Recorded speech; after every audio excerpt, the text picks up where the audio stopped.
MGB! MGB, unstable wormholes. Wait, you tried to make wormholes in KSP?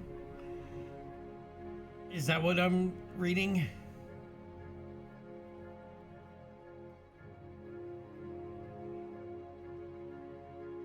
Really? They actually work?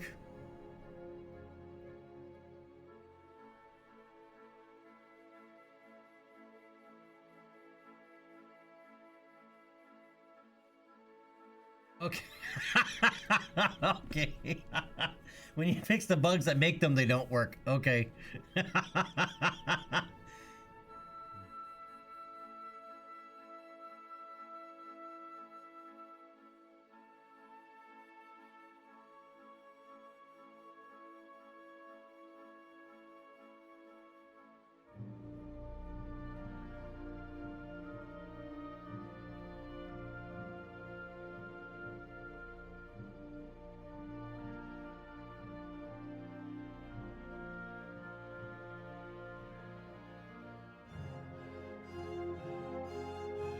Alright, welcome back everybody for another episode 12 of our UnKerbaled Start modded career in Kerbal Space Program. Today we are going to be going after all the science. So we are going to be doing probably several moon missions and then probably several mid-miss missions as well today. So Ajay, so you fix the bugs and then they don't work? Is that what it? So basically, you're exploiting a bug in order for the wormholes to work. Am I understanding that correctly? Also, I turned off the Kerbal music. The Kerbal music last time gave me such a bad headache, dude. I can't take the Kerbal music. So we are listening to the soundtrack from the Star Citizen launcher at the moment. Okay, so without further ado, let's jump in here, shall we? Oh, okay. Okay. The wormholes right now, but you had to fix some bugs that prevented them from working. Okay. I thought it was like bugs in Unity or bugs in Kerbal that you had to utilize in order for the wormholes to work, but if you fix the bugs in Kerbal, then they don't work. I read that backwards.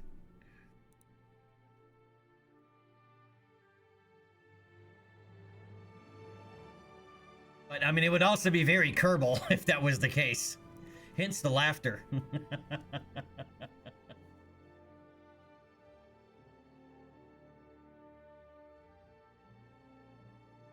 And we are fully representing NASA today.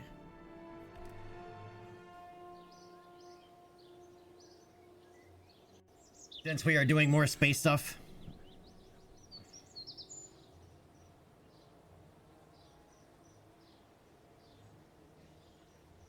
Okay, and I almost went ahead and just streamed Star Citizen again today, but because I'm starting to get the bug again. It's starting to seep in. But let's get some science. Okay, so we have contracts. We're already scanning the moon. These are almost complete. They need a few more days.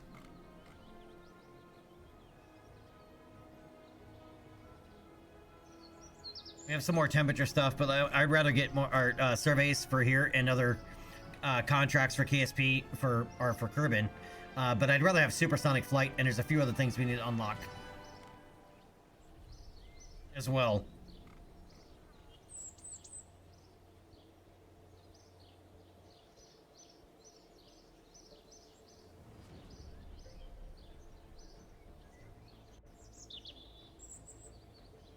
That's right. We have a lunar orbit, a couple of lunar orbit contracts that we're going to complete all at once. Hildebrandt, what's going on, my friend? How are you doing today?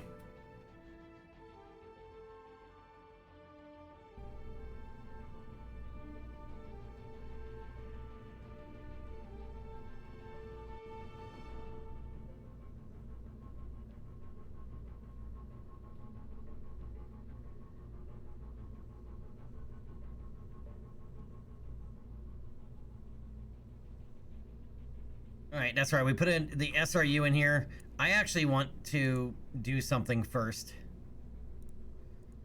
right, is we have a good launch vehicle here, but I think I want to make changes to the launch vehicle. So this is our science return unit that is going to get us some science. This is technically two different vehicles.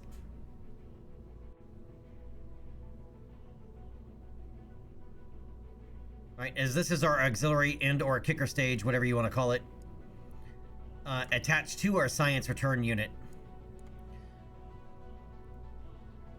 But I want to make some changes to our launch vehicle. Because it's a little drab. Right, it's a little plain clinically white. It needs stickers. Sunday evening and it smells like Monday is coming in. Oh yeah, Hildebrand, I forgot you're in Europe. Yeah, almost no one here in the I shouldn't say almost no one, but many people here in the US will not be working at all this week because it's Thanksgiving on Thursday. So it's a holiday week. So normally for most people it's only a 3-day work week. So you can take 3 days off and get 10 days. Right, if you include the weekends on both ends. You can get, almost, 10 days straight off. At least 9 days, right? By only taking 3 days. Hikari! What's going on, man? The Castronauts? Yeah, I don't know if I want to call them that. Hikari, we have looked at it once. How you been, by the way, man? It's been a long time since I've seen you. We have looked at it on stream once. I've messed with it off stream. There's just not enough there yet. Right, it's still a little more than a tech demo at the moment.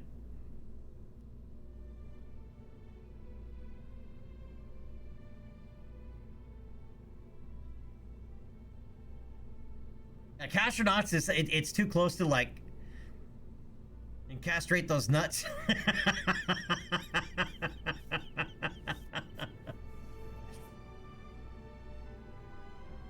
Back from a big trade show last week. Which trade show?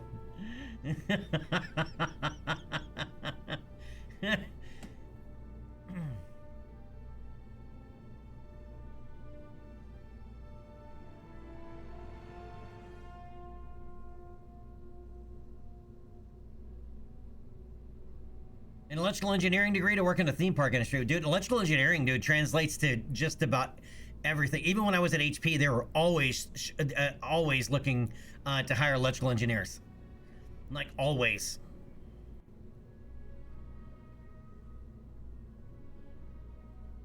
Like, even when we did the big layoff purges and stuff like that, the electrical engineers, they just transferred to other divisions.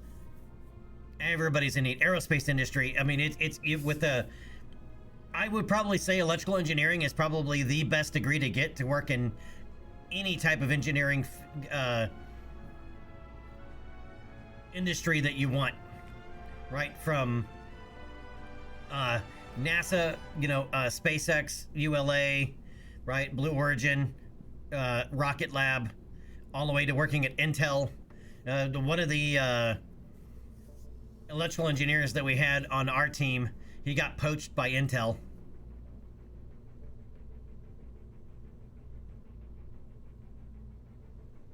Hikari, well, sometimes, dude, you just got to take a break, man. I know. I mean, even streaming, I've had to take several breaks, like long ones.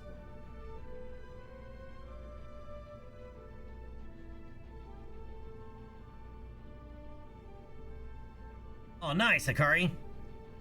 Yeah, I did a short... After I got laid off from Hewlett-Packard, I did a short-term contract gig for Qualcomm. Right, Qualcomm is also in San Diego. Right, Qualcomm used to make phones, and then they stopped because they just they focused their business on just making reference boards for everybody else's cell phones. Right, from Samsung to Apple to everybody. And their lobby is pretty cool. Their lobby has they do for all their patents, and they do a like a metal plaque for each patent, and their lobby is just filled with thousands of them.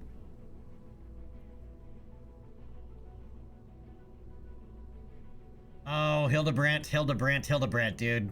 Put the shovel down, man. Put the shovel down. You're digging.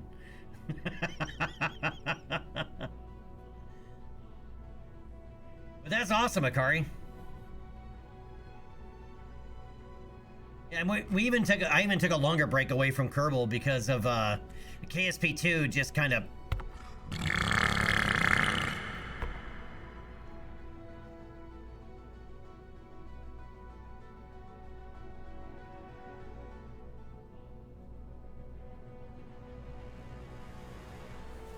Oh, nice, Akari.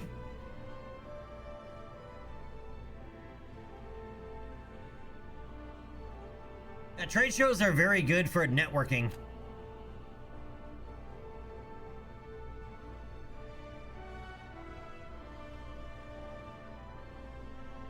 Well, Hildebrandt, KSP2 had a lump in it, and it was shitty.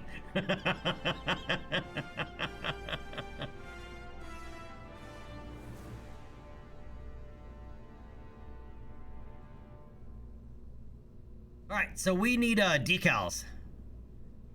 We need to spruce this thing up a little bit. It's looking a little dry and drab.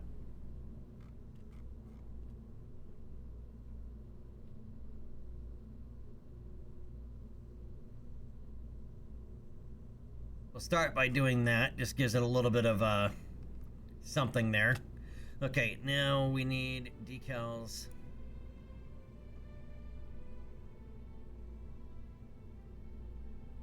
And seriously, I don't have 1.875 meter decals? Where are the 1.875 meter decals? I think I can just blow these up and make them work.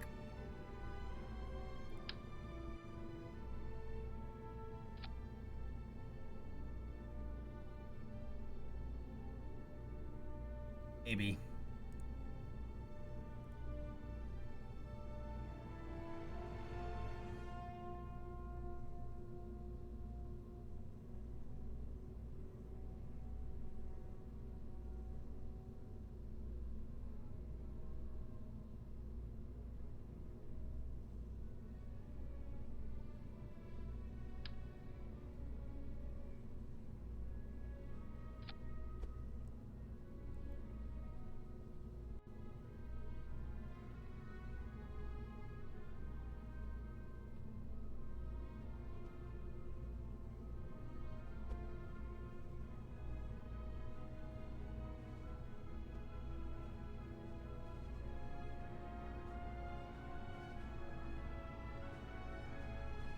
Okay, that works.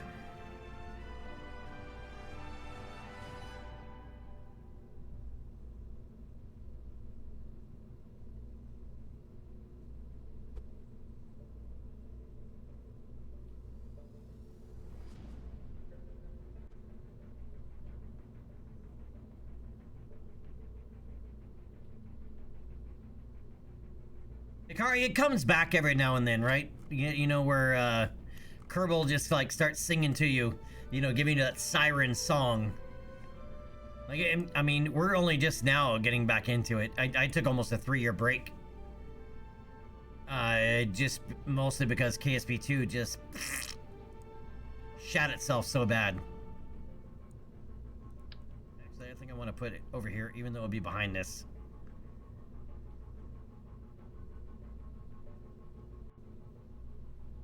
Go back.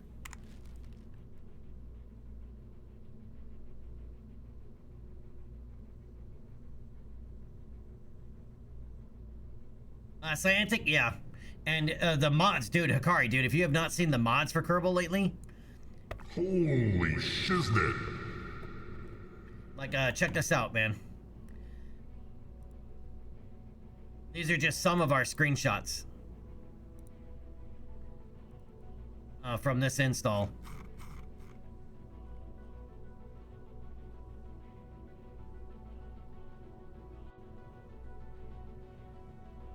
And we'll start with that one. I mean, just... This is KSP1.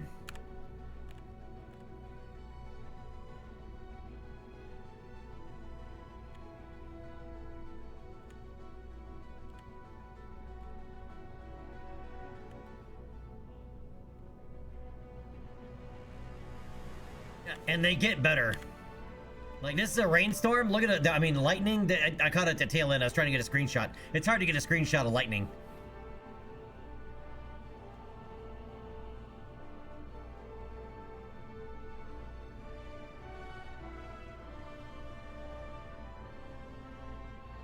Yeah, I know, right? I mean, look at this.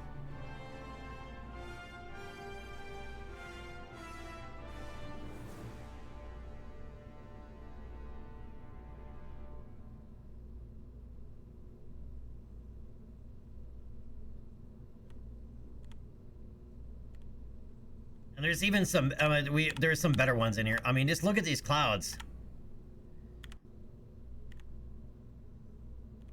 The new reentry effects, you know, they include bow shock and everything, dude. They're just insane. Right? This is a rainstorm behind us, and that's exactly what it looks like. Injury, I had to, man. I can't take the Kerbal music anymore, dude. Dude, I had such a massive headache after the last stream.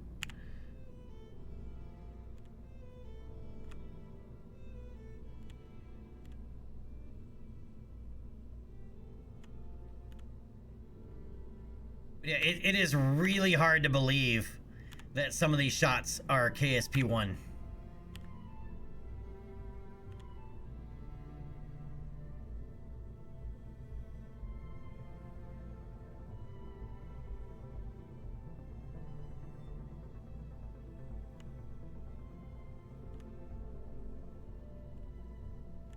I mean, with the clouds, I mean, dude, it makes it so much better to fly and drive around Kerbin.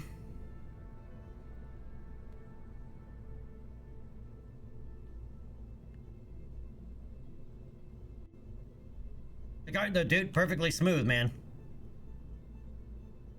There's been a couple of performance mods that help maximize, you know, if the mod author has made use of it, to use multi-threading, which really helps performance.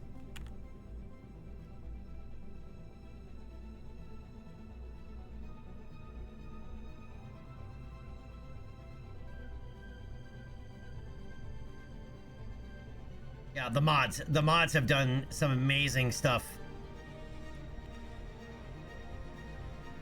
I mean, look at those clouds and the pools of water on the ground. Yeah, and when you see a thunderstorm, dude, it's a thunderstorm. I mean, there's no wind or anything to go along with it, but you can actually, if you're flying through it, you can hear the raindrops bouncing off the canopy.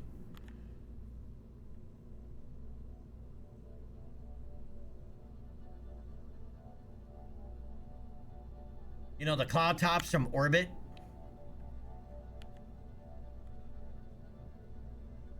Like, look at the clouds from orbit. It just, and this is stock scale. I didn't rescale because with the updated parallax from Games Links, he rewrote parallax from scratch, so a lot of mods don't recognize it, and so you got to move all kinds of stuff around. You know, like Kerbal Construct, with, you know, anything that's built off of Kerbal Constructs, a lot of stuff has got to be moved around so dramatically to upscale the system. Right, and also mask off all the scatter, you know, the trees and grass and everything like that from areas you don't want it, like inside of buildings or through buildings.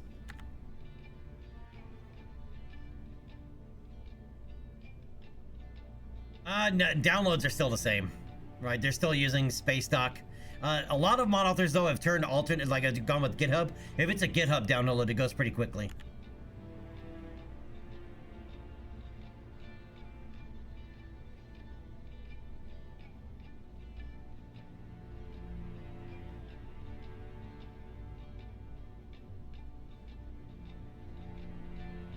And you know me and my aircraft.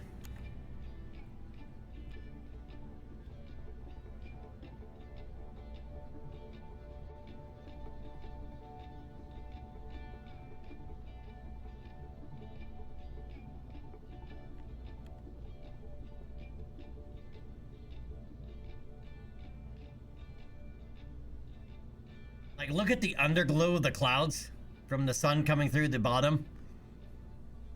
It just is insane.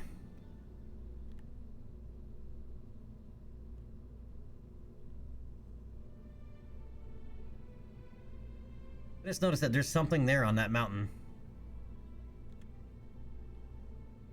Like the clouds over the mountains, dude, just looks so good.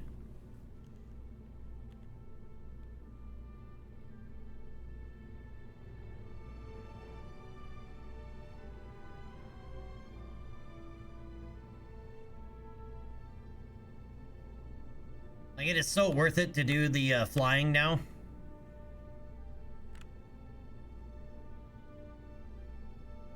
Now, this is a dam.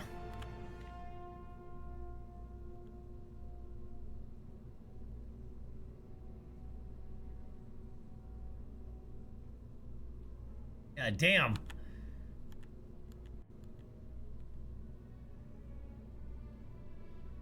But yeah, it is, the mod scene has gotten pretty epic.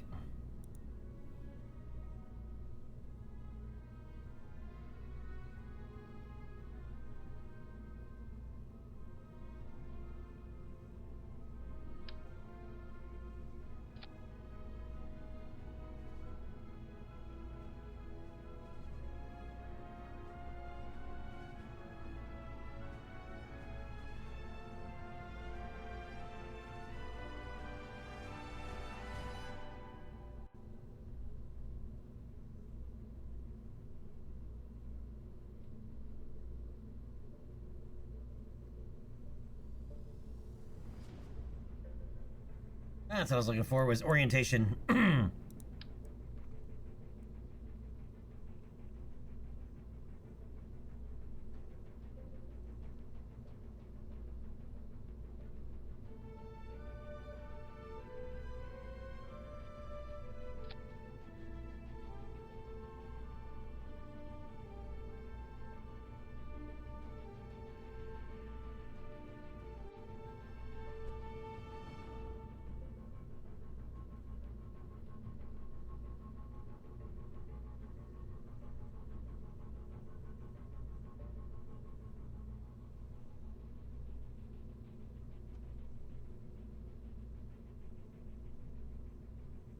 I think I like that better.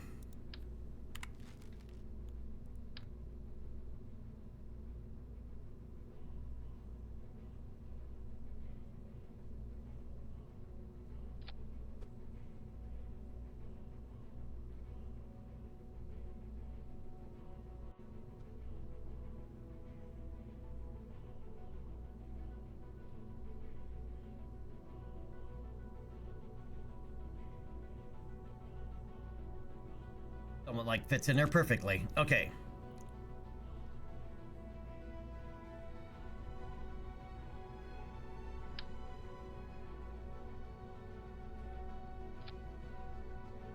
Now we need all the others.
Gotta have Pinky in the brain.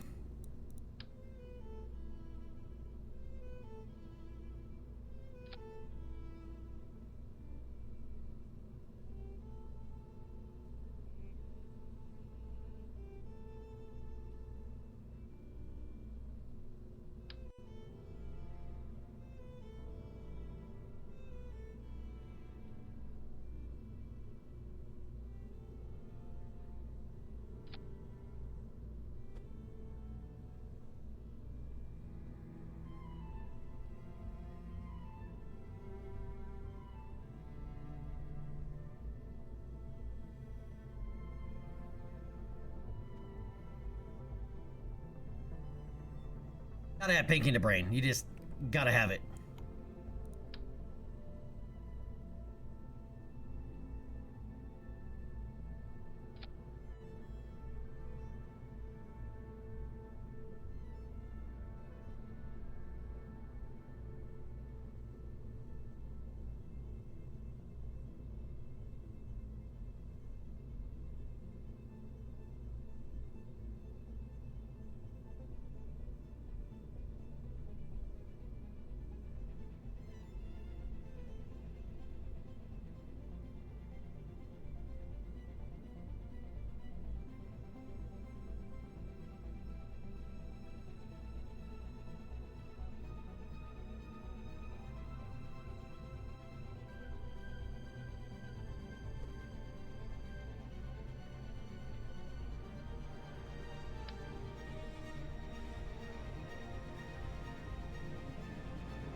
Yep, gotta collect science.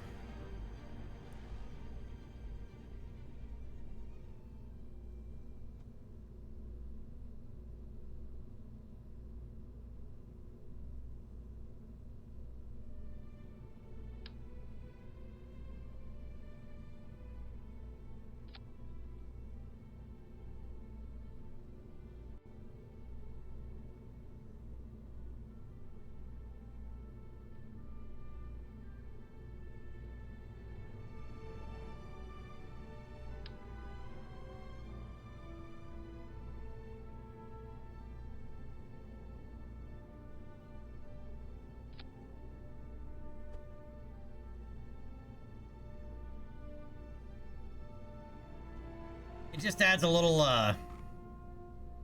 it helps break up the whiteness, the monotony.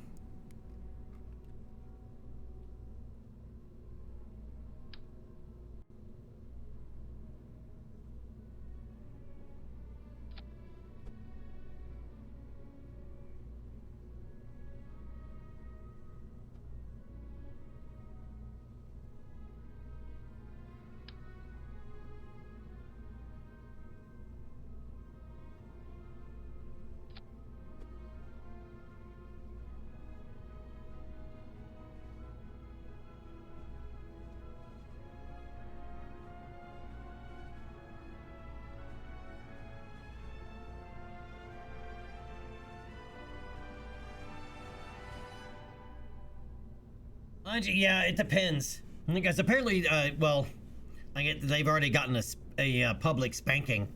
A quote-unquote mod author basically uncovered a bunch of code that's already built into KSA, right? And just turned it on and called it a mod and said, hey, look what I did. I made KSA multiplayer. It was already built in. It just wasn't active because RocketWorks isn't ready for that feature yet, right? To be public, or to really, but that person turned it on saying, hey, look at the work I did, and they didn't do shit except flip the switch to make it public facing.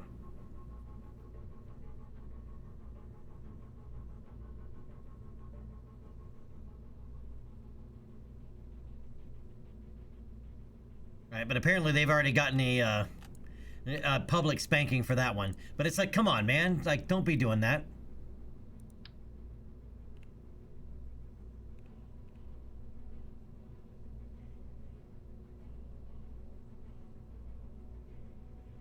Gotta find a better spot for...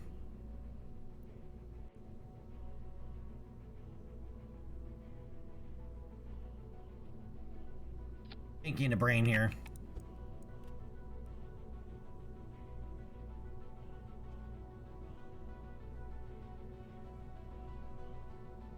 Calling hero, what's going on, man? Just so you're aware that command is there in case I go over here and I start talking to chat, and then I go back to the game and I forget to switch scenes. It happens. So that is mostly there for moderators, and but it's also for anybody to just say, hey, dumbass, go back to the proper scene. That's what that command's for. Is this a rocket or a sticker album? Why can't it be both?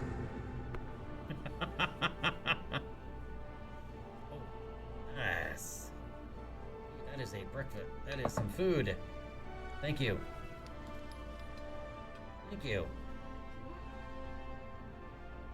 I just got handed a glorious plate of food.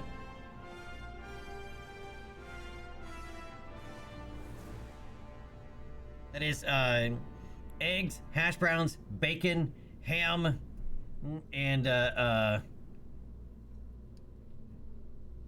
toast.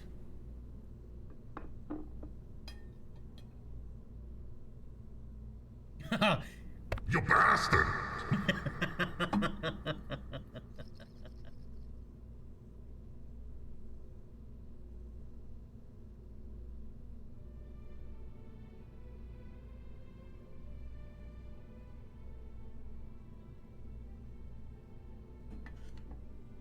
You know, if you want, I can adjust the colors, the color ratio of the camera, and really make this stand out more.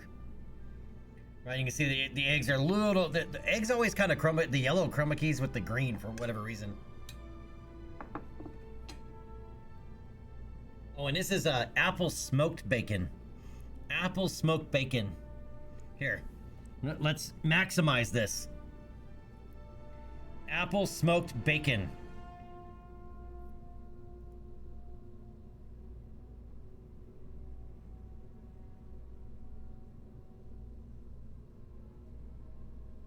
Yum.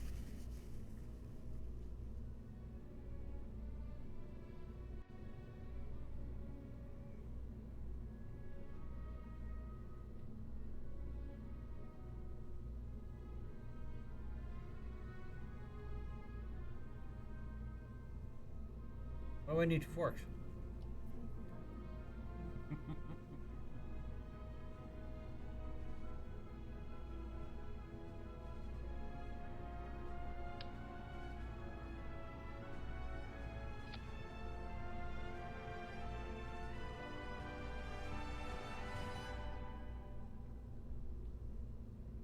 Quad flag also always looks good on the side of the rocket.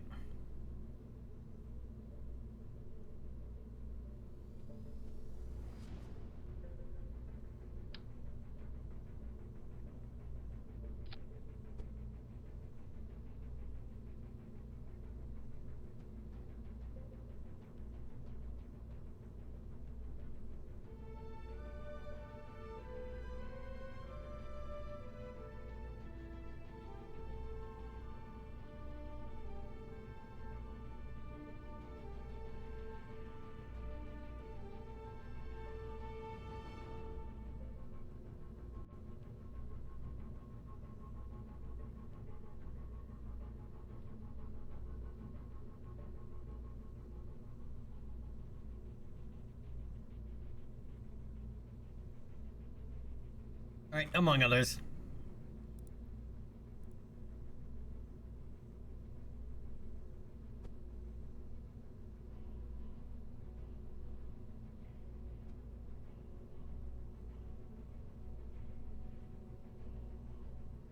There. Now there's a little bit more going on.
Well, shit.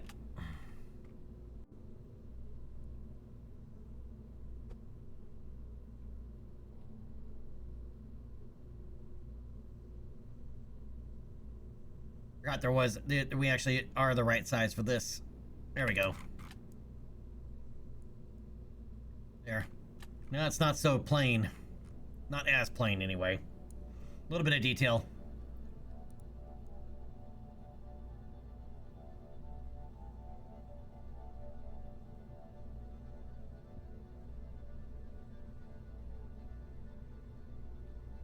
Alright, save that. Okay, so now we can bust out our SRU.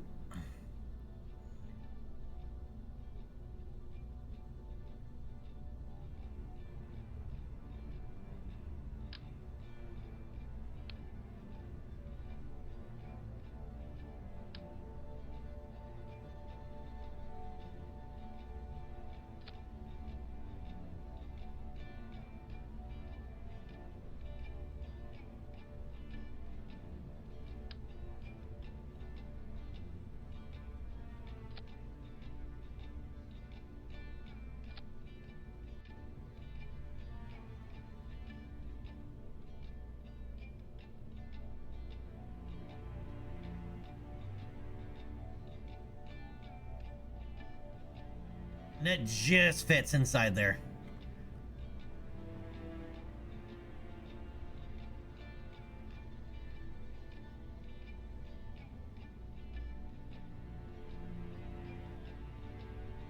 Alright, save that.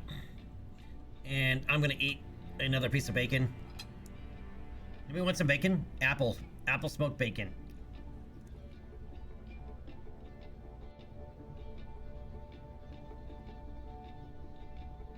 Oh, and Check staging.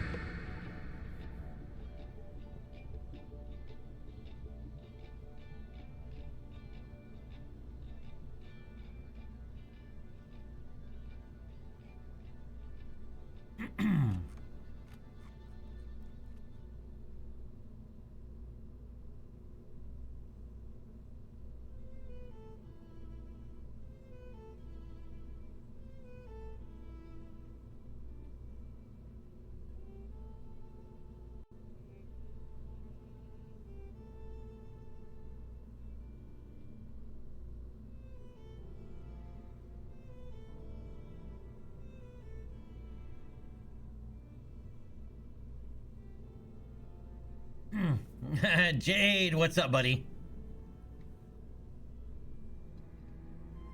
I don't know what this pig ate. I just know I'm eating the pig.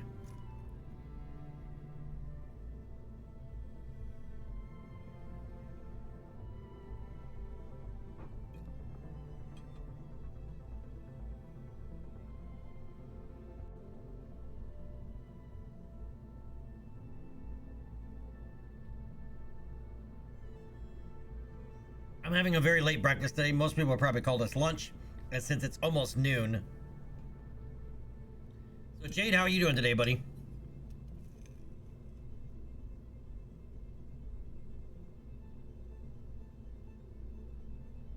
How's Jade of Marvelous Things doing?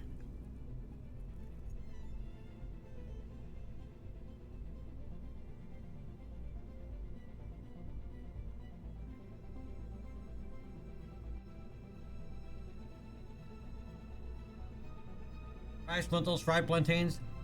Forgot the lettuce.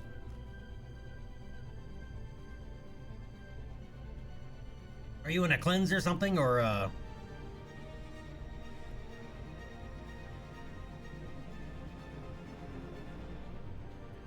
you're just going through a vegetarian phase?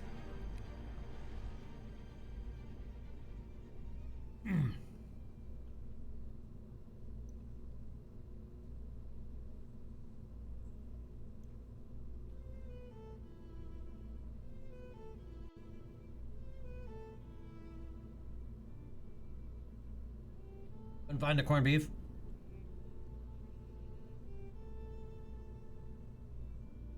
I just realized I forgot to change the white balance. Because with all the lights, I look like I'm like pale as shit, like a vampire.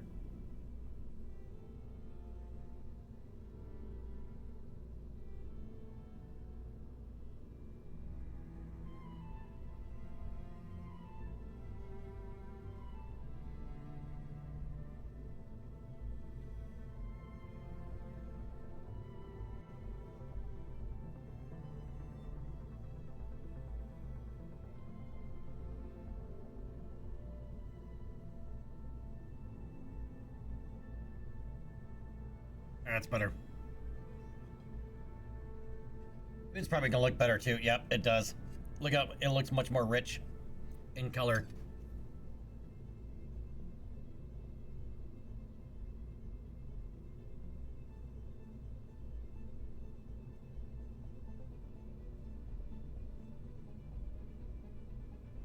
Jade, have you been kerbling lately, or what have you been playing? I'm gonna take a moment to eat.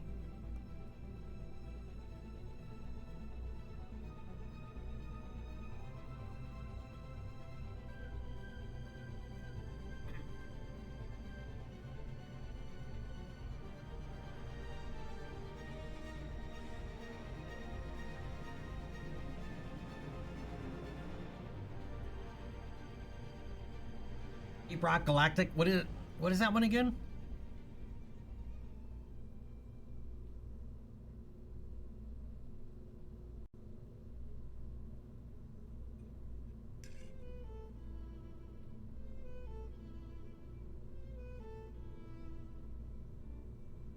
They should be hearing me chew through the mic.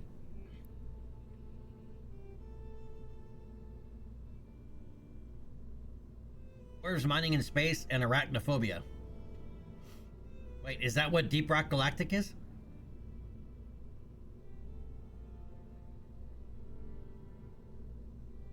Okay.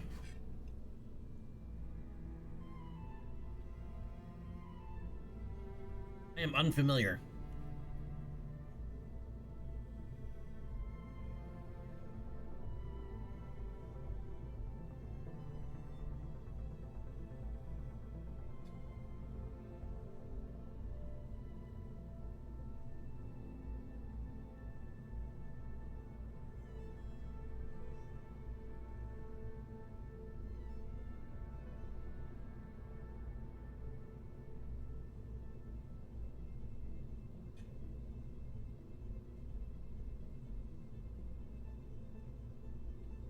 Quad based.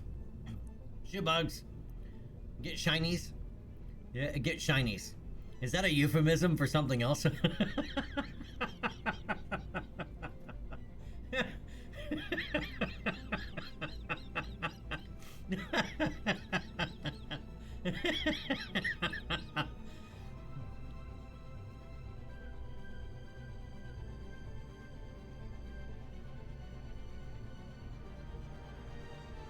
Interpret as you like.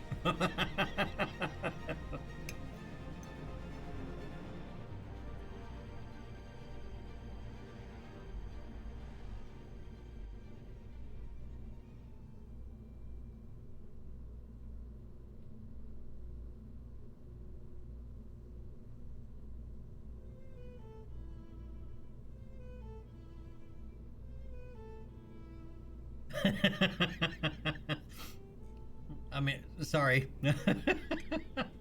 Come on. You know me. Adolescent sense of humor, man. You throw something out there and I'm going to interpret like a 12-year-old.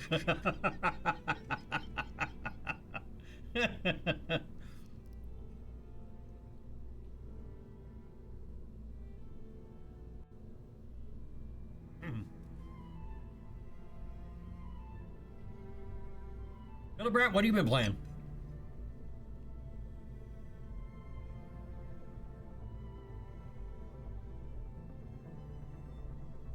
Looking for highbrow humor.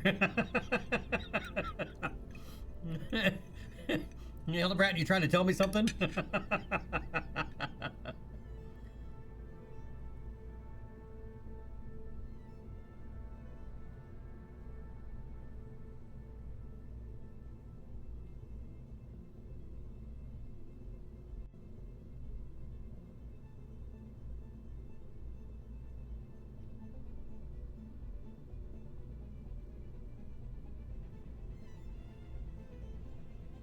Trying a few new games. Xenonauts 2, Phantom Brigade. Not much time. Yeah. Time is always like the big critical factor with gaming. Because gaming takes so much of it.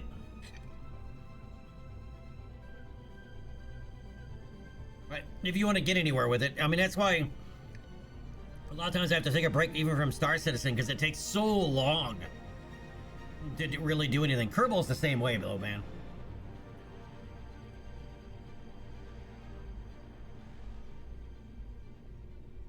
I tell you, Bosby doesn't listen. I know that feeling.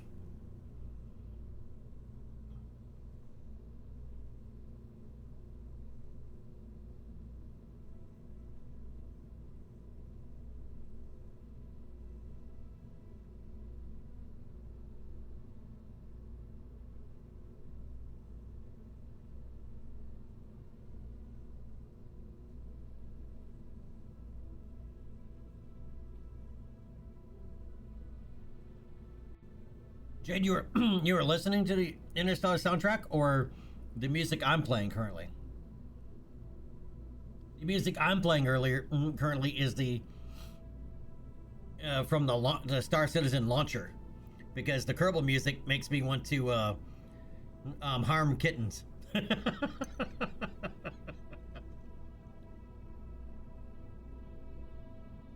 Ah, someone else is listening. Okay.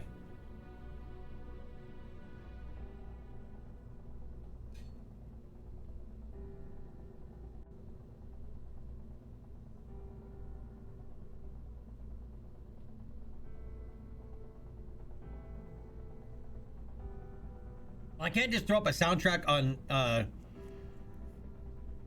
YouTube anymore because every 2 minutes there's going to be an ad break.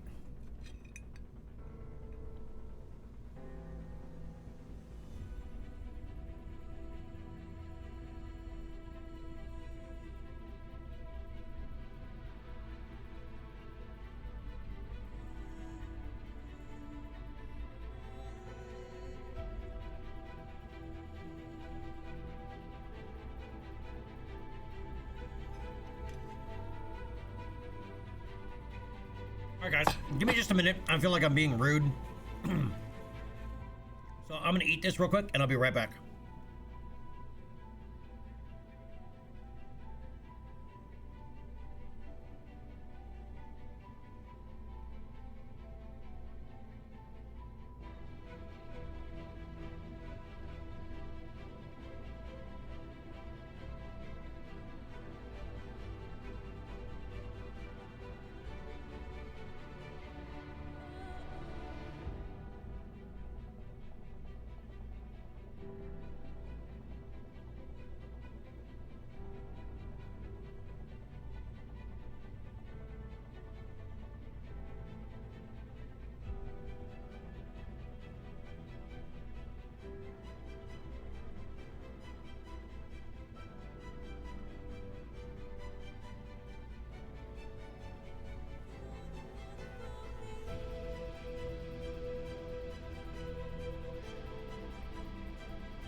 All right, I'm back. Sorry. Distractions, distractions, and more distractions.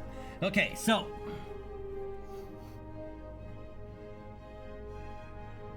we need to go to the moon. You guys ready to go to the moon? Let's do it. Double check our staging. One more time, because we messed it up last time. I put the launch vehicle on it, and I didn't double check how the staging set up once adding the launch vehicle. Okay. And I brought along a buddy. Elixir for the gods. Monster energy drink.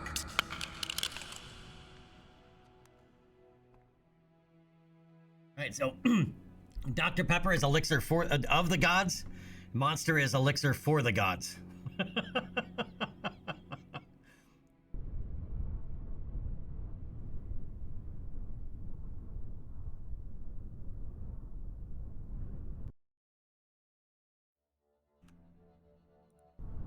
Alright, double checking sound settings. Let's get full guidance going.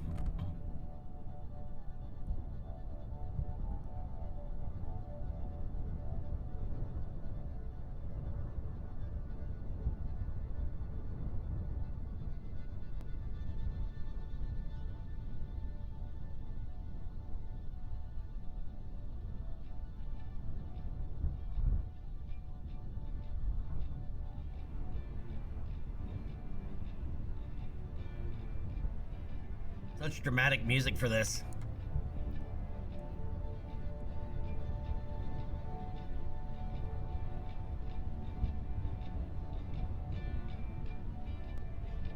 Make it seem like heaven's full of drink vending machines.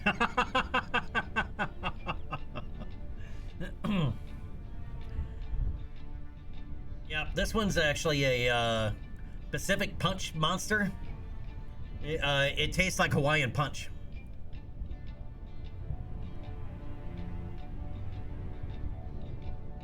I actually stole that from my sister. That's her favorite, one of her favorite flavors. Okay. Now we gotta pop out here.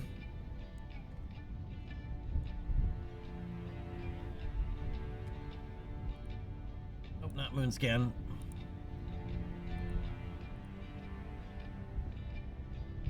Wait, is moon... Moon's right at the horizon? We can go. We can launch direct.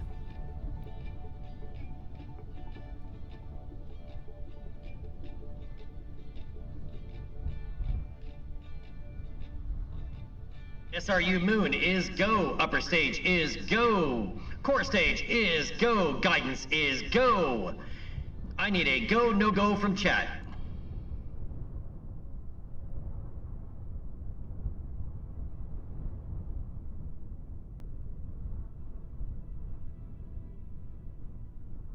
Chat would be you guys. And we have a go, no go. Why no go?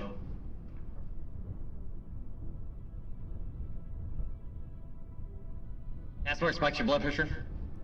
Happens. Oh, screenshots are already taken care of.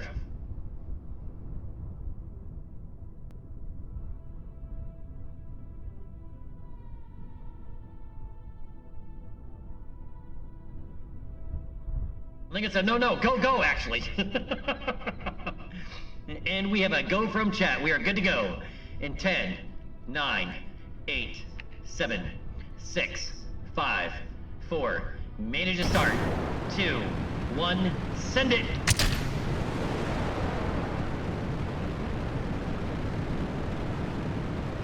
Alright, we are go for pitch and roll maneuver. We have cleared the tower.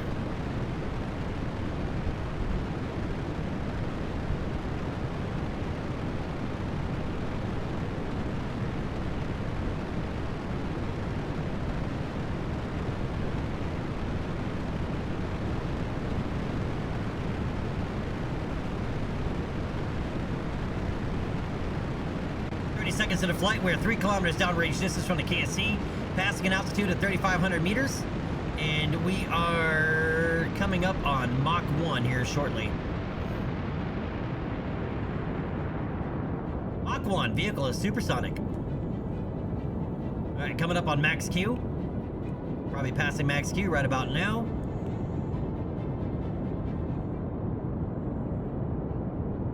Alright, 2.5 G's of acceleration. We're going to go ahead and throttle back to 2/3. Alright, 25 seconds from booster cutoff and separation.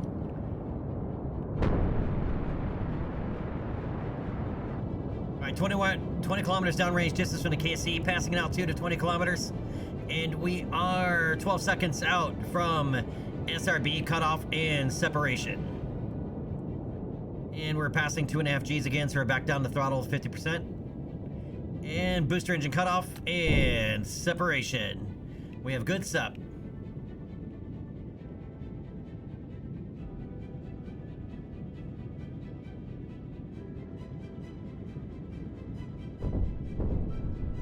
One minute 45 seconds into the flight. We're 40 kilometers in altitude, passing 55 kilometers downrange distance from the KSC.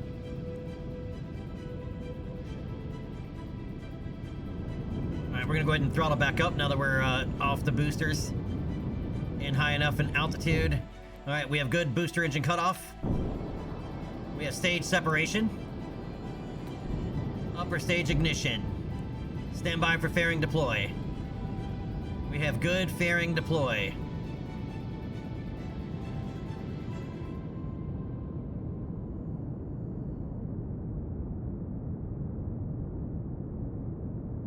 And alter our trajectory slightly. This moon's a little higher than what I would normally like for a launch, but I didn't want to have to wait almost a whole day.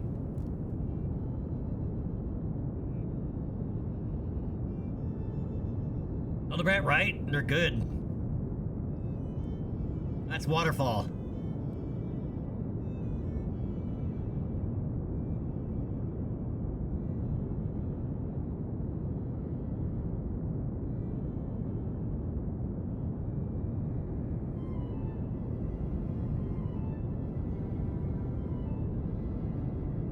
This is a really steep trajectory.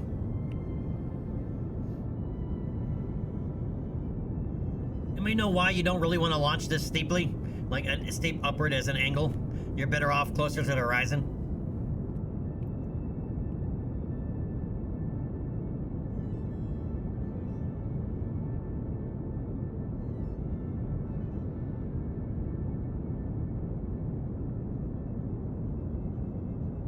You'll have more speed closer to the horizon because you're not spending so much energy fighting against gravity. The steeper your launch, the more you're fighting gravity.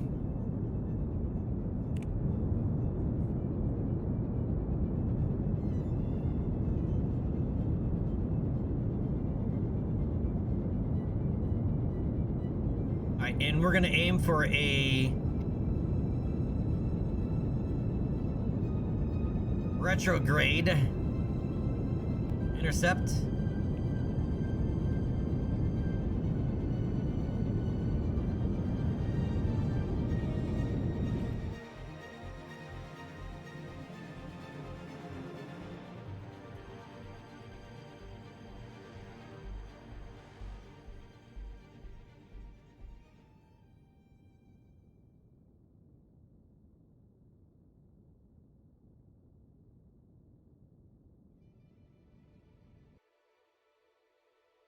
All right, so I am going to go for a impact first, because the upper stage is we use the upper stage the entire way, right? So now the upper stage will impact the moon. All right, we have good payload deploy. Let's double check that this is indeed going to smack the moon. It is indeed.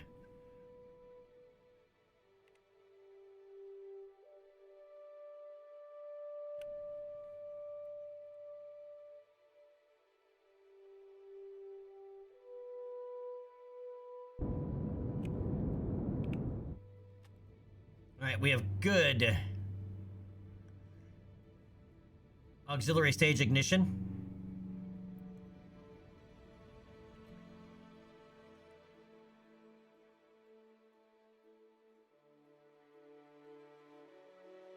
All right, we give us a nice low periapsis. around the moon of 8,500 meters. That's pretty close. I don't think there's any mountains that tall, right? There's no mountains that tall on the moon? Pretty sure there's not.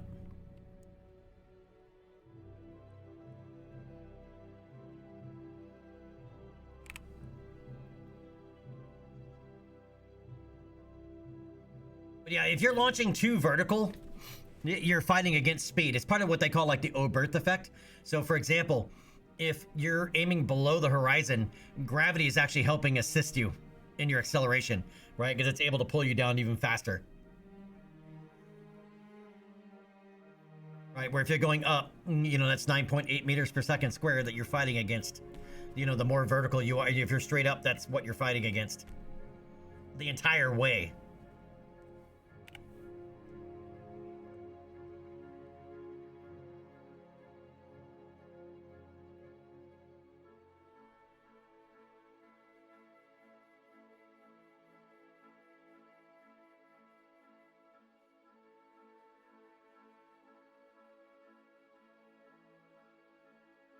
Not sure how we got a slight dip.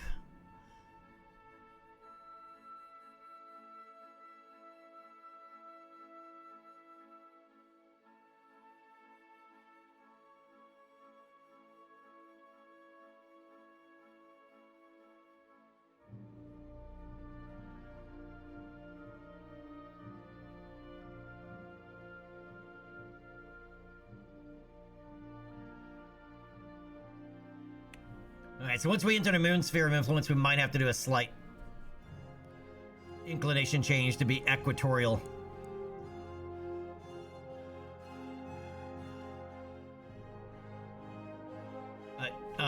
We get to go with a full Kerbin.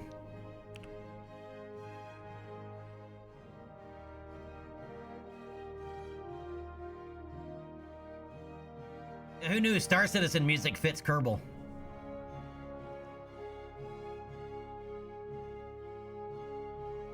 This one is not. This is my science return unit that we made early on.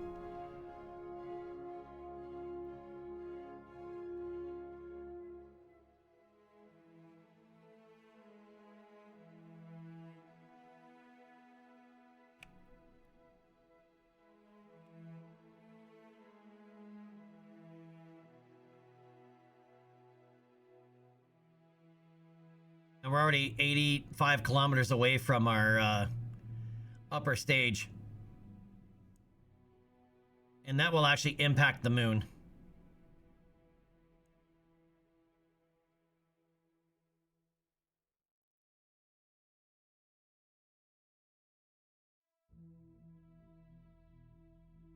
I believe moon is currently somewhere near the sun. Yeah, it's right there. I can see it. Moon is right there. Just to the left of the sun.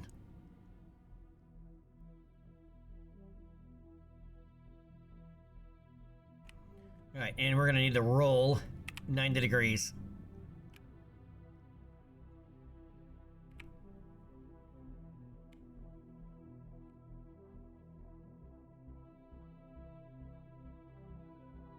It's to optimize solar energy.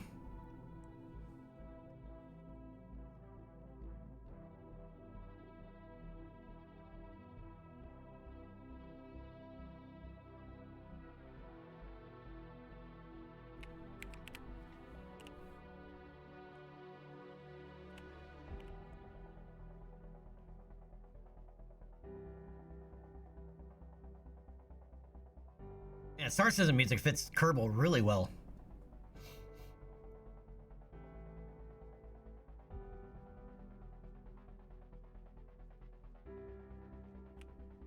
This?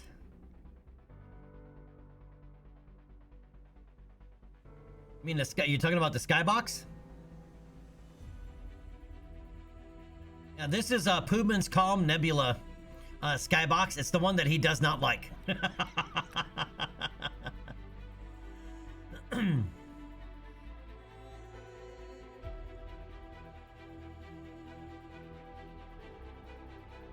Hey, Moho is sitting out there.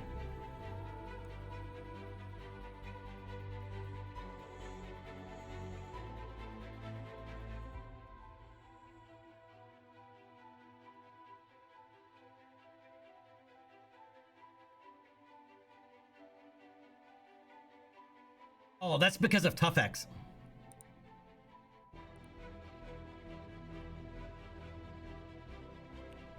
Tough X makes all the, depending on what filter you add, it can really make the colors pop.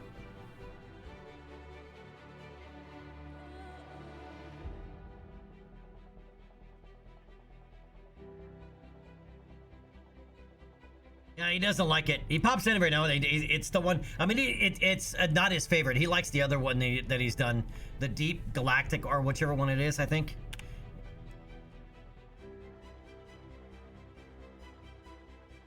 Okay, I'm gonna go ahead and kill Time Warp here.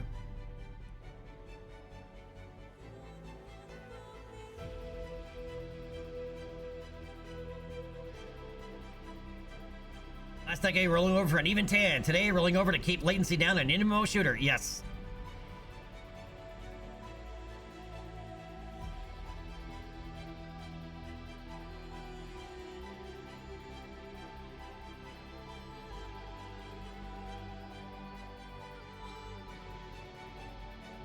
Isn't there a man, it's been so long. I'm so rusty with this stuff.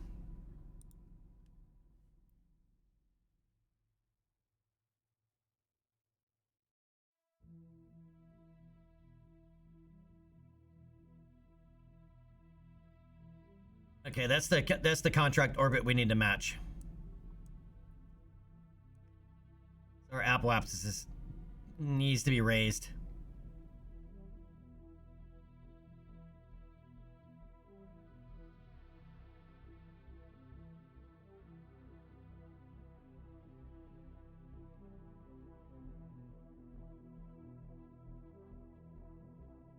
Let's do that out here.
I gotta remap this at some point.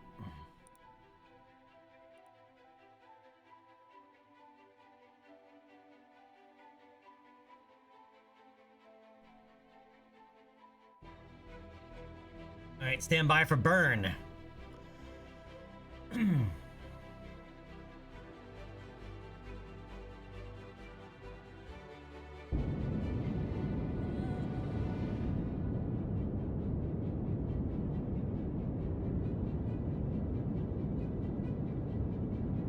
I should just match the orbit up going right there, but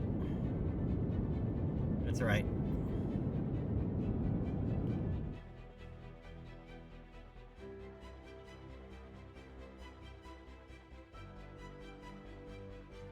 Oh, why did we turn?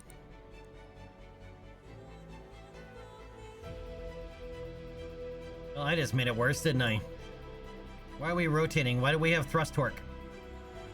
We should not have thrust torque.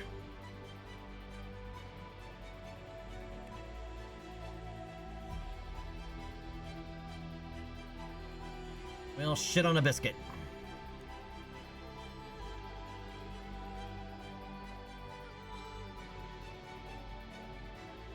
I didn't have guidance turned on, that's why.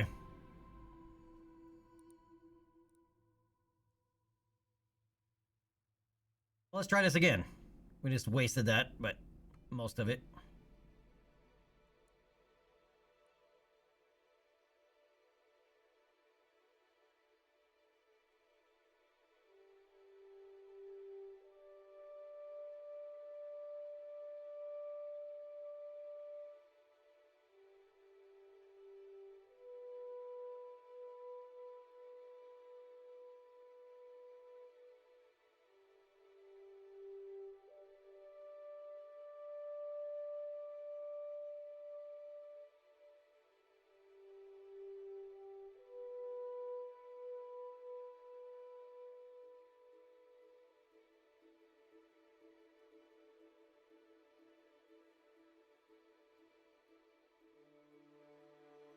Okay, that'll work.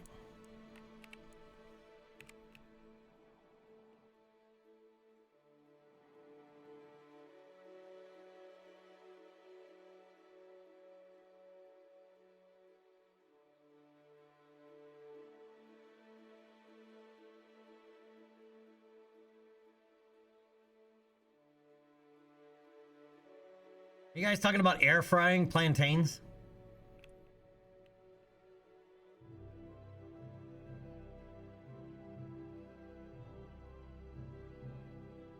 Oh, greens.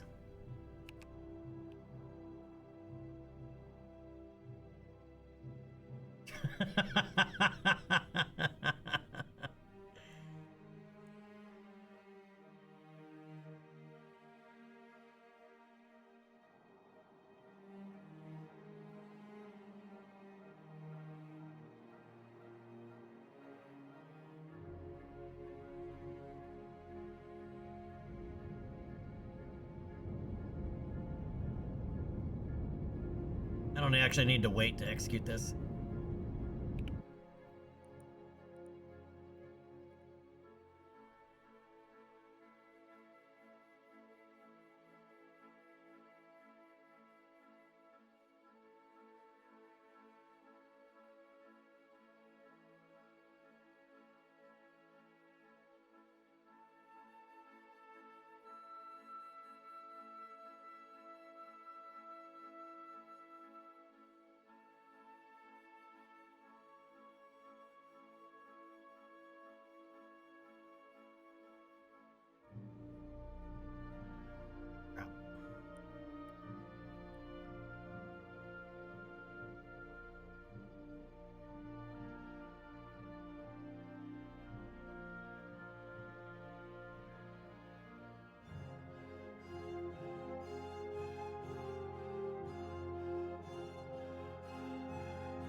That'll work. More than close enough.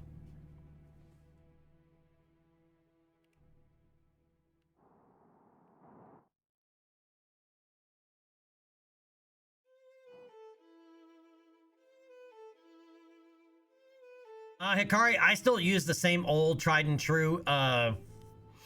If you do, but you have to choose an UnKerbaled or either UnKerbaled start or pros before crew tech tree. But a career evolution, which is from 1.4, but it still works.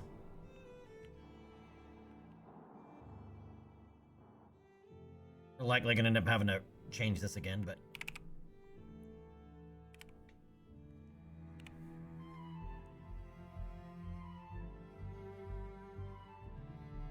Oh yeah, we're in high orbit over the moon. I can get some science here.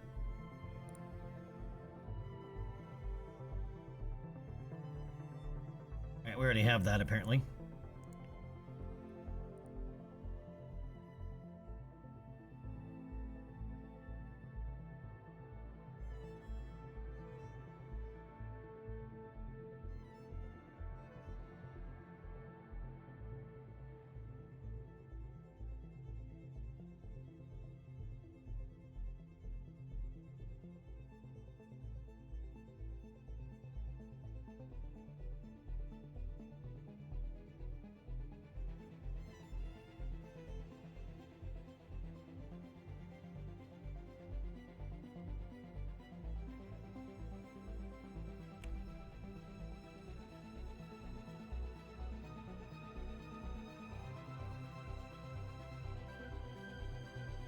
Alright, let's warp to maneuver.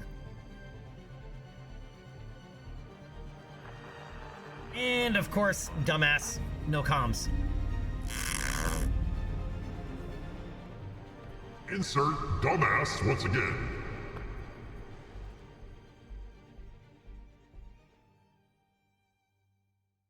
I can't have a maneuver here because we can't see the Kerbin.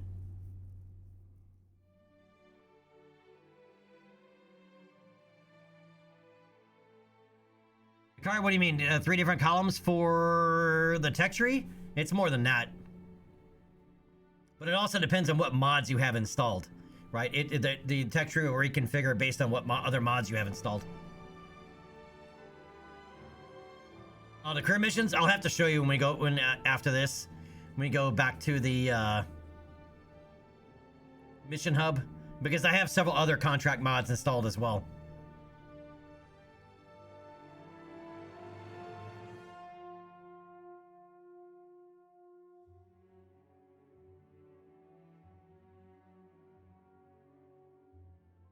Worst part is, for whatever reason, our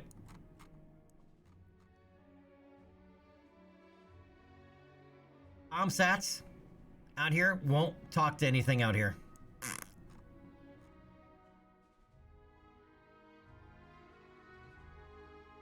We almost have line of sight to that one.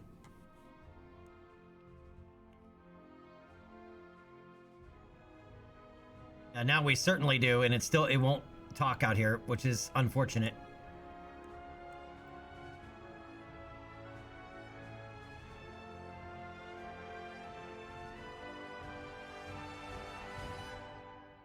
I didn't even think about that.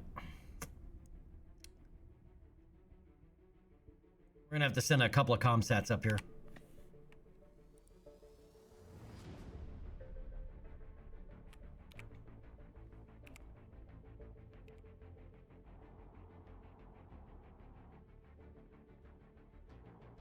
Alright, I am just gonna face this retrograde. And we're gonna have to fix it after the fact.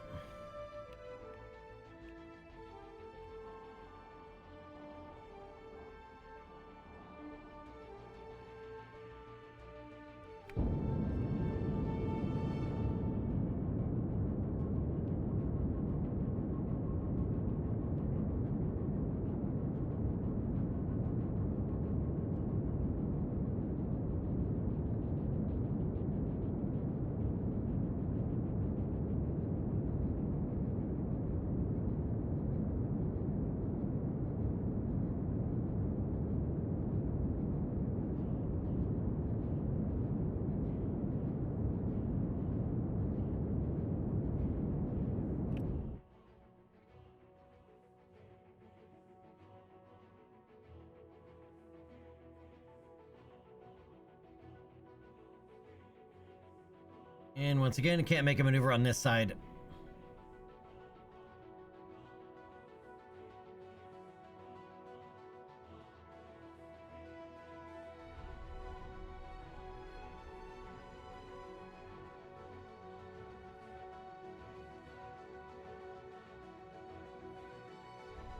Let's see how much Delta Vita is going to cost anyway.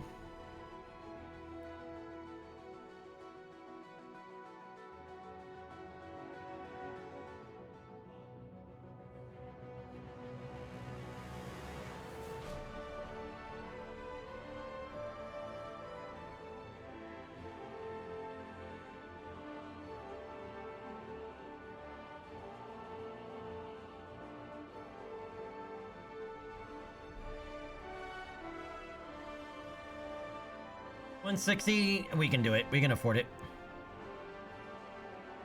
Just a matter of, is this going to rotate around with us?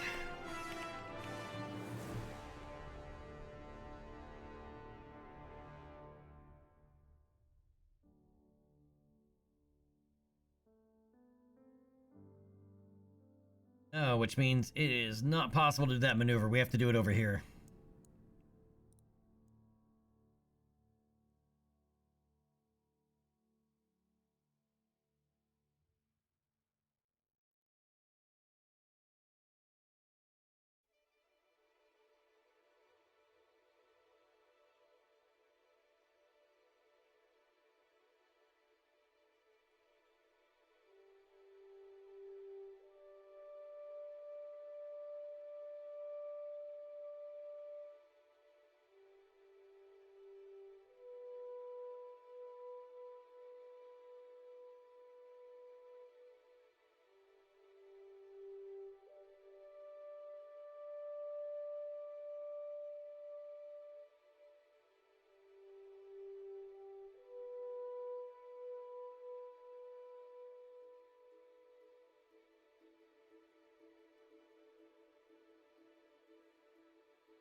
All right, that'll work. We can do that. And we'll still have line of sight to Kerbin for that maneuver.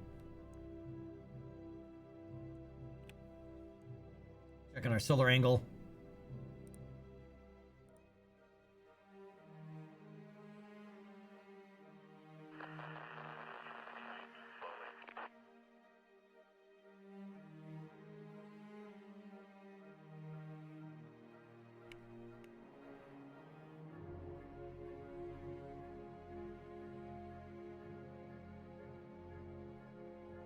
And our maneuver is likely to move, so we're going to have to follow it. For this. Function, what's up, buddy? You snuck in on me, man. Behind to me, how you doing?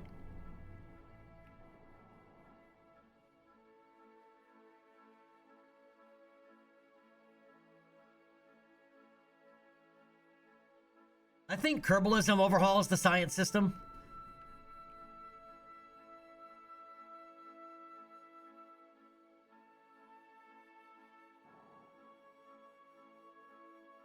All right, stand by for burn. Burn it.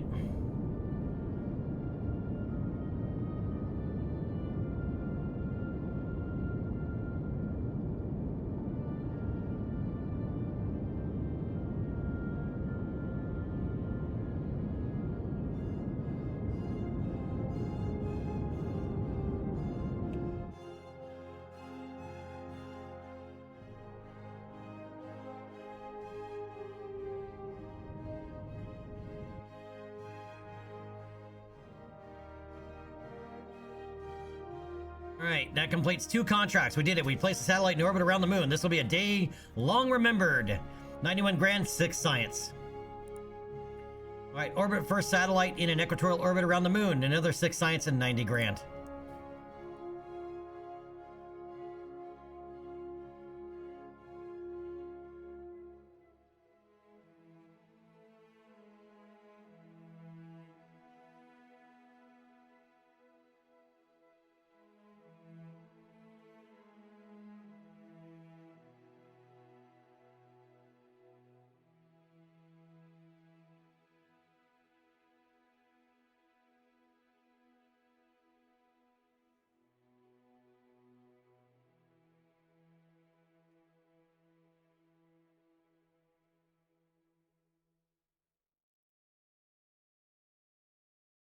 Wait, what's low altitude? 50 kilometers, right? For moon?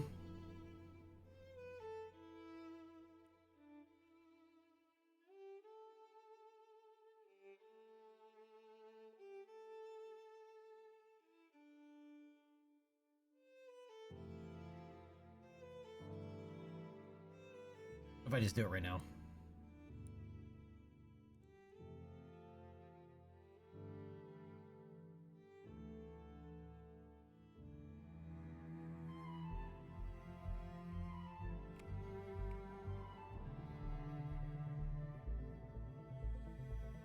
I need a low altitude periapsis.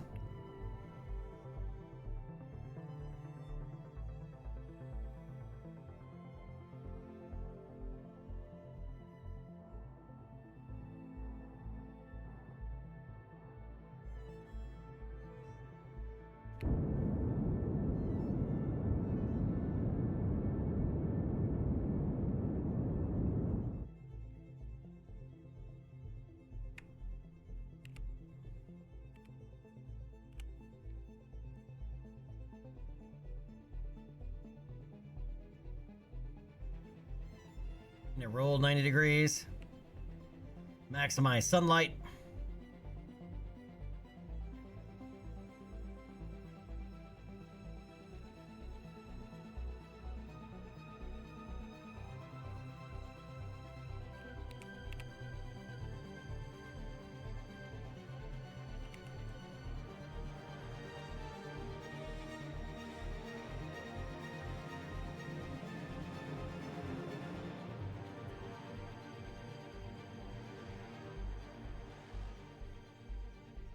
All right, so we're gonna start swinging back down.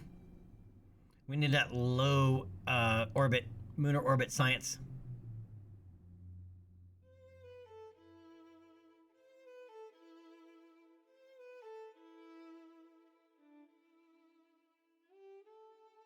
Jade going for some immersion, huh? By the way, what would be better than kittens for Kitten Space Agency?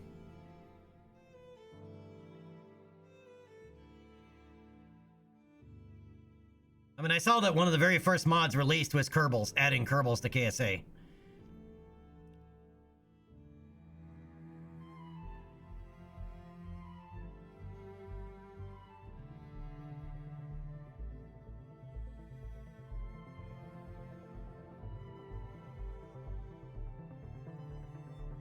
All right, we are in space low. Let's get all of that science.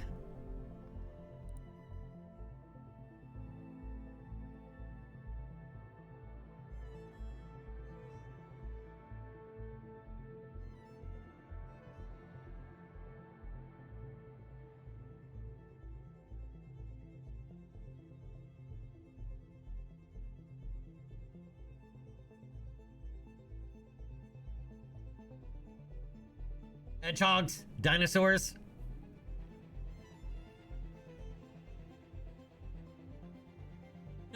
Flightless birds. You want a space ostrich?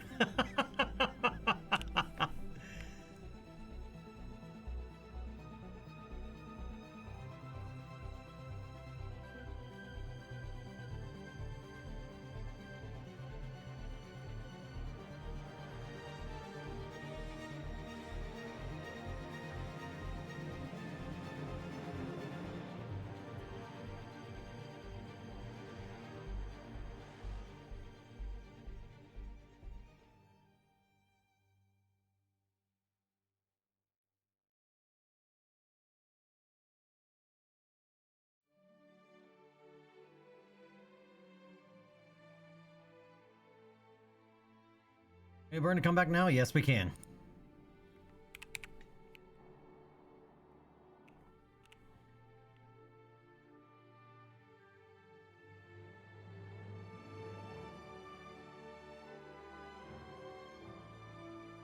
Penguins. Yeah, Kiwis are penguins. Yeah, I can see that. Space penguins. Boy, Linux would go for some copyright infringement there.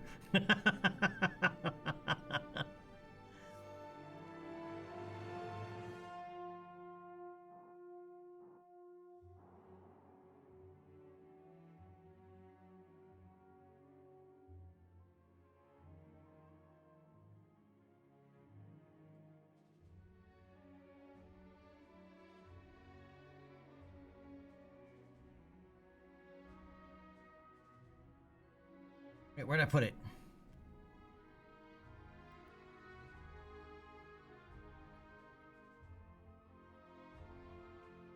He's so fluffy, I'm gonna die! He's so fluffy! There.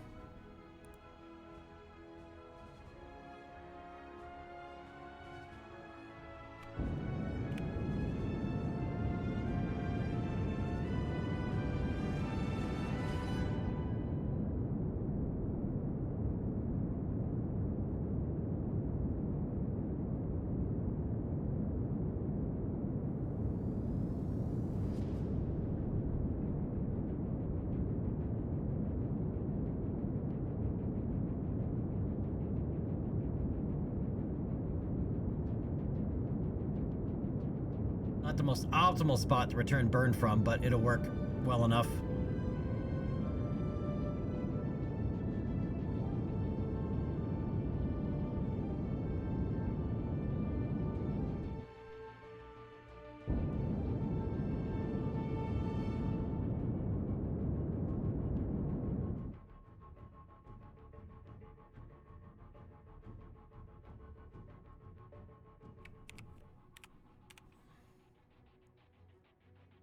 Alright, so it's gonna slingshot around and come home. We have plenty of energy, so I'm not worried about being efficient.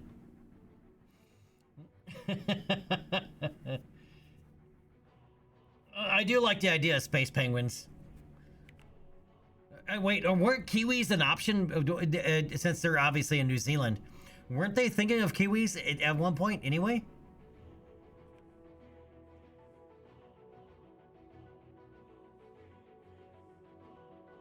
I say space kiwis now that I think about it, right? Since they're New Zealand.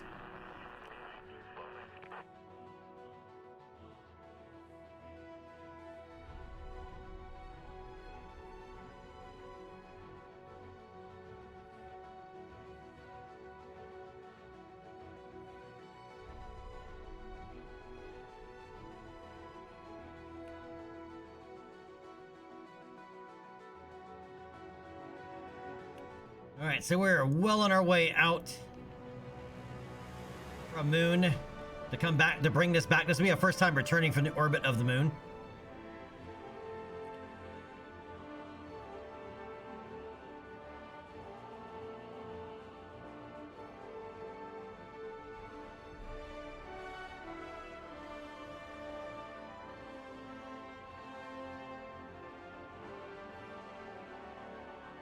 Oh, we are going the other way. Okay.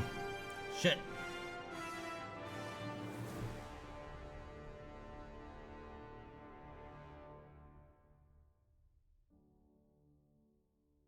We decided to go really far out before coming back in.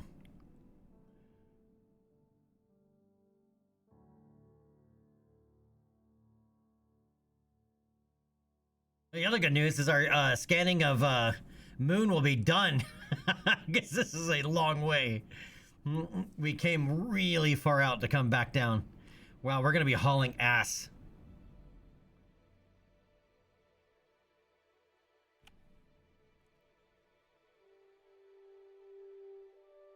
This is gonna be a very fast re-entry. All right, let's bring that back in. Let's double check that we have collected all of our science.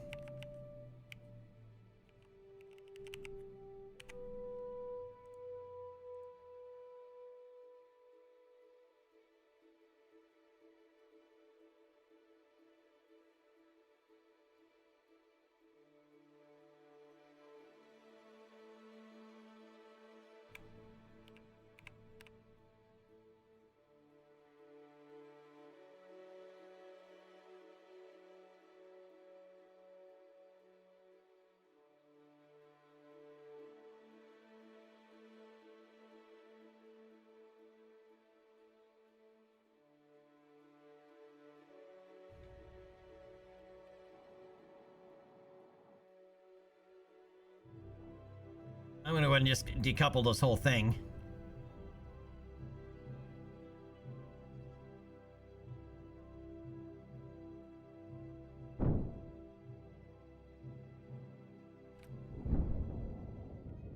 Alright, our parachutes are armed.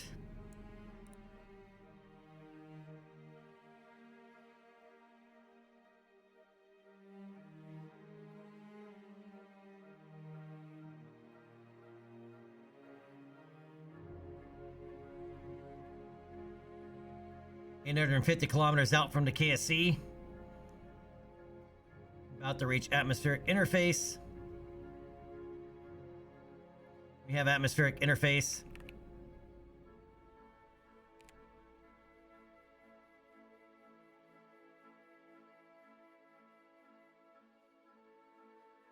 All right, it's up to physics now.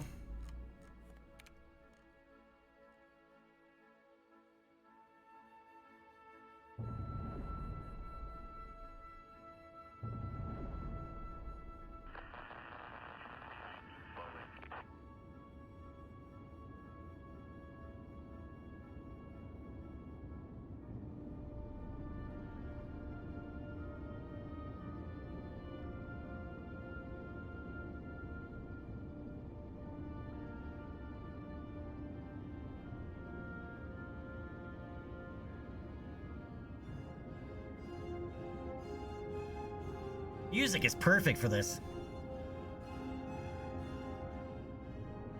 And they dissolve not into dust, but in a puff of feathers. Dude, naps more? Dude, that would be funny. Feather explosion. Bing!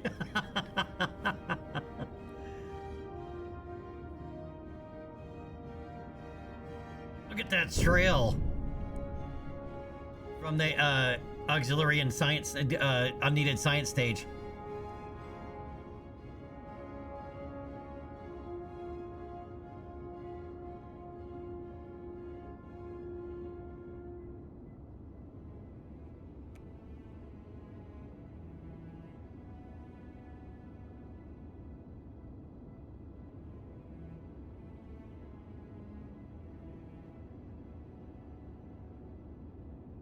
Our G's are pretty good.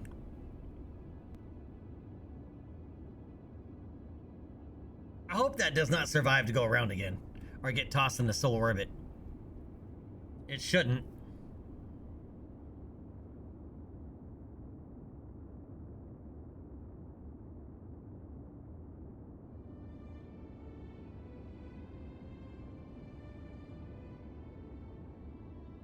Yeah, the bow shock, all of that, man, is just so good.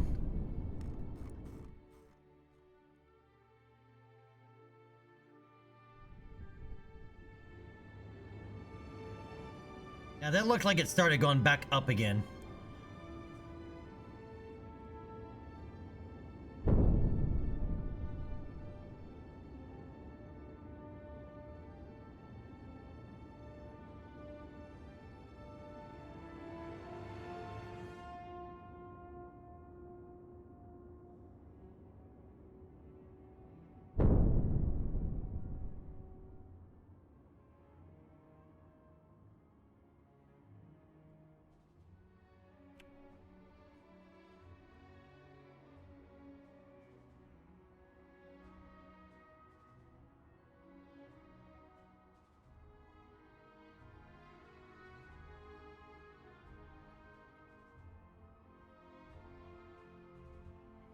It shouldn't.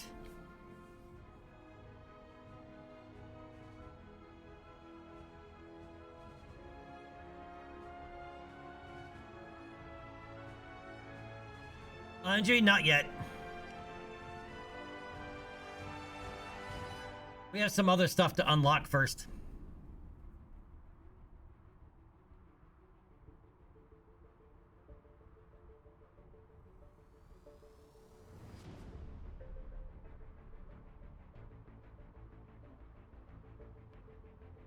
Look at those clouds though, man. Okay, we have more science to be had here. It's telling me there's more science to be had here from high. Oh, we're at low altitude over the deserts. I don't have it. I don't have temperature readings from flying over the desert. You know what that means? Airplane flight. I can't activate this because we don't have any signal.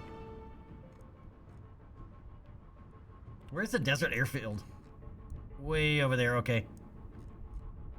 We're coming down this little peninsula.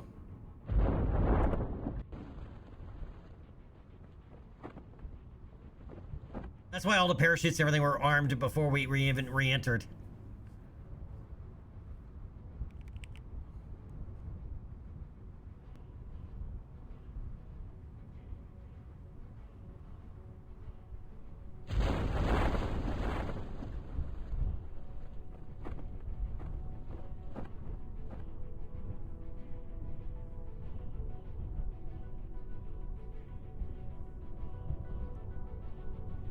We also need better comms, but I don't know how much science this is going to bring us back.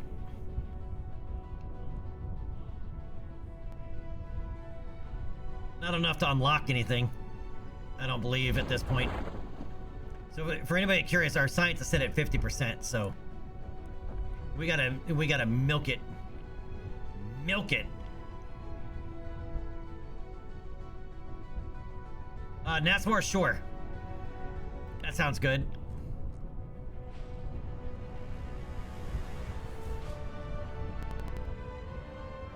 All right, let's recover that.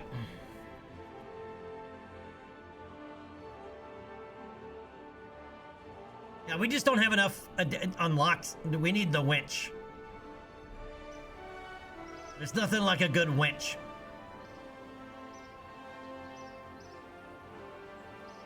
Oh, shit. We brought back 101.4 science. Damn. Yeah, baby.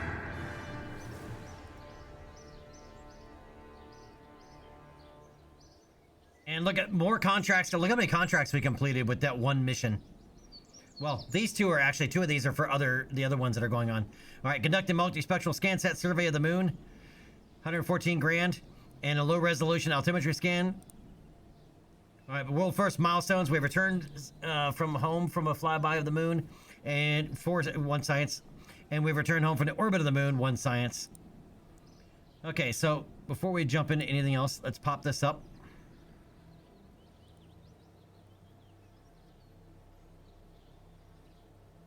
All right, still only 87.7% complete. on the altimetry scan, and the multi is still only at 84%. So it still has a little ways to go.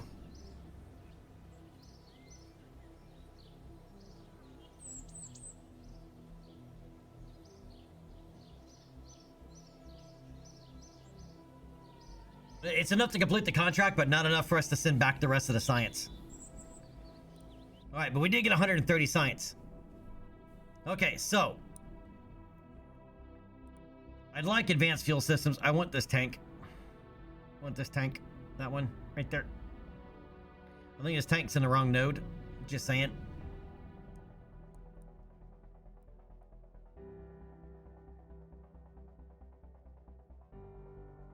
Let me think about that for a moment. Oh yeah, and Hikari, so it does break things up into different categories, but it's mostly career evolution. Here for this one, most of these others are from different contract packs that we have. But career evolution is the core.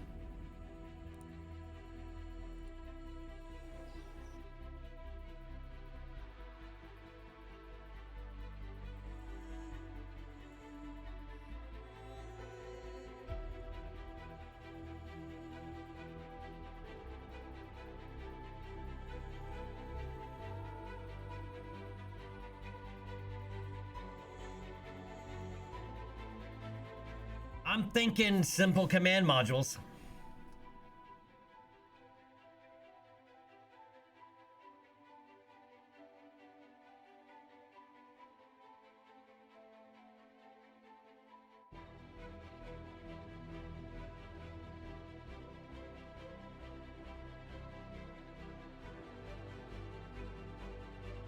It's like, it's just a Mark 1 command pod.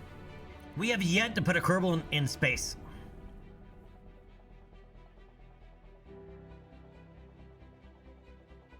I mean, we have the onion reentry already. I guess we could do something with it.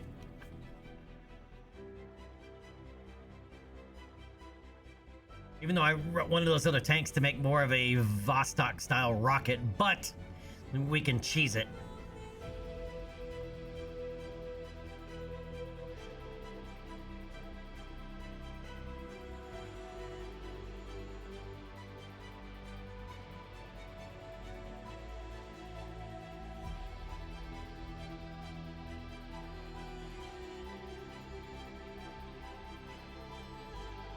Even though this would allow us to do both suborbital and orbital. I don't know. The onion doesn't really like suborbital.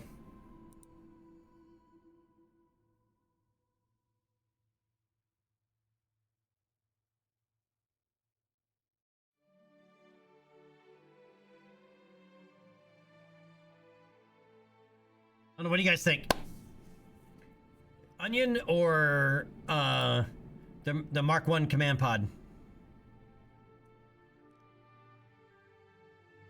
What are we gonna do to send up Kerbals first?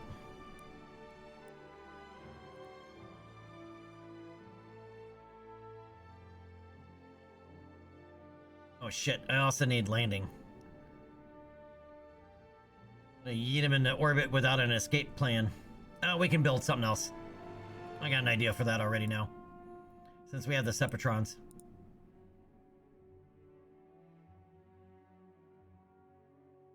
Yeah, that's the only reason I was kind of leaning towards the onion is because it's something different.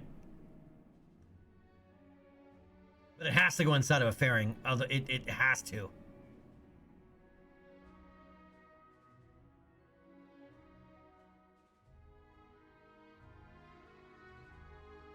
Right, and you need a 1.875 meter rocket to launch the onion. Well, without it looking ridiculous. Anyway.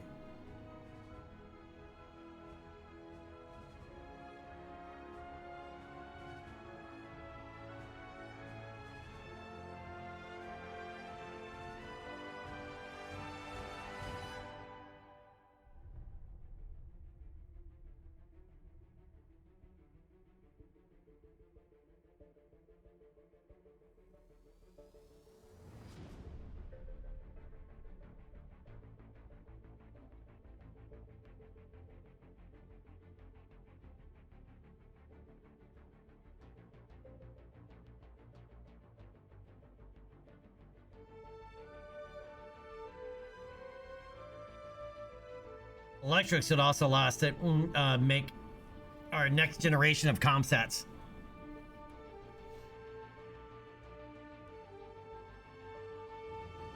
All right, before we unlock anything, let's play with the onion idea. Let's play with our onion.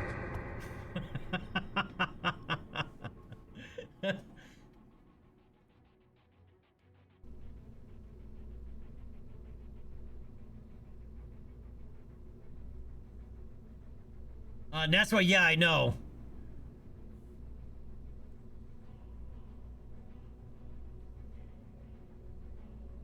Yeah, they're definitely not command pods, that is for sure. Not really.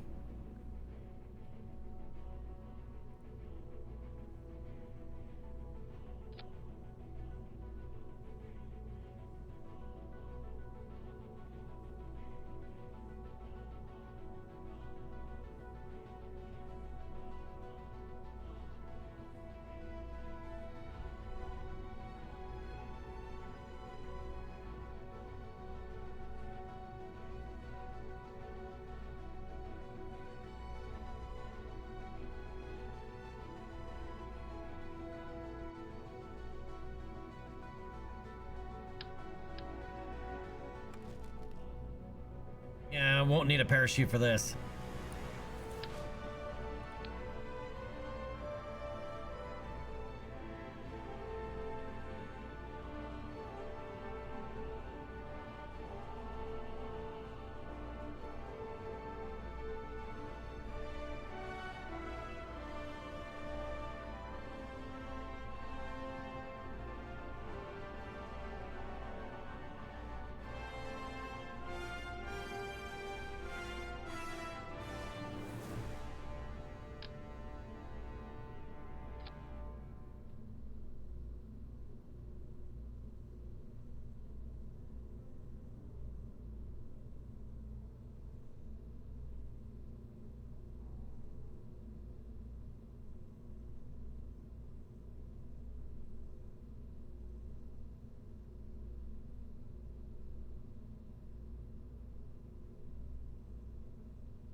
Oh, you're too big.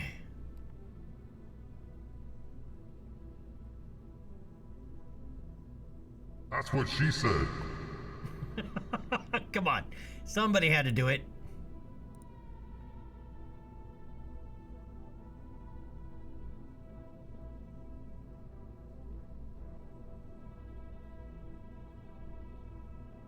She lied.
Yeah, this is the one we need for that other contract that we've been carrying forever.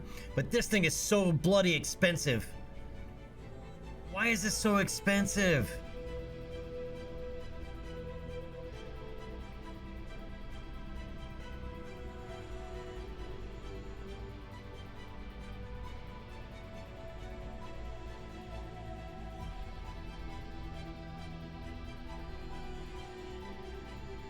Alright, I think that's all we're gonna need on this for this flight. Alright, let's go crew report.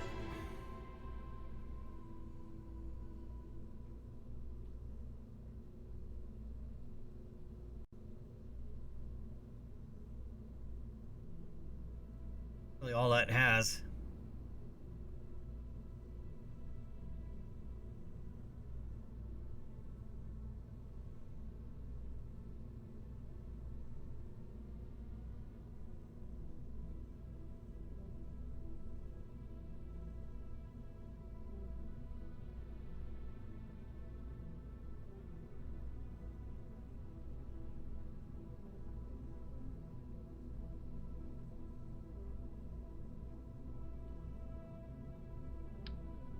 I need to pull that off though, because I need chutes.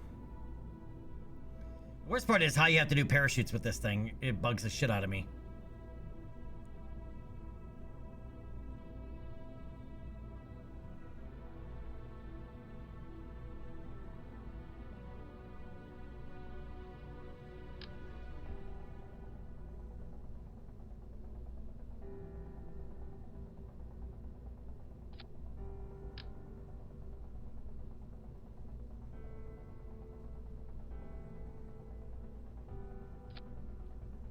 This parachute, I don't know why the parachutes are so big in Kerbal.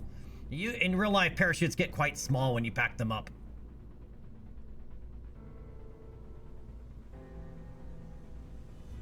Yeah, Onka, it definitely does.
This is a suborbital launch for this first one. We gotta go. Let's go get the contract for this.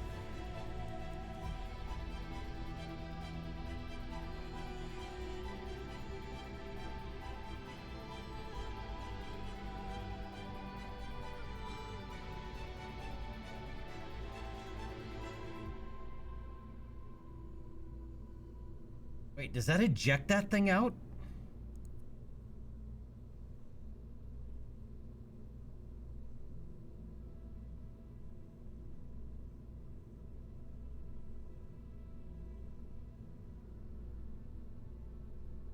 I'm not sure how that little thing works, the basic sub-satellite. Well, I guess we'll find out.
And the first launch of this is going to be uncrewed. We're not going to put a Kerbal in it right out of the gate. So I need to add...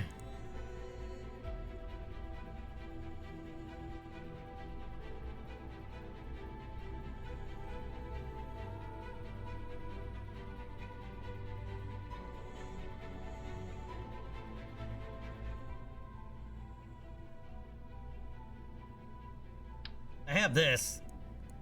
Problem is, this is too tall.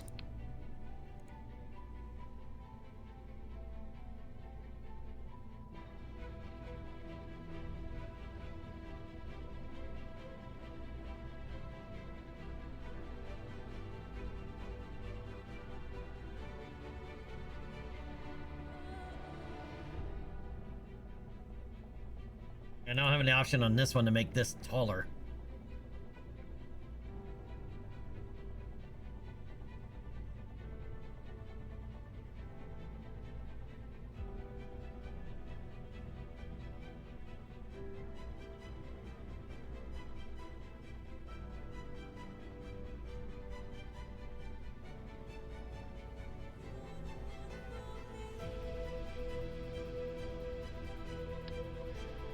But it's a remote operations unit. It's a probe core.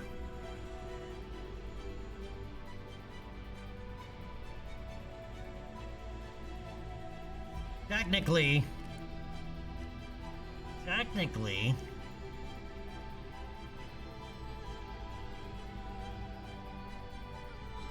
this would be, I mean, as long as we don't deploy this, I don't know how this deploys anyway. We're going to find out. Technically.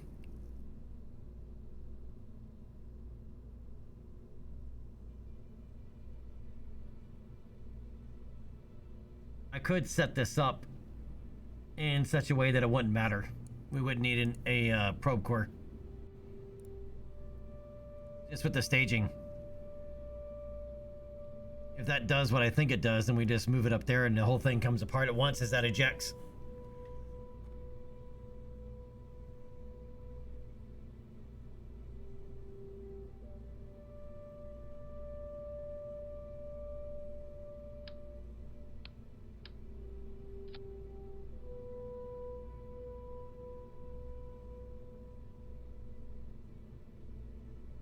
I mean, I could shove a probe core in there, but...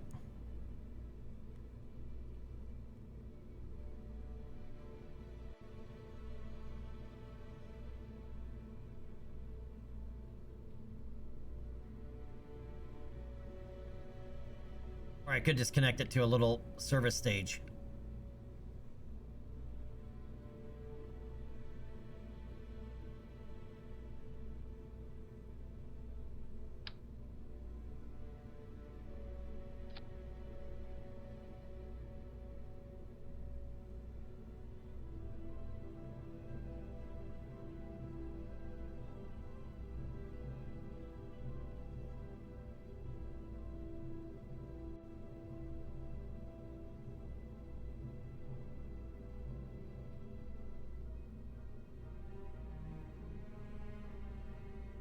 With a probe core inside of it.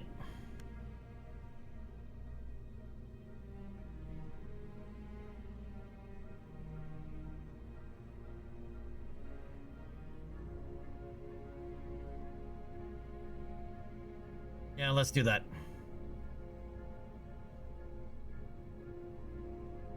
Oh, do I need to? Do any of that?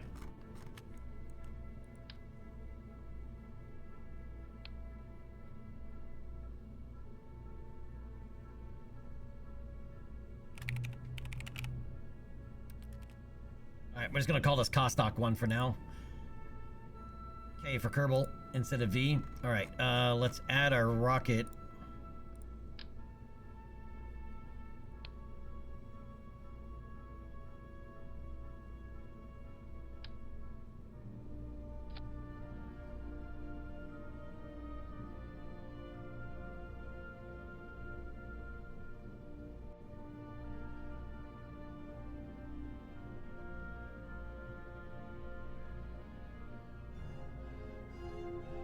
Yeah, Cucumber, you have to put him in a fairing. They must go inside of a fairing.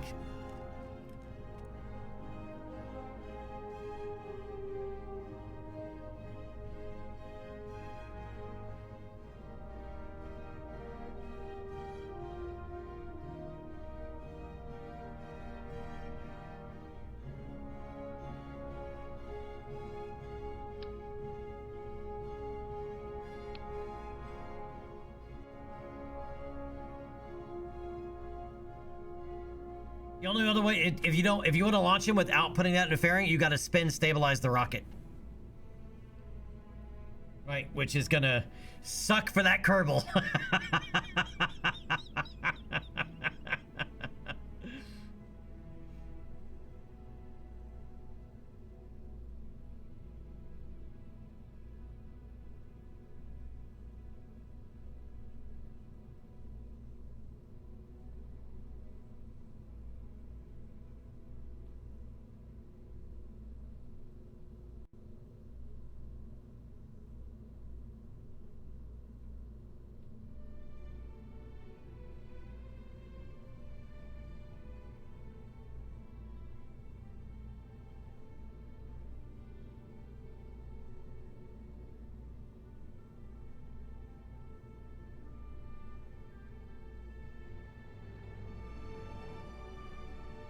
Let's even work this way.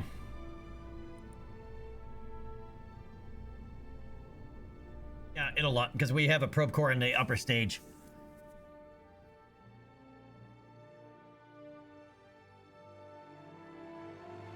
Sir, are you familiar with the forces principles in integral force?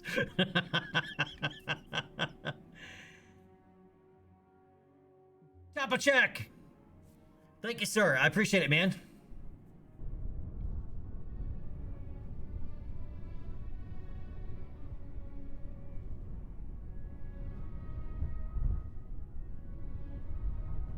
Thank you guys for the follows as well.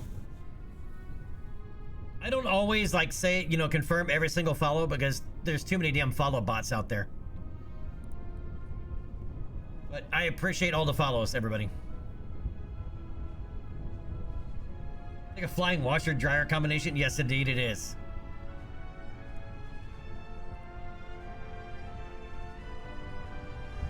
Not that. That one. All right, so if I'm using anything that you're curious about and you like, hey, what mod is that? Just ask and I'll point you in the right direction. I do have a full mod list. It's in Discord under KSP mods. There's a text file that's linked there. And once again, if you are a subscriber, you have access to my entire game data folder that you can download and install at once, minus Black Rack's Clouds. That you got to go to Patreon to get. But otherwise, everything is there. All you gotta do is, you know, in your install Kerbal, delete the game data folder completely, drop in mine, and unzip it, and you're good to go. Alpha, what's up, buddy? Yeah, at least you arrive with dry socks. Yes, clean and dry socks. Whoa, and clean and dry underwear. Even more important.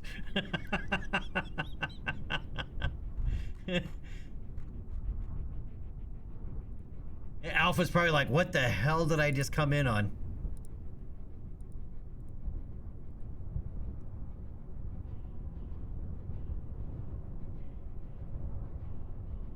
Okay, so we are doing this is an orbital class rocket.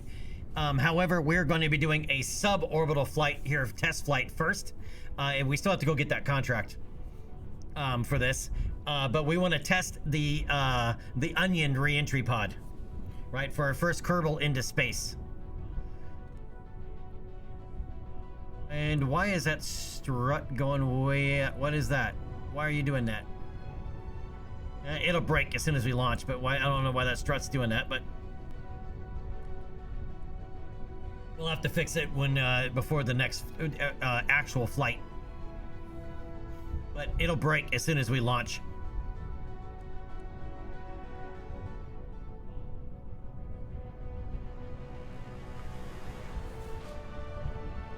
Guidance is go. Onion is go. Upper stage is go. Core stage is go. Guidance is go. I need a go, no go from chat. A go, no go from chat.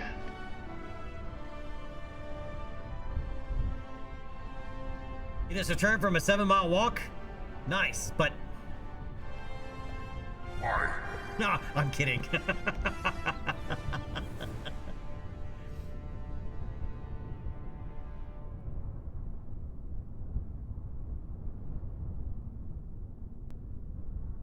I need a go, no go from chat. Come on, chat.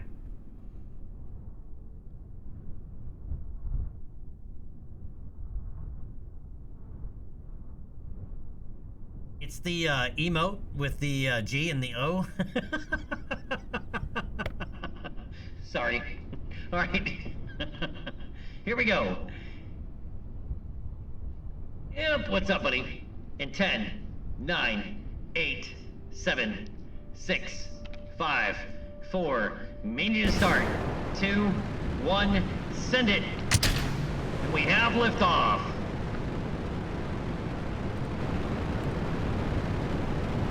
All right, we are go for pitch and roll maneuver.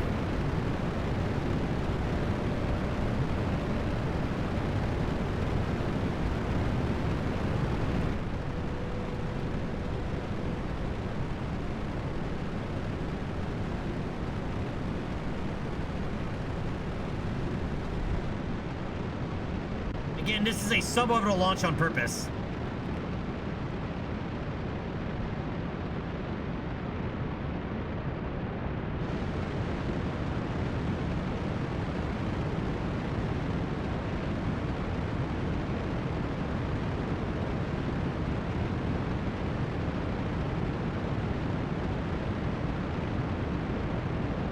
All right, 2.5 G's acceleration. I'm gonna go ahead and throttle down to 2/3.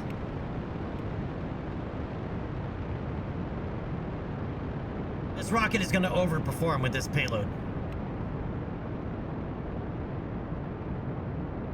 All right, dropping to 50%.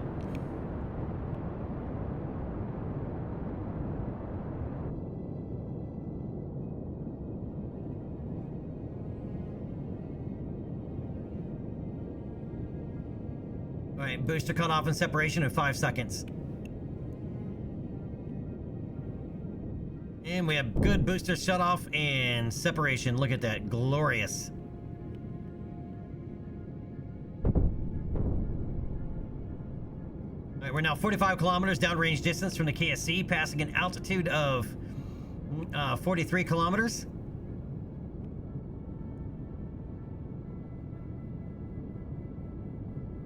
And again, this is a suborbital flight. And of course, we're launching into the dark, so I'm not going to be able to see where our re-entry trajectory is going to take us. All right, we have good fairing deploy.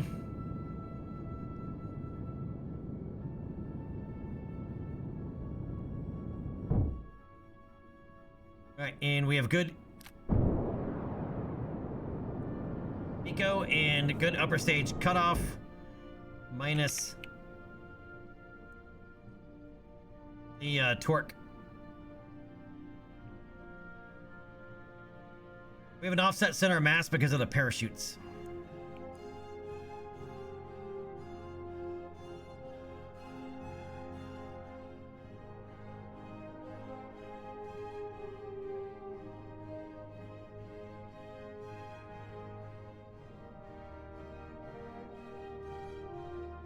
All right, let's go ahead and open our radiators and go ahead and open these bays up.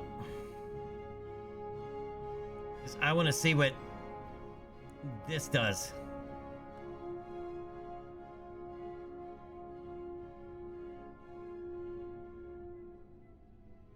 All right, so I'm going to pop it down there.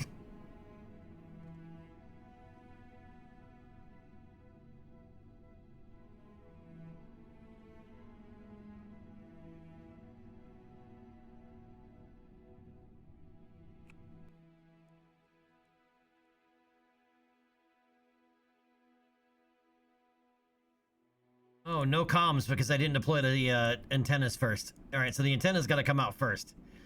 But that is kind of cool. That is... Okay. Now we know what that does. That is actually kind of cool. You can pop out a little... You can You can pop your ball.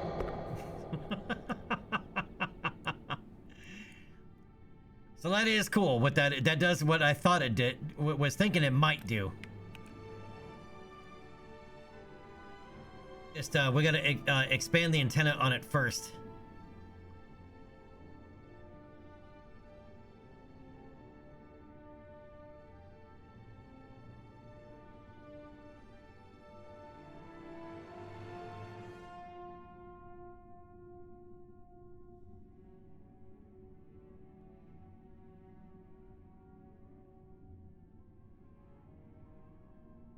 All right, since the probe core is in here, we're gonna go ahead and separate this.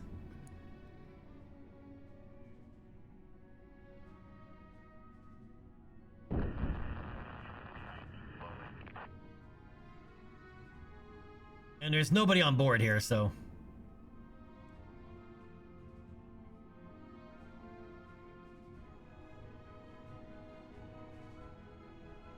And the parachutes are armed.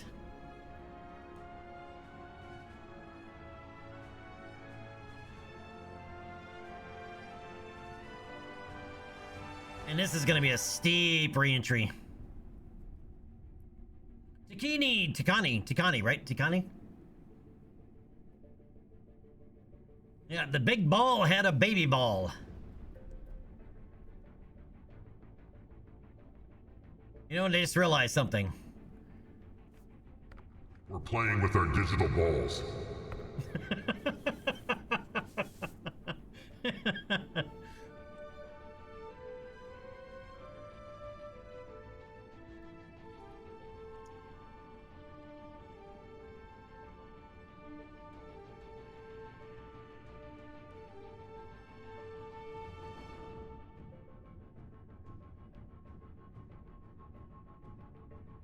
We still climbing? Yep, we're almost to apoapsis. Let's give it a little warp.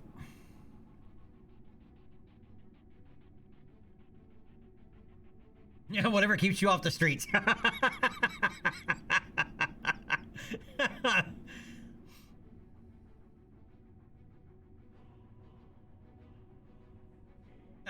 Yeah, we're literally playing with our digital space balls.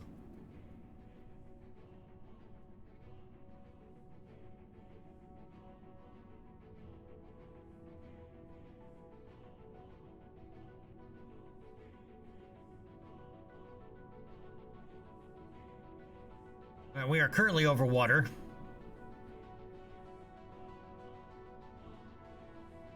All right, coming up on atmospheric interface. All right, killing time warp. We are in the atmosphere.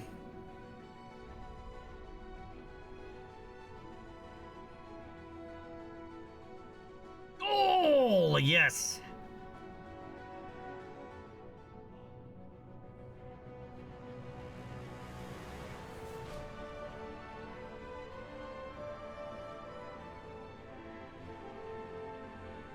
It'll stabilize.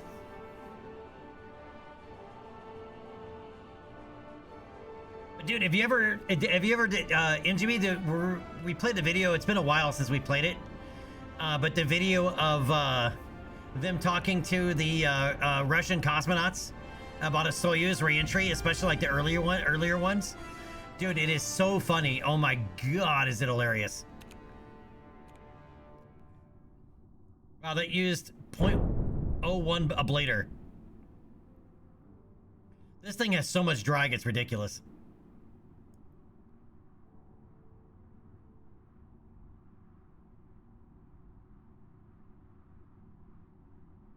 Cucumber, yes.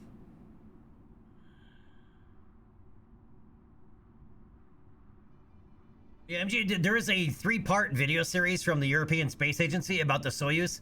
It's very good. It's like a mini, each one's like a little mini documentary, broken up into 3 different phases of flight, right? Launch and rendezvous. Launch is the first one, and then the second one is rendezvous and docking to the ISS, and the third one is re-entry. The re-entry one, dude, I was in flipping tears. Because he basically said, the Russian cosmonaut basically says more or less, you know, that once they separate, from the orbital support module that they're flipping ass over tea kettle until the parachutes pop. But the way that he explains it, dude, I was rolling.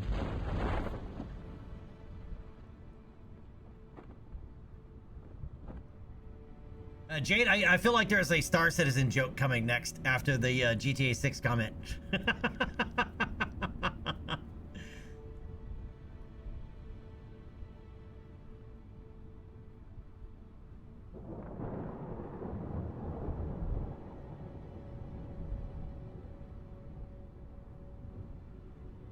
Speaking of, Imp, what do you think about the Galaxy? RSI Galaxy for Star Citizen. I like the Starlancer TAC, but man, it requires so many people to be fully functional.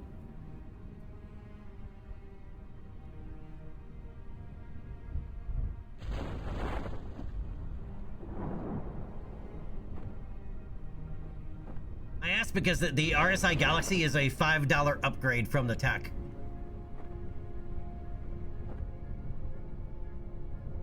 The Galaxy is the other one. It's roughly, it's almost the exact same size and shape as the Perseus, but it's got the small hangar in the back of it, and the whole middle section is modular.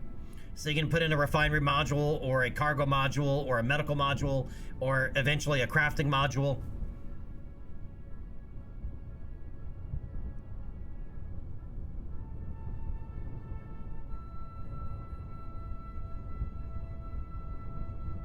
Well, interesting, that's the loaner for it, is the Carrack. Even though the Carrack costs far, far more. Probably because the Galaxy's still in concept. I mean, the Galaxy is more of a support ship, right? So if you had a Polaris and a Perseus flying together, the Galaxy would be like the support ship for the two of them.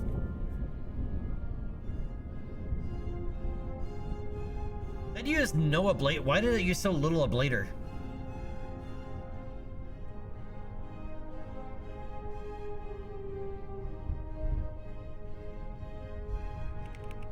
Yeah, I know. We're dark. We're landing in the water.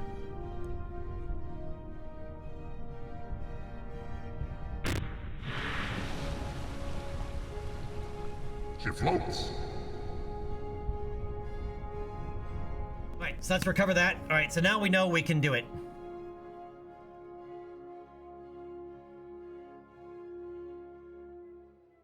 Yeah, I even have reentry heating turned up to 120%.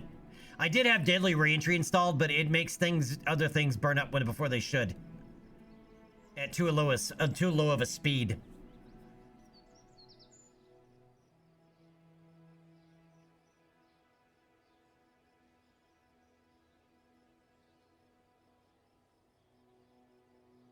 So yeah, well, plus it was the 7G reentry where we just, decelerated. But even so, I think the last time I used the Onion was at 1/4 real scale. And it used all the, you had 0.1 ablator remaining at 1/4 real scale. Because your orbital velocity is an extra 1,000, well, actually it's more than that. It's 1,600 meters per second difference. So your orbital reentry velocity is almost double stock.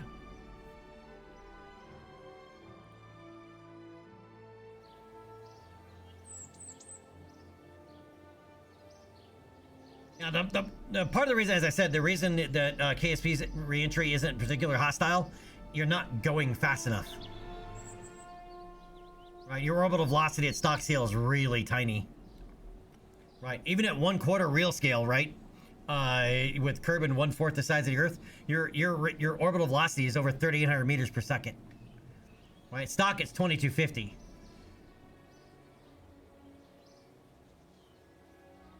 And that's a pretty big jump. Right, it's basically half of what real life reentry speeds would be.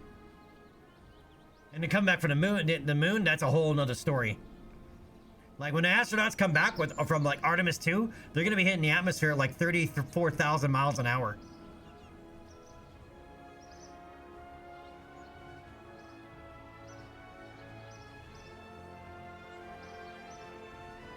And a big part of that will be it will be depend on what scale they decide to go with. Right, as I said, like just the stock scale, you're just not going fast enough for anything really to happen.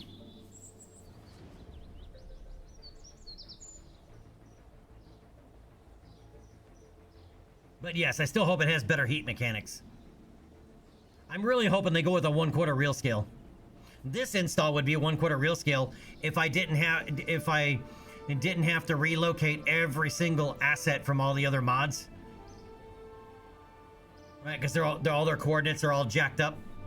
And I still need a better mask or decal to block the trees from all over this. But I'd also need decals, new decals for parallax for every single Kerbal Constructs location.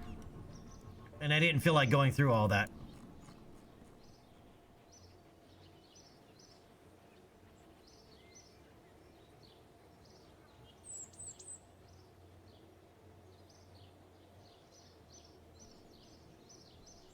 The only thing is, MGB, is it's purely going to rely on donations. Right? And if the donations don't stay high enough to be able to continue to support development, they're going to, he's already stated in an interview, he'd stop.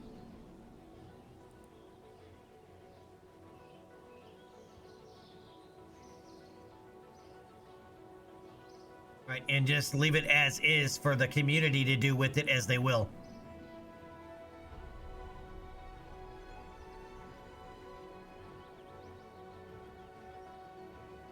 Right, and as much as like, even though, you know, like somebody donated 10 grand in a single go, which is awesome, but in fact, I'm not even sure.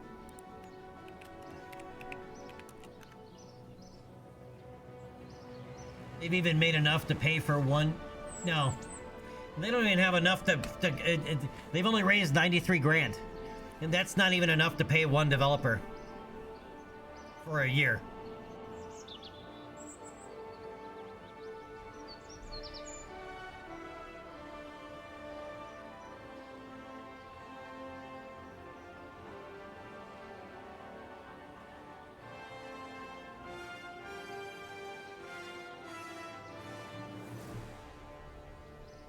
What's the average salary now for a experienced game developer?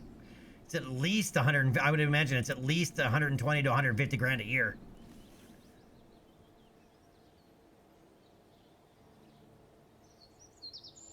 Right, for full time.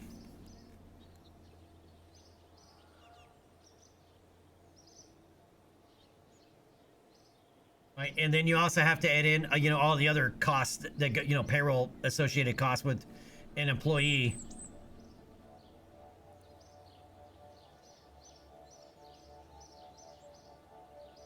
Yeah, I'm doing, yeah. Shit, Elon Musk could drop 100 million and not even notice.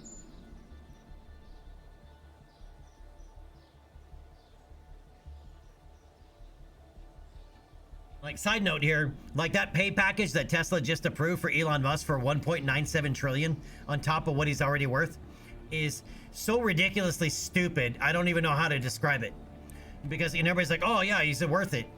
Really? I don't think people realize how much money that is. That's just like not manipulate the government of one country money. That's manipulate most of the governments of the world money.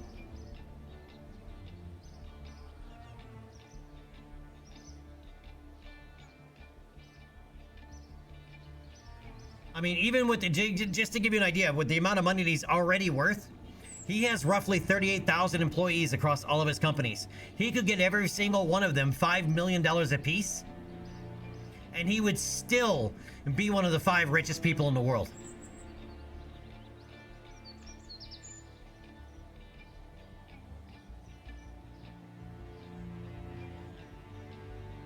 Yeah, somebody did I think Forbes did a study of like how much like CEOs of major, like even like Fortune 500 companies, how much they were making in the 90s compared to the average salary of the employee of that company. And it has gone stupid. Right, so in the 90s, the average CEO of a Fortune 500 company made 10 to 20 times that of their average employee wage. Now the average is almost 500 times what the average employee makes, which is Dumb. like beyond words.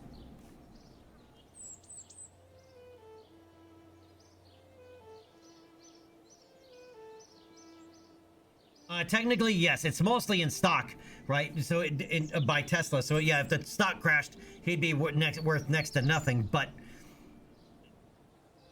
and he can't obviously sell it all at once. However, he can still use the stock as leverage.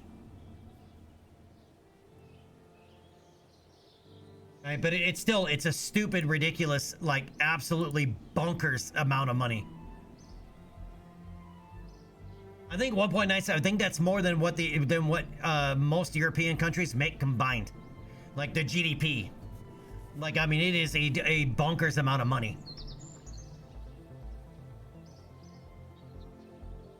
But also, another side note here, if you know who'd be the wealthiest person in the world by far right now if he hadn't started giving away his money?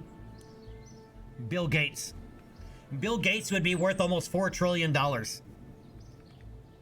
If he had not started giving away his money.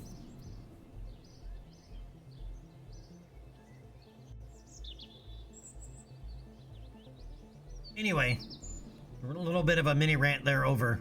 I'm all for, well, maybe not. I'm all for, you know, CEOs getting paid what they're worth, but that is beyond ridiculous, right? Because that means that, because no CEO is doing it themselves. Yes, they may be making some of the major decisions, but it's everybody underneath them that makes those decisions happen.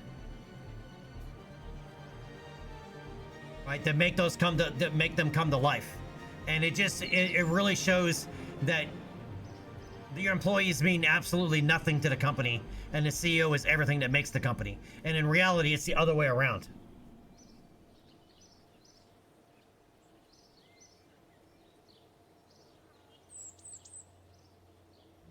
Yeah, and the shareholders approved that vote, which is just mind-boggling. And Tesla just says it's worth it's way overvalued. It is so overvalued, it's beyond words.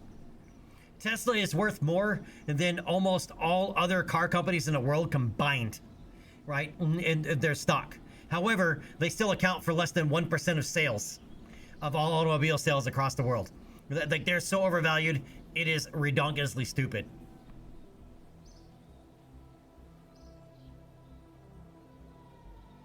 Technically, you know, I hope so, but it's still asking a lot from the KSP community.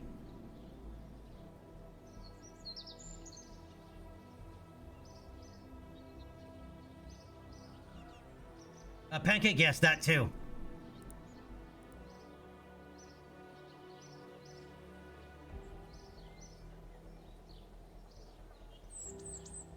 But nobody should be wealthy enough to be able to buy entire nations, which is what that money is able to do, right? As I said, it's not just manipulate the government money, right? It manipulate all the governments of the world money.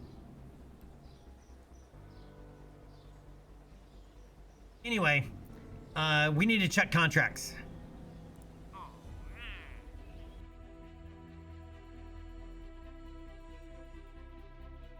Technically in orbit, well, yeah, lucky for you, you do know that the modding community for Kerbal is very, very collaborative in helping one another out. And you'd be surprised how many mod authors are actually in chat right now for different mods for KSP. Bunix, my mod list is in Discord. It's easier to keep in Discord because I did play different games, and a lot of them I have modded. So just typing in mods, you know, it'd be like, okay, well, what game? So I just keep them in Discord, and they're in there. So if you type in !point Discord, and then go in my Discord, go down to KSP mods, and there is a text file attached there for the entire mod list. Or if you ask, I can just point you in the right direction if it's a specific mod that you're looking for.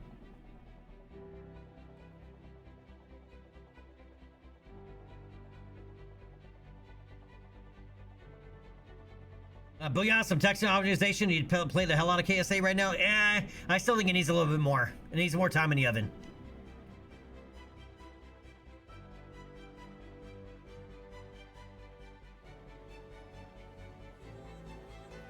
But technically in orbit, MGB 125 is also Forum user Angel 125. So he's everything blue.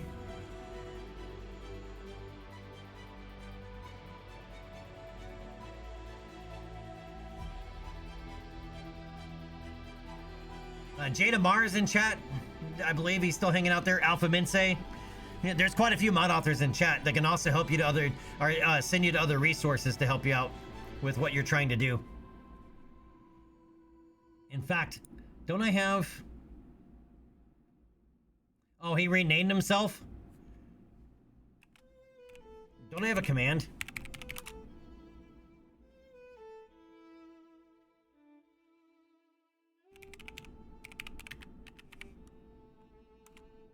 I'm pretty sure, yeah, there we go. Jimmy, I'm pretty sure I have a command for you. I just don't remember what it is.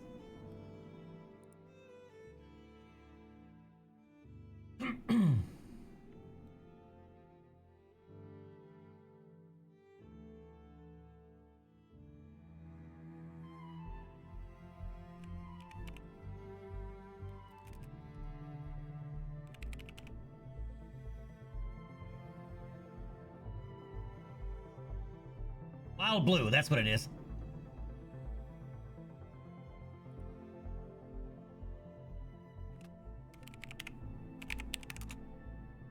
Oh, not Will. Ah, come on, man. Type correctly. There you go.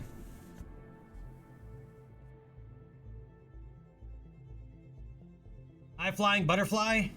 What's up, man?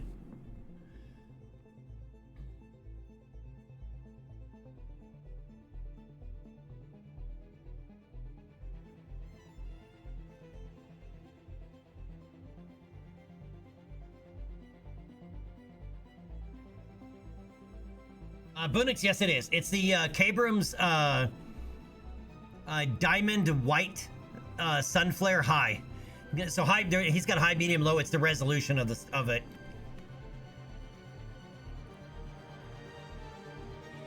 But it's on CCAN.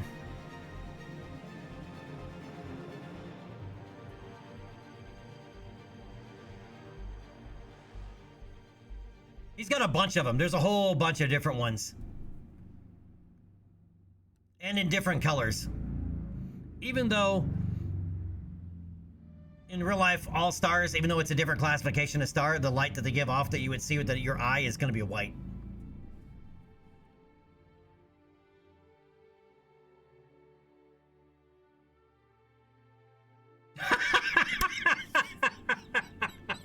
Technically in orbit. That is funny, dude, and that about sums him up, man.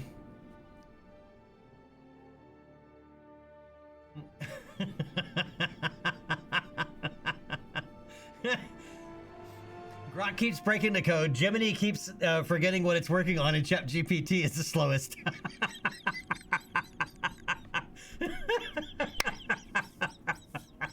Oh man.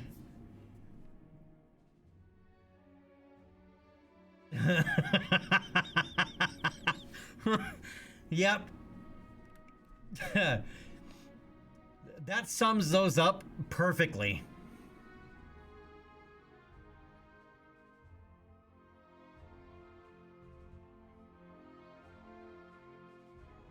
All right, crude milestones. Cross the Kármán line. All right, let's grab that.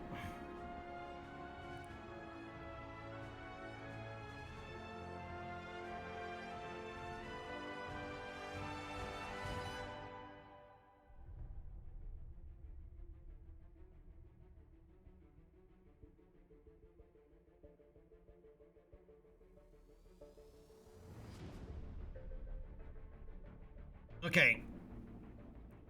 So we have our contract for launching a Kerbal suborbital.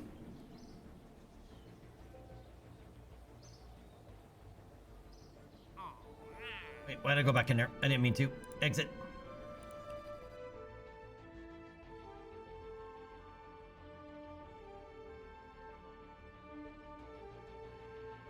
The three cyborg stooges. Yes.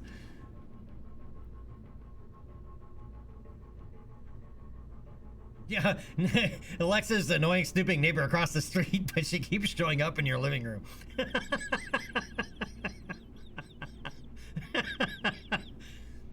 Chief, what's going on, buddy?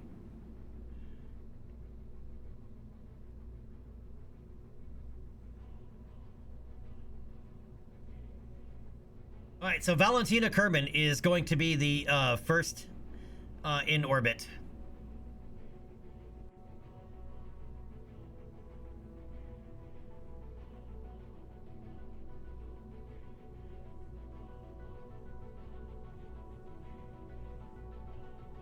Or not on orbit, but in space. And we need to fix these struts.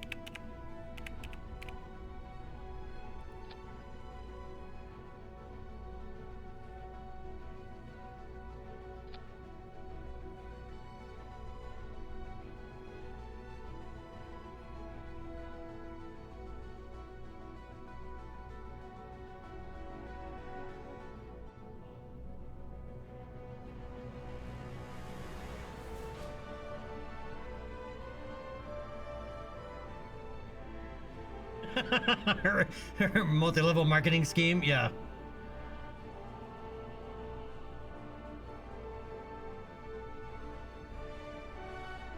Oh, hold on. We gotta make one other change.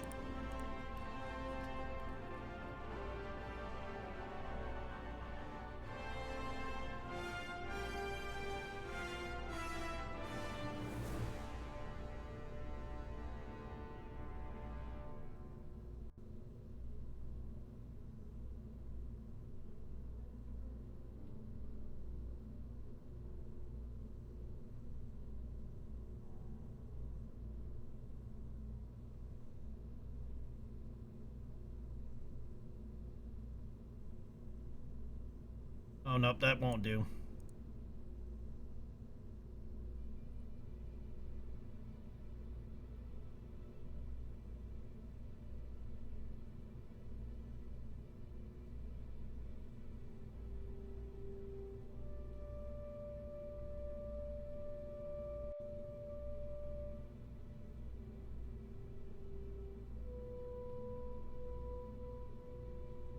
Alright, why are those antennas deployed? They should not be.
Bring your antennas in, dude. Where's the button?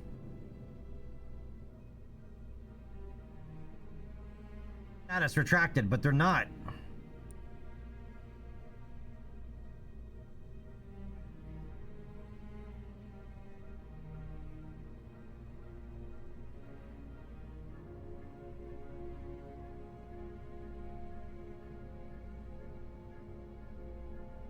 All right, let me grab a new one. Sometimes it's just what you gotta do.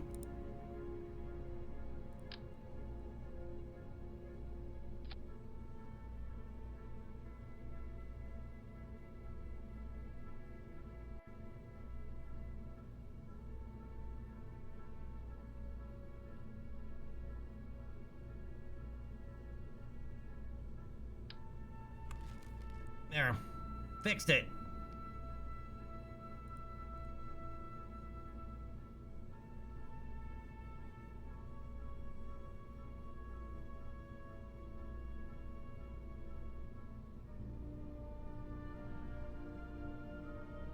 Booyah, good to go on my end.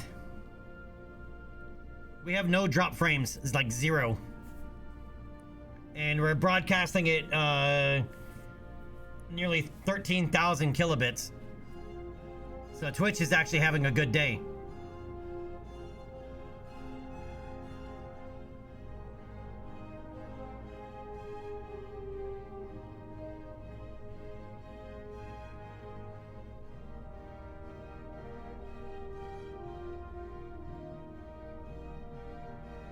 Now, for those of you in the US, are you guys all set up for Thanksgiving?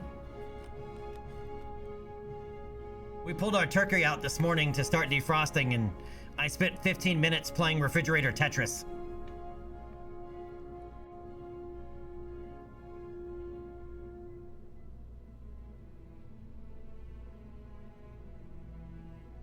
Yeah, tell you how bad Twitch is most of the time. That's why everybody always asks the streamer, "Hey, are you sure it's not on your end?" But usually it's not on the streamer's end specifically. It's usually Twitch.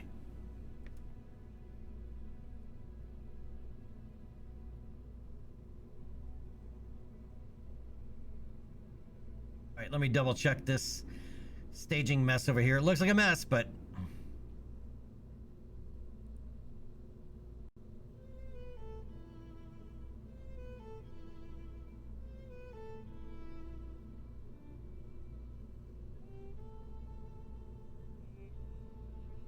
all right, Valentina Kerman gonna be the first Kerbal in space.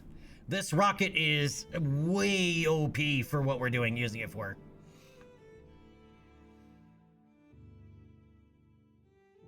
Oh, nice, technically.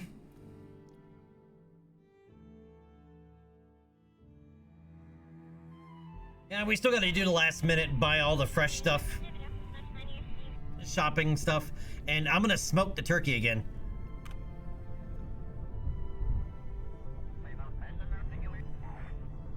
And it's gonna be Good. so we didn't have the smoker last year, but about not long after we bought it, because we had an extra turkey still in the freezer, we defrosted it and I smoked the turkey just to see how it was. Oh my god, that is, dude, it comes out of the smoker looking like it's like should be on television. I mean, it's like that, the skin is like that perfect golden color, and you cut into it and you almost get squirted in the face because the meat is so moist. It's just like, oh my god, dude. It was the best turkey ever.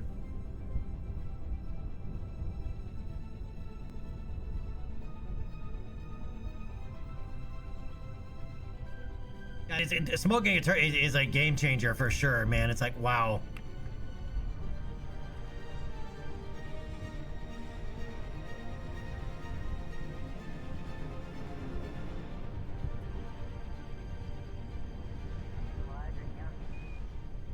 But yeah, I used to, when I lived by myself, I used to just buy a big turkey breast and roast it for myself.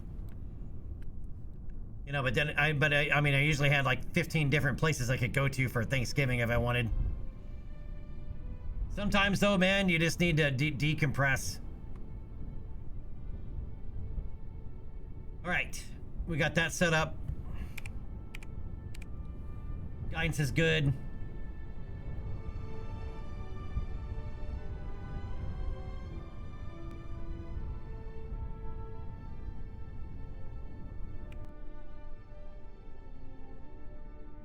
All right, Valentina Kerman is good to go. And as I said, this launch vehicle is gonna overperform with this payload. All right, and the goal is suborbital. All right, Valentina Kerman is go. Onion is go. Upper stage is go. Core stage is go. Guidance is go. I need a go, no go from chat.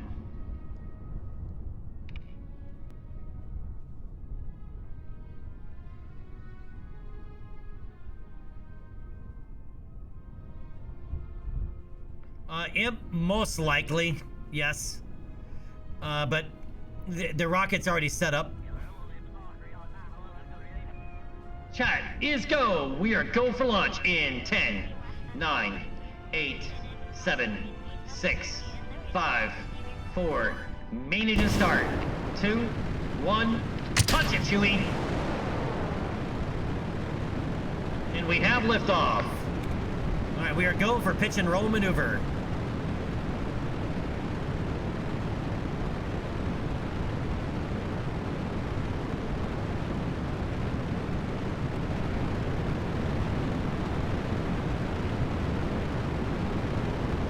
Get some onboard camera action.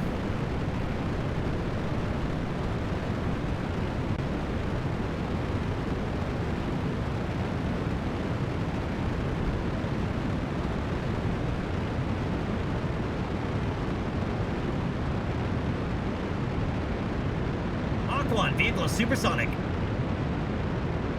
All right, coming up on max Q, passing max Q. All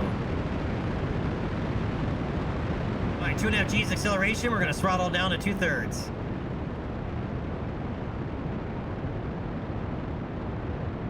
All right, 30 seconds to SRB cutoff and separation.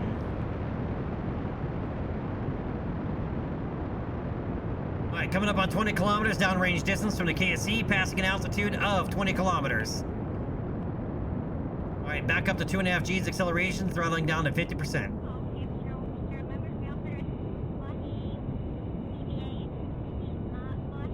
5 seconds to booster engine cutoff and separation. And we have good booster cutoff and sep.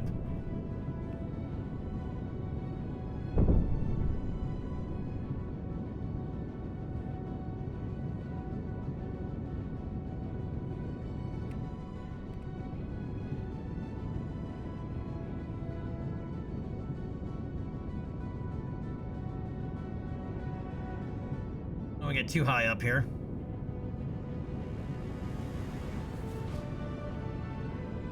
All right, stand by for fairing separation. And we have good fairing separation.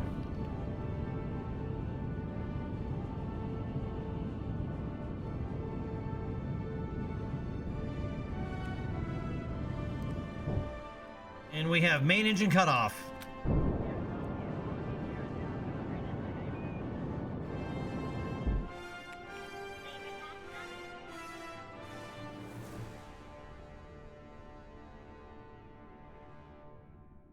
And we ditched that. The offset center of mass on the parachutes comes into play.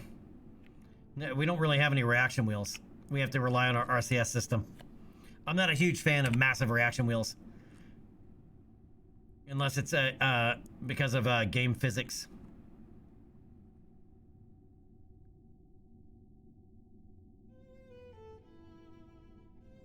All right, that'll put us down in the daylight side here in the water. We're not going to go very far.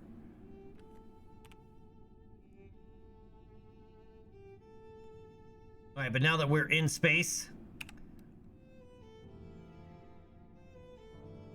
let's go ahead and open that up and pop out that little satellite again. This time it should go completely active because when we pop it out, the antenna should deploy simultaneously. Like that.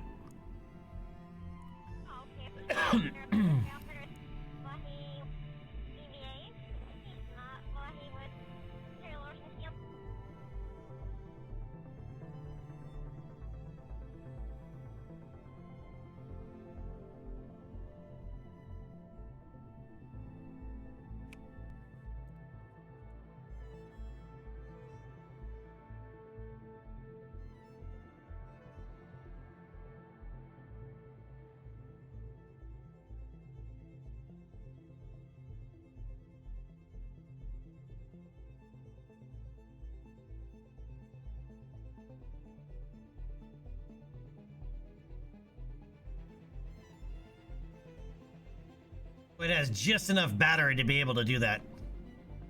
All right, so we got a little bit of science off of it.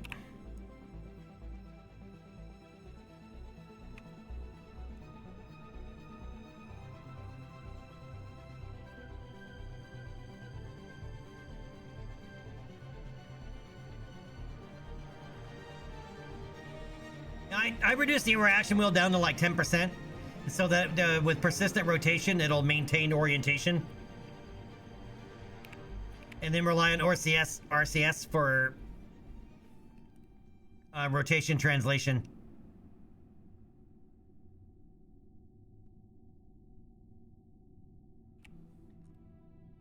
All right, pop out the radiators there.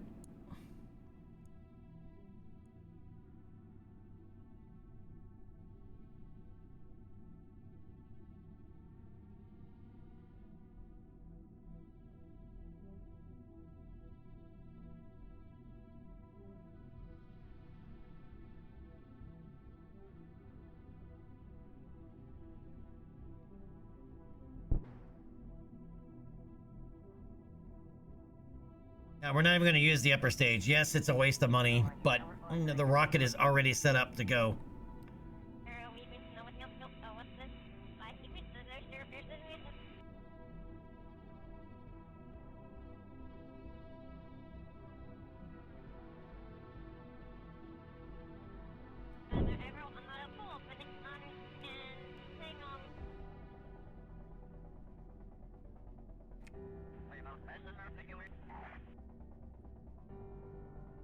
Let her grab that crew report.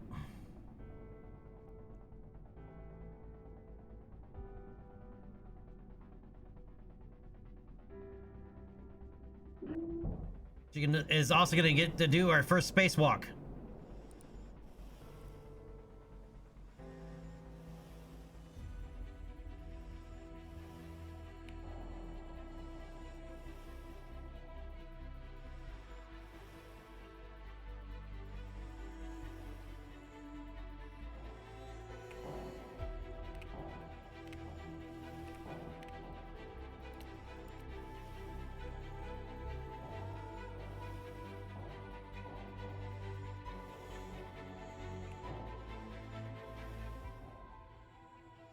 And of course, because we got out of the capsule, we put it into a spin.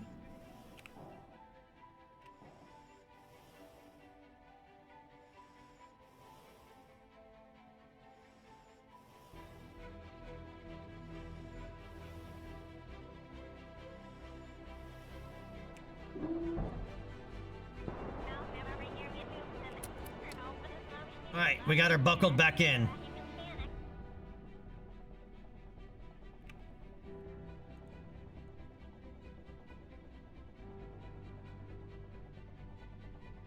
World first milestone. We performed a spacewalk in the orbit of Kerbin.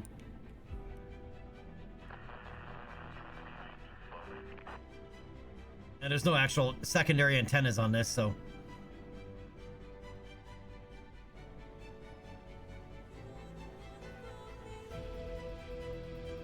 All right, so we're on that descent phase.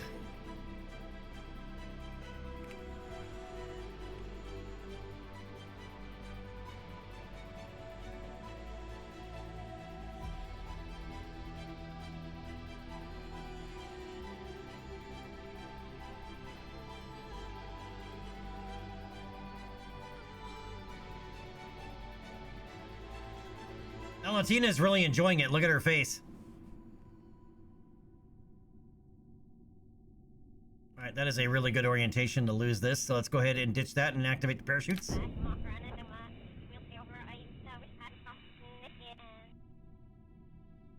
And we have atmospheric interface.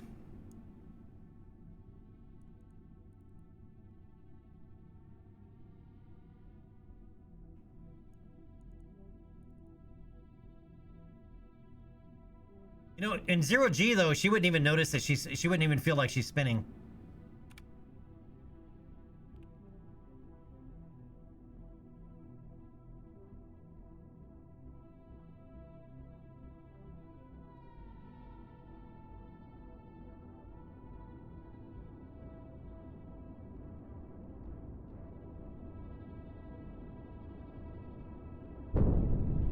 Oh yeah, look at all that. Look at that beautiful re-entry. How do you maneuver this thing? With hopes and dreams. A prayer probably would help too.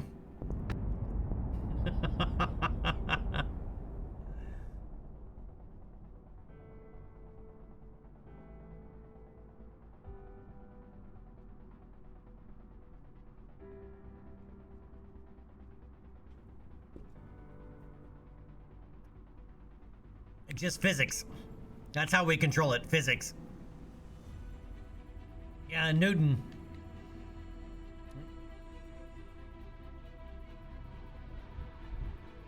Do not tell me we're coming down to one spot on this thing.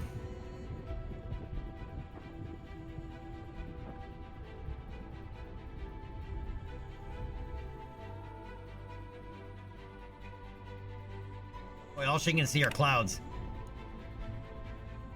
That's not scary. We'll tell you what. No.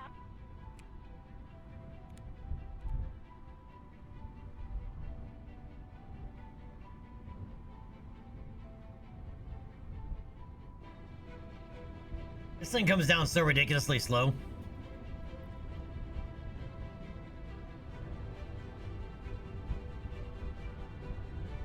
Because this part has a ridiculous amount of drag.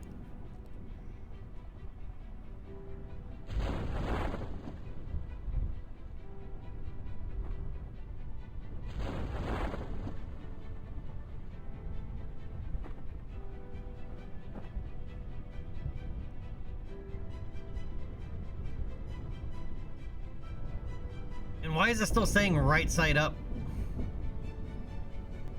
You'd think the parachute, you know, it would roll over.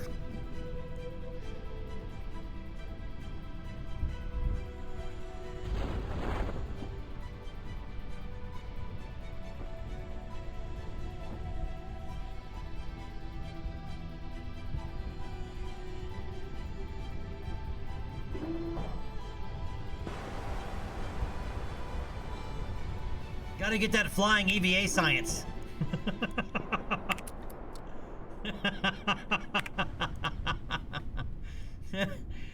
High risk maneuver there, Val.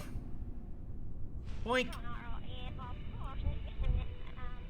By the way, do whatever you have to do to not land one of these things in the mountains. But if you do, or if you just want, or if you really want to do it and you want to see something fun, go into the cheat menu and turn off collisions. You know, so destructions from collisions, and just watch this thing roll and bounce down the mountain.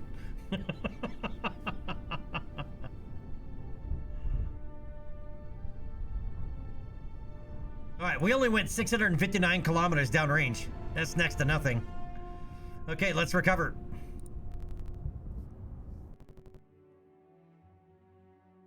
Yeah, at some point though, you'll go too fast and the game physics will bust, and you'll either spaghettify, or the pod will just go poof.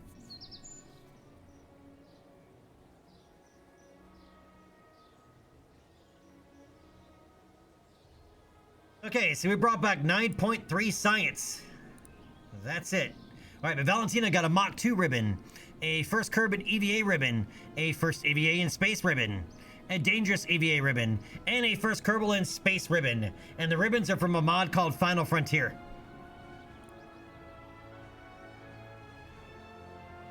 And that is a contract complete for passing the Kármán line.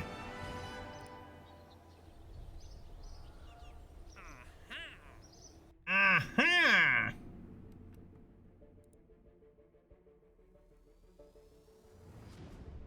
All right, put the first Kerbal in orbit.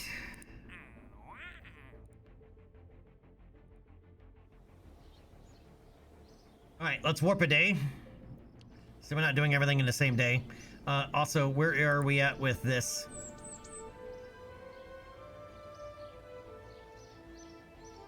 89% done on the altimetry scan. 84% done on the multi and visual scan of Moon. We have two satellites that are, well, actually, no, it's one satellite with different experiments on it. It's mapping the Moon over time for us. So this is the Moon. We've done it already for Kerbal. For Kerbin. And the mod that this is for is ScanSat. Alright, so I can swap the map out to Kerbin. Alright, so this is a biome map of Kerbin. Minus all the different biomes around the KSC. They're too small to show up.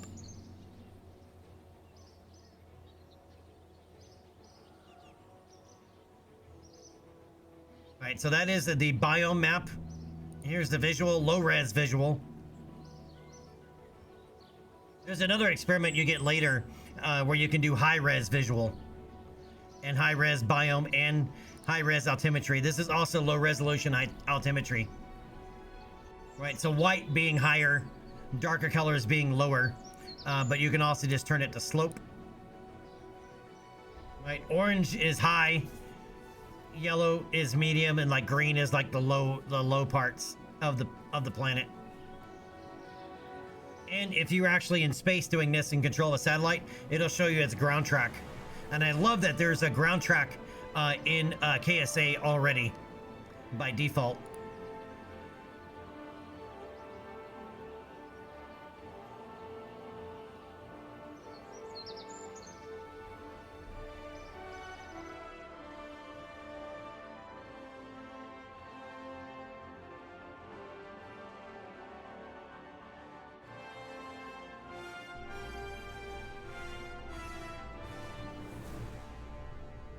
Okay, so next up is going to be Jeb Kerman. This time, though, we're actually gonna go into orbit, but I'm gonna have it to where his apoapsis is high orbit,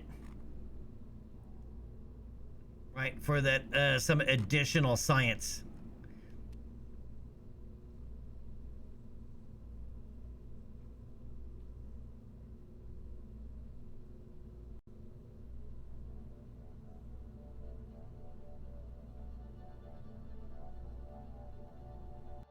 All right, so let's put this out on a launch pad. Stretch it out a little bit. And I probably need to go punch the bladder reset button before we fly.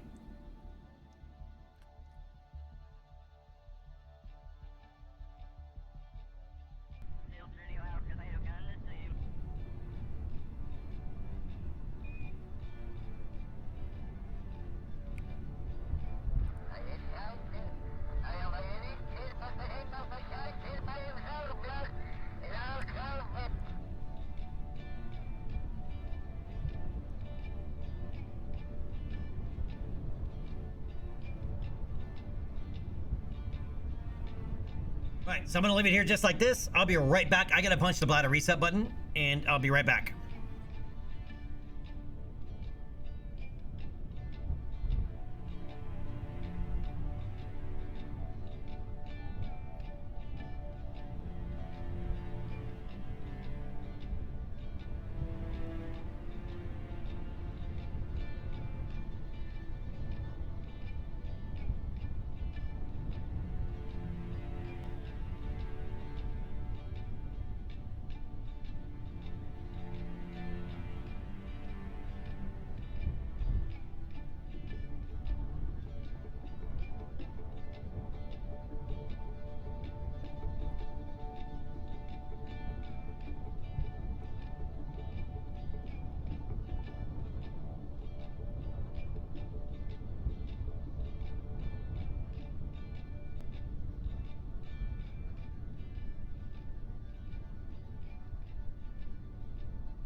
right, I'm back. Thank you for your patience.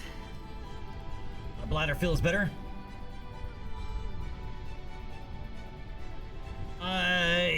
MGB, yes. Coming in hot. Coming in hot, baby. Coming in hot, baby. Frostborn, what's going on, man? Raiding into the chair. No, I'm here. I'm here. I'm actually here. But Gordy Keggs, what's going on, man? How you doing?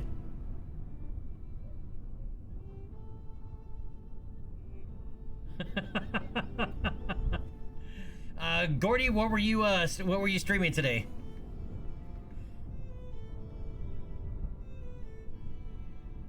Mistimed it? Well, there's always that stream delay, right? Ah, some Kerbal. Gordy, nobody plays this well for quite some time. And you can still make stupid mistakes even after you have thousands of hours in it. You can still make dumb mistakes. This guy. Oh, nice, Gordy. It feels good, doesn't it? It's a weirdly rewarding experience for a video game, isn't it?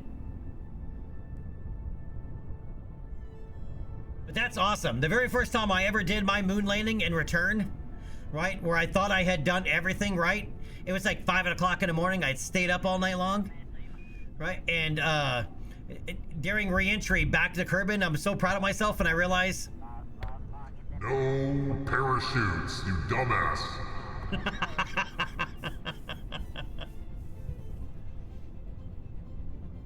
Gordy, I don't recommend that. There's a lot of concepts you won't figure out on your own, because they're steeped in real science, and there's no real world there's no analog in the everyday world that you can compare it to. Okay, getting a little help from chat. Okay, the Kerbal community is very, very helpful. But yeah, there are like orbital mechanics. You're not going to figure that out. Like, it's just not you. Right? Because you don't have anything to do with home and transfers in your everyday life, right? Or direct transfers. Yeah, but no, but it's not. Trust me, there's going to be plenty of trial and error without that. But I mean, it's like some of the more advanced scientific things you're not going to figure out through trial and error.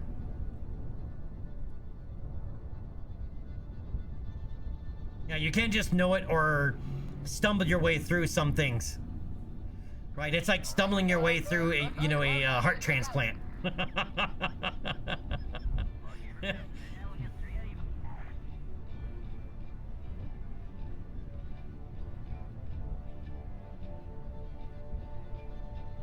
I mean, you're gonna blow up a lot of stuff, and you're gonna gonna turn a whole lot of Kerbals into mystery goo.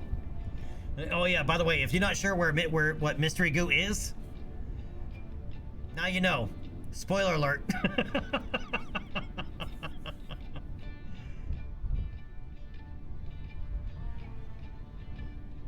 I mean, you'll learn it. Don't get me wrong. You're gonna learn a lot through trial and error. It's just trying to get anywhere beyond the moon without knowing, without some outside help. You know, like trying to go to Minimus because of its inclination difference. You're not just gonna like, okay, there's Minimus. Let's launch and let's go.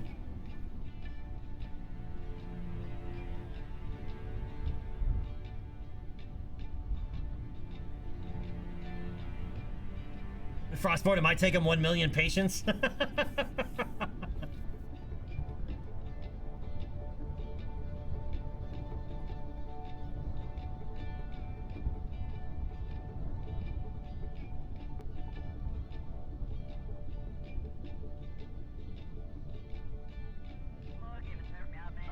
No, I guess you built some really big rockets for you're probably way over building.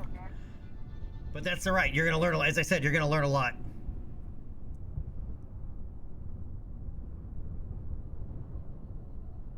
And then once you've done some of that, would you actually go back and look up and learn a little bit more about orbital mechanics? You're gonna realize, holy crap, like what more you could do with the same things, you know, the same launch vehicles.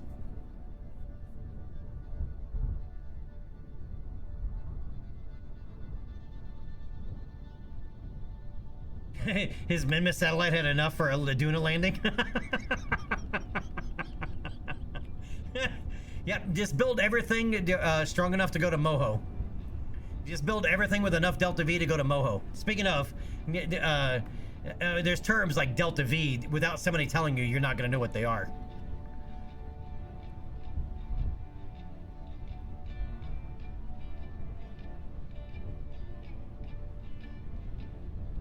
So everybody just came in with Gordy and anybody else that is just joining us.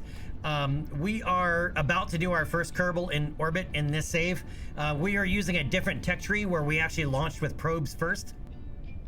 Right, so we're actually like 5 levels into the tech tree before launching our first Kerbal in this space, which we just did. We just did a suborbital launch.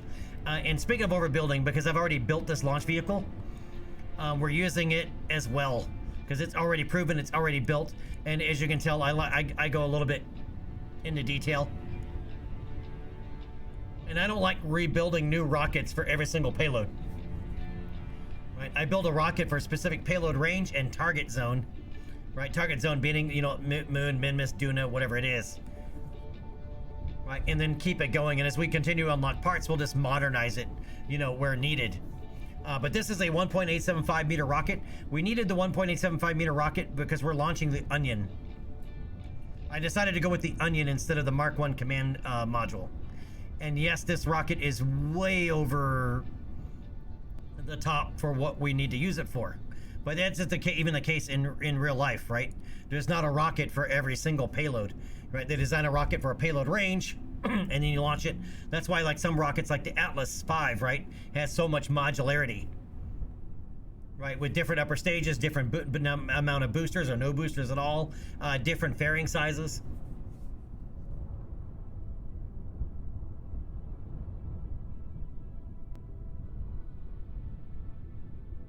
Now this one's not reusable. We haven't gotten to reusable rockets yet, but I have done them. Yeah, the Atlas V is a very awesome launch platform.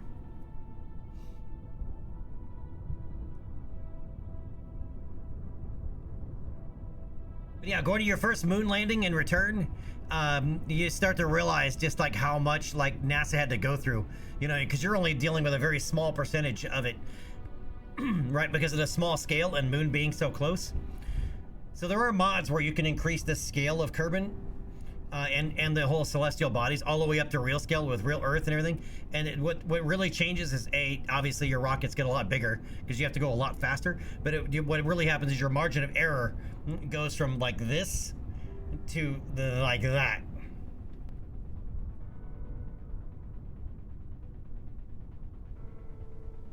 It is.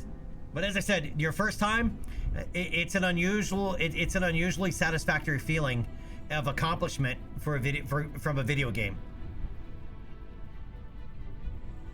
Oh, and airplanes. That's another thing. It's a side note. Airplanes. You will not figure out airplanes without outside assistance. Not really. Right, and I'm including outside assistance as like people in chat or whatever else it is, because airplanes have a lot more going on than a rocket, because a rocket spends very little of its time in an atmosphere, and what time it does spend in its atmosphere, it's leaving it, right? It's just traveling in one direction. Where an airplane spends all of its time in the atmosphere.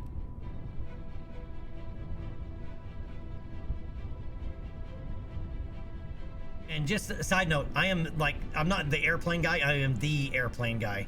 I love making airplanes in KSP.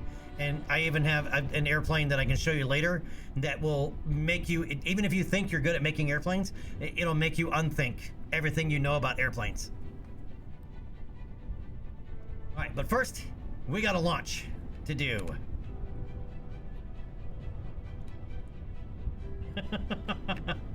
Yeah, so I have an airplane that can fly in any direction, including backwards. And without using any reaction wheels. In fact, I have a mod that removes reaction wheels from airplane cockpits. And just using aerodynamics and physics, it can fly in any direction.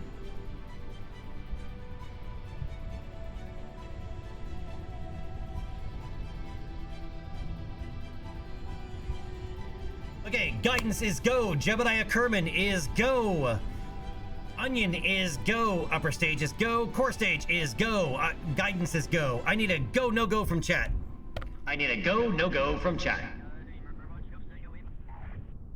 Gotta do the voice effects with it just because. And chat is go. We are go for launch.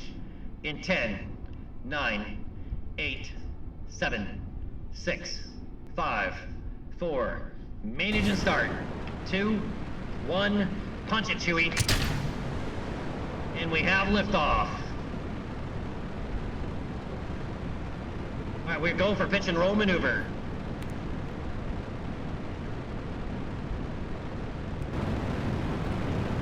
Go with that onboard camera.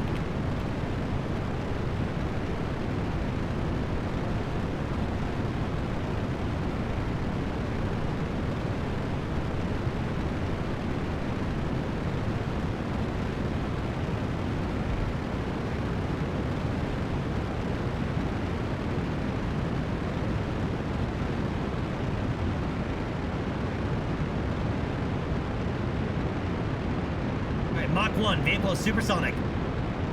Coming up on max Q.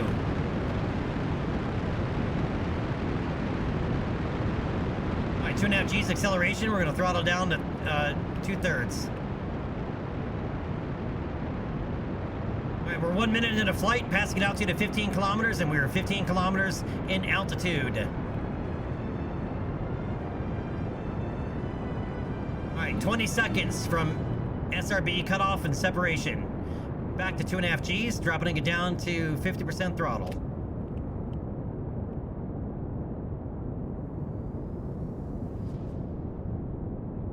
Alright, 5 seconds to SRB cutoff and separation. 2, 1, shutdown. And we have good SRB separation.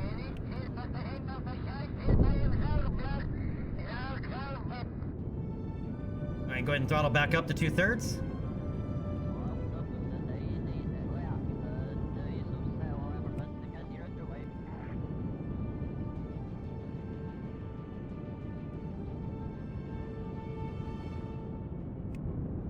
Alright, stand by for fairing deploy. And we have good fairing separation.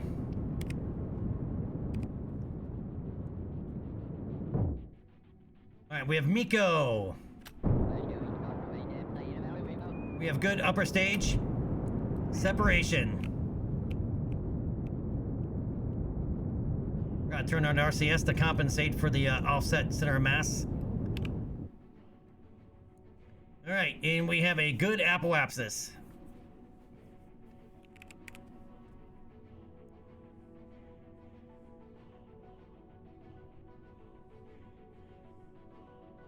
Alright, so we're going for up for high space. I should have brought the rocket over more.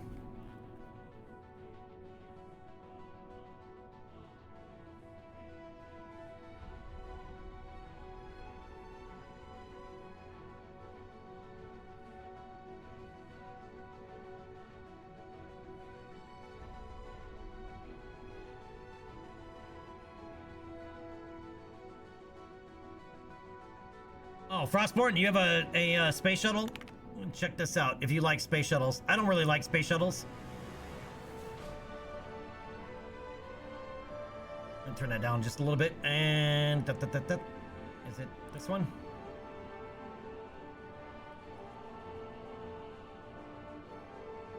Yes.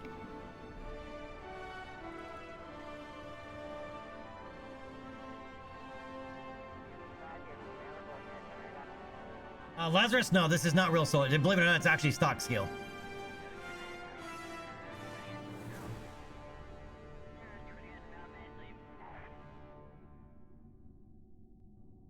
So this is my Prometheus shuttle system. So everybody's asking me why, at the time when I built this has been years ago now, because I didn't have a space shuttle, because I don't really like them. Right. But everybody makes their NASA analog, so I wanted to do something different. I was like, all right, if we made a space shuttle today, what would it be like? What is Space Shuttle 2.0? And that's what I used as my blueprint for this. And if anybody's played KSP enough, will tell you that if you've actually made it a fully functional space shuttle that works, it's arguably the most difficult thing in KSP to engineer and have function properly. And this is bone stock. And I made this originally before the cow controller was brought in, right before the robotics DLC. And I figured out how to do a thrust curve with stock SRBs without any mods or cheating. Now with the cow controller, you can do them, but I actually figured out how to do it with SRBs before that.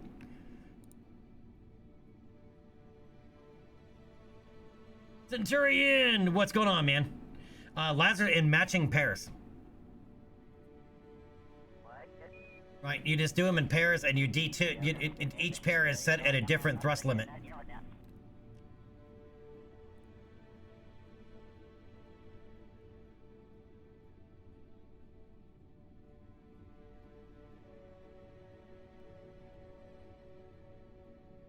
And it takes a while to nail them down.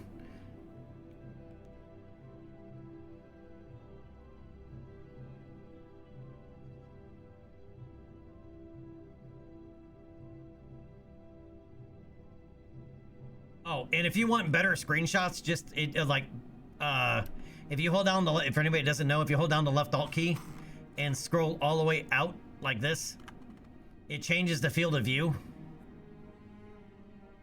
Right, and it gives you much cooler shots. And all you gotta do is double click the mouse wheel to reset it.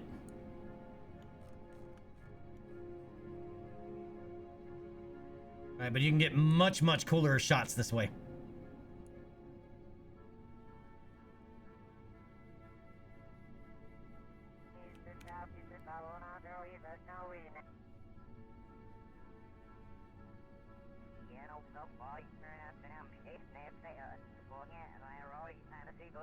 Now you'll learn a lot from a space shuttle. And that one I designed for 2 different scales, stock scale and 1/4 real scale. Because believe it or not, the external tank on that for stock scale is half empty. Right, you just trade, but it can put 50 tons into a 250 kilometer orbit at stock scale. If you reduce it down to 25 tons, roughly what the real space shuttle was, and add that 25 tons back in fuel in the tank, it works at 1/4 real scale. I also designed it to be stable enough to be able to re-enter it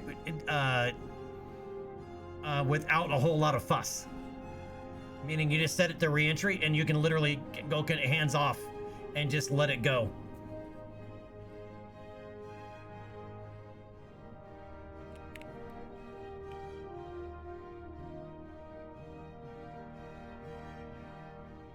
Centurion, what have you missed? We did our first suborbital Kerbal launch, and now we're doing our first orbital Kerbal launch.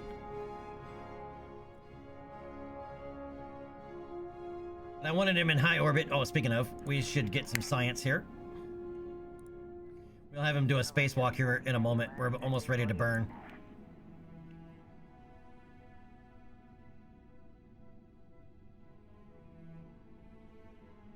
Lazarus, nothing. You just have to prolong your re-entry. You'd start your re-entry burn from the opposite side of the planet of where you're actually going to re-enter. All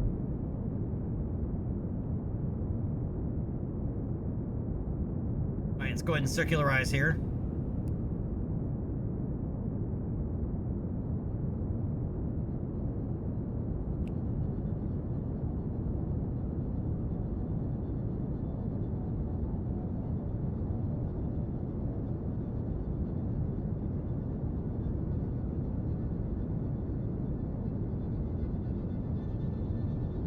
Yes.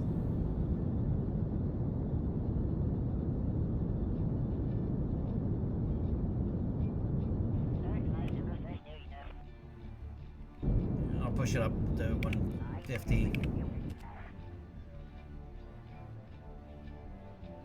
All right, 275 over 150. Perfect.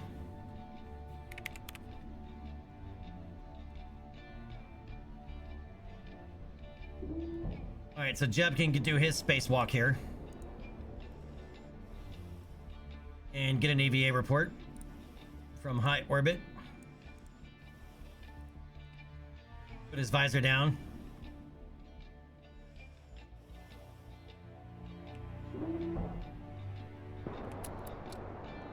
Buckle him back in.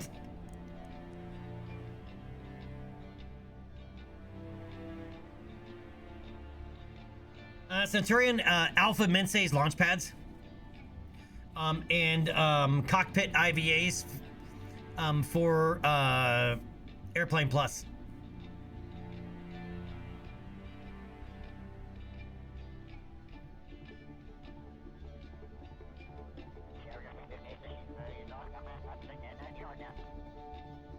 Got some food, sitting, watching, and learning.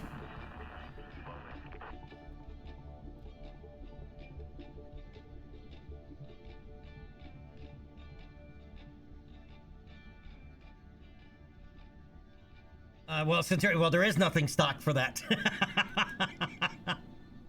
Eagle, what's up, buddy?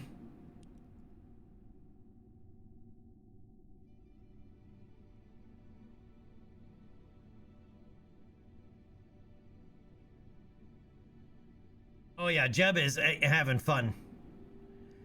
Oh, speaking of, I have another screenshot that you'll probably find amusing about Jeb.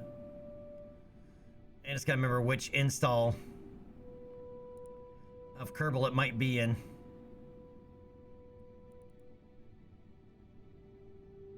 Oh, there it is.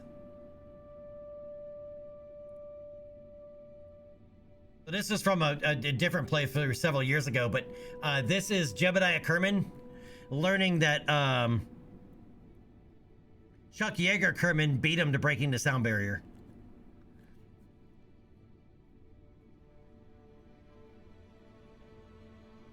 Six inches of snow? Nice.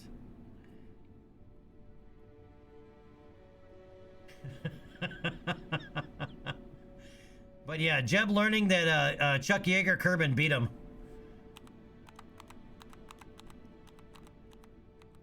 I haven't done one of the other shots in here.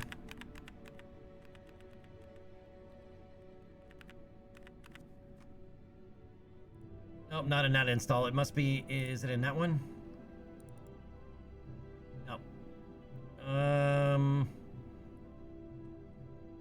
This one. Yes, it's this one.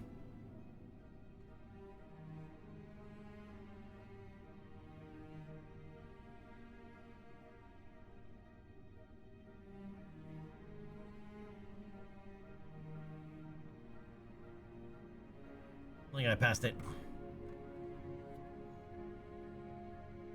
Yep, there it is. Jeb Kerman in his early days.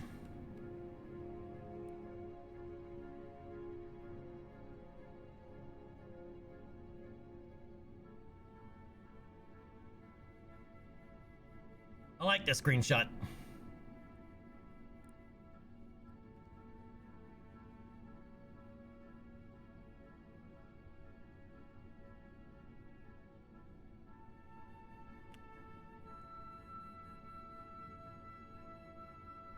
All right, so where is the KSC?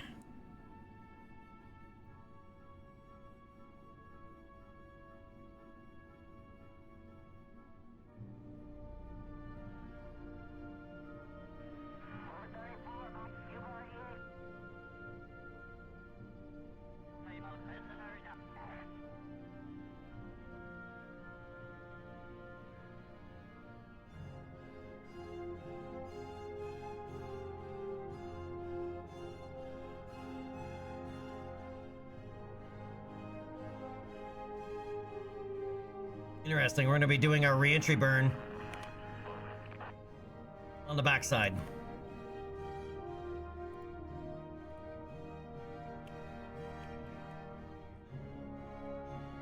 Normally you do your re-entry burn from apoapsis, not periapsis.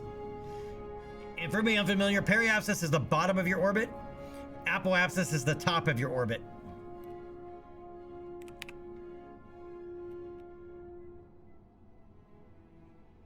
Alright, so let's flip this thing over.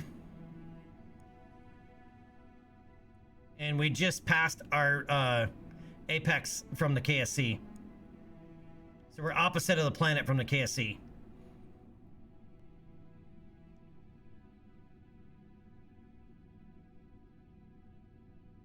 All right, this thing has so much drag.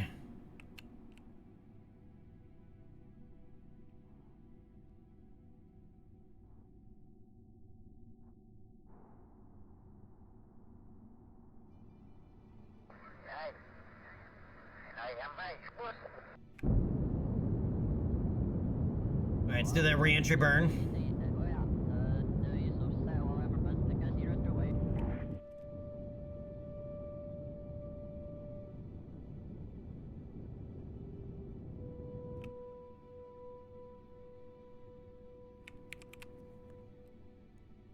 All right, re-entry burn complete.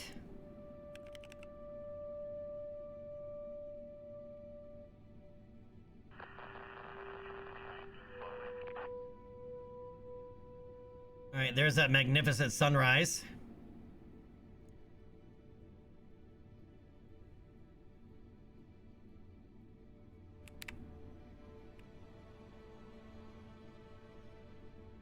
I'm gonna put us into an orientation to lose the stage,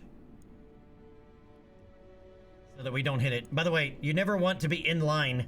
Never face what I'm saying is never face retrograde or prograde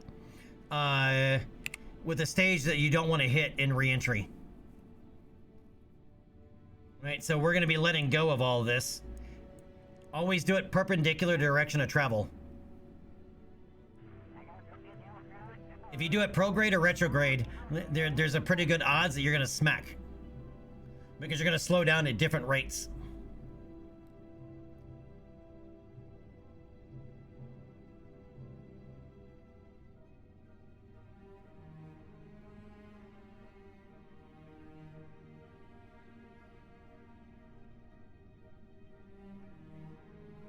Actually, you know what? I'm going to flip it over the other way.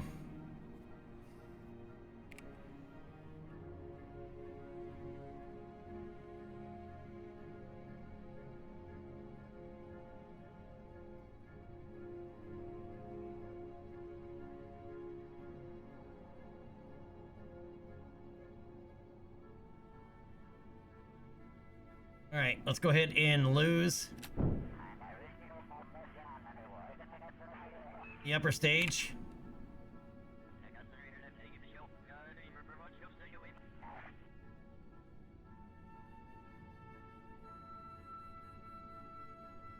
All right, and lose the service module.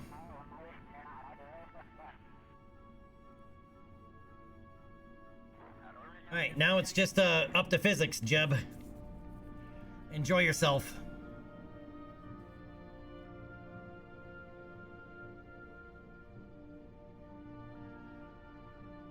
Centurion, the sound. This is the soundtrack from the Star Citizen launcher. This is Star Citizen music.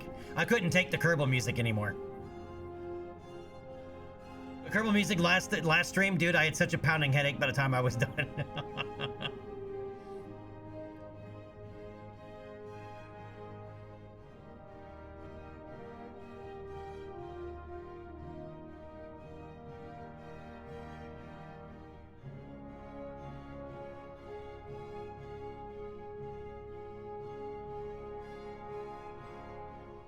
It's getting harder and harder to find music that Twitch and or YouTube does not mute or flag your video.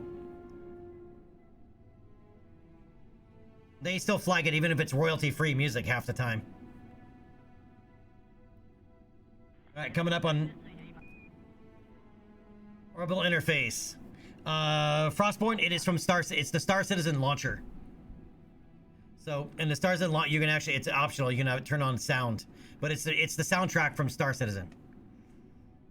Part of the soundtrack. They have a lot more than this, but this is just part of it.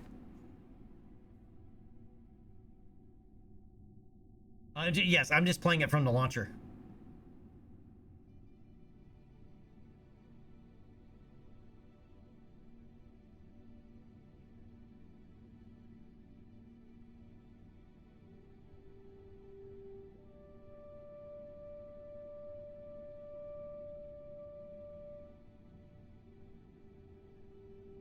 Yeah, Frostbite. Well, I don't have it installed anymore. I haven't played Elite Dangerous in years.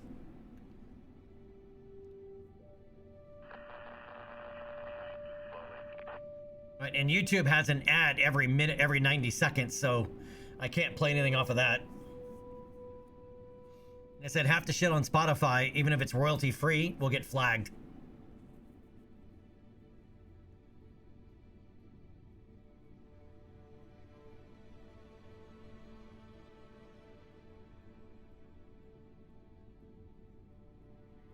But the Star Citizen soundtrack just works with Kerbal.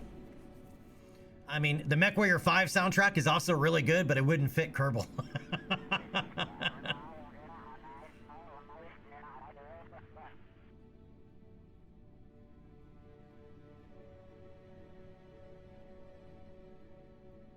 All right, dropping through 54 kilometers altitude. We're still 500 kilometers out from the KSC. And we're starting our deceleration. Yeah, Lazarus, yeah, the clouds are... That is from BlackRack's volumetric clouds, which you can get from his Patreon. I don't remember if I made a command for that, a BlackRack command.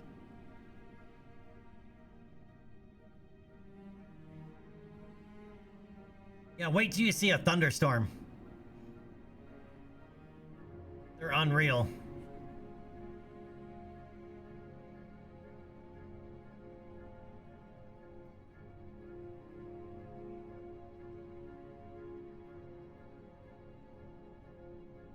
I don't even remember the ED soundtrack.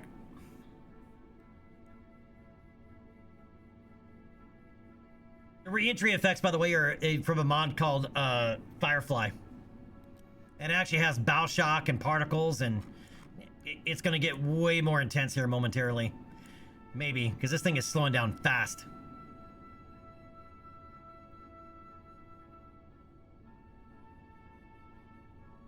The Onion modules and the other ones, this series, they have so much drag.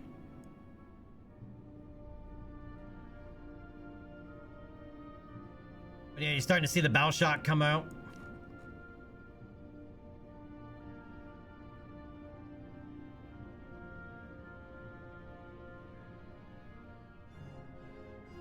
Yeah, we're barely gonna see this. Just because we're slowing down too fast.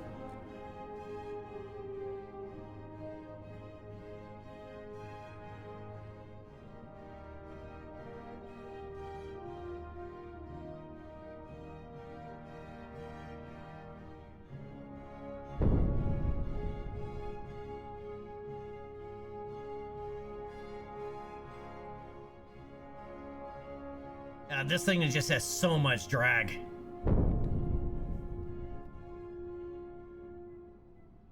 Now, when I move the camera around, what you're hearing is the sonic boom.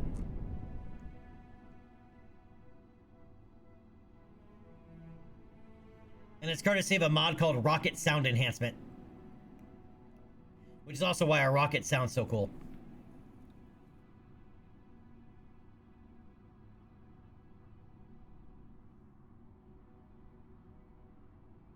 Yeah, Lazarus, yeah, it's... The ablator on this, though, I almost think this is a different ablator than what you normally have on heat shields. Because I know even a heat shield ablator would burn off more than this. And I have the heat setting at 120%.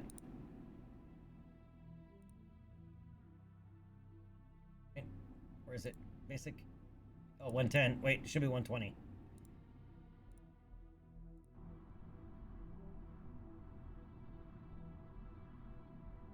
Lazarus, they're a pain in the ass to use. Especially with the stock tech tree, because you get these long before you get a fairing. And these have to be inside of a fairing.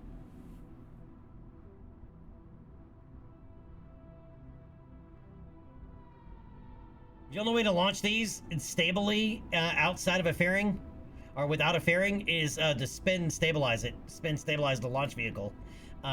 But I can't imagine that's fun for the Kerbals.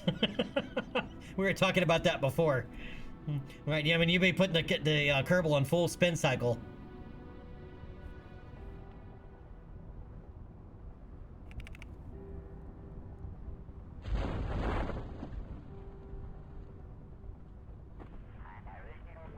And I always set up the parachutes so that they are armed in space.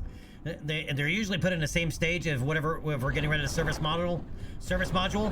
is when they are armed.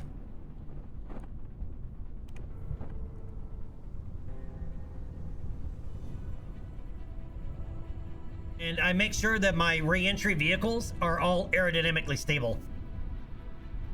Right, so it doesn't matter if I have control, no Kerbals, no Kerbals, they will automatically aim retrograde on re-entry. Even if I send it tumbling, it'll stabilize retrograde.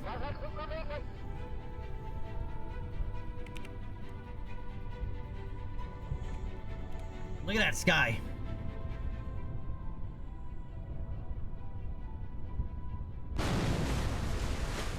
And we have a good splashdown.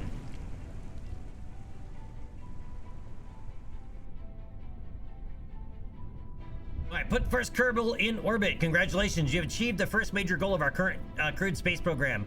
Putting a Kerbal into orbit will pave the way to accomplishing wonderful things in space. It has been said that once you're in low orbit, you are halfway to anywhere in the solar system. Actually, you're more than halfway in the stock solar system, with the exception of Moho. All right, but that's 75 grand for science and 60 reputation. All right, let's go ahead and recover this.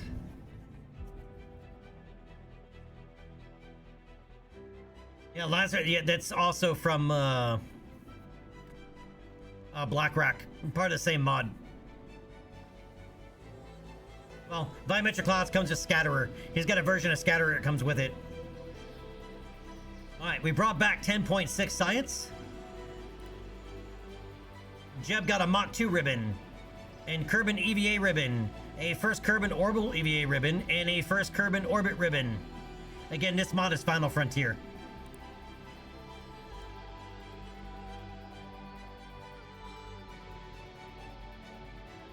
Lazarus, yeah, between Black Rack for that and the terrain is from Lynx, Games Lynx, with Parallax. Oh, dude, yeah, those two, man. It makes KSP look like something else.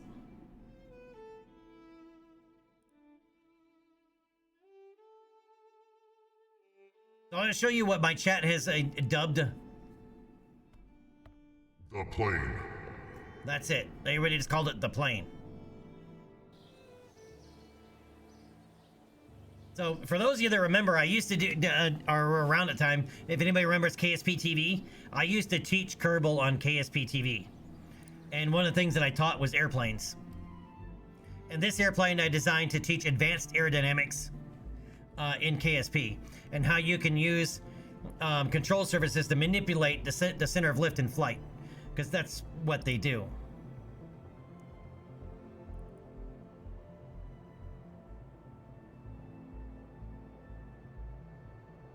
All right, so most people will tell you that have made airplanes in Kerbal that this is a bad idea. Not necessarily. All right, and there are no reaction wheels.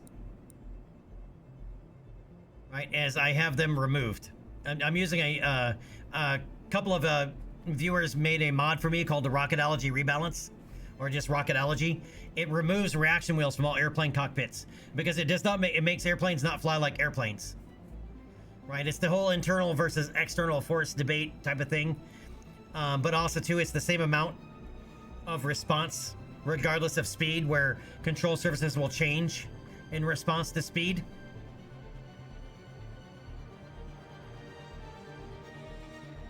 But this plane is controllable.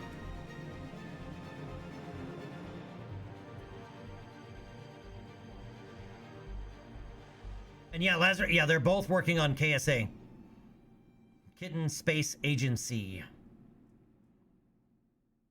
I think I like I think they should have gone with Kiwis instead of kittens. The more I think about it, Kiwis over kittens. I gotta turn the volume down because it's gonna be loud.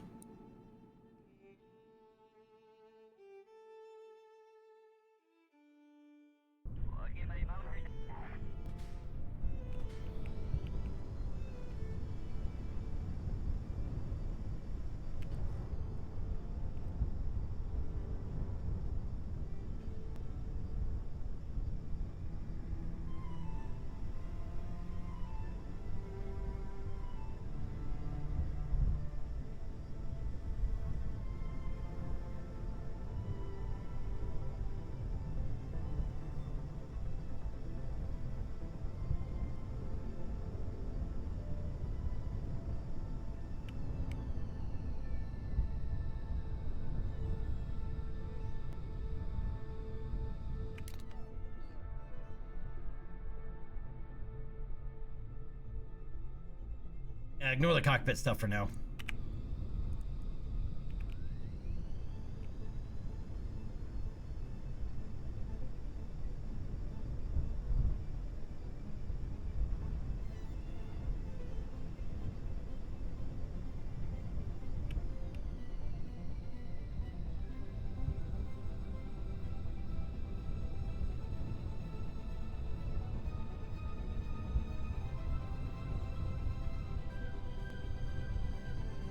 I don't care. We'll tell you what.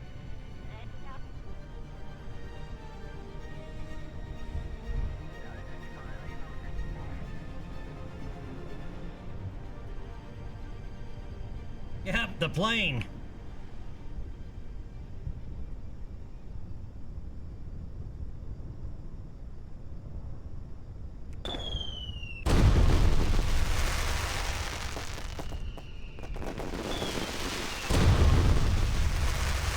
You had to have fireworks.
And it's just thrust vectoring and control surfaces. As we noticed, though, I also have leading edge control surfaces.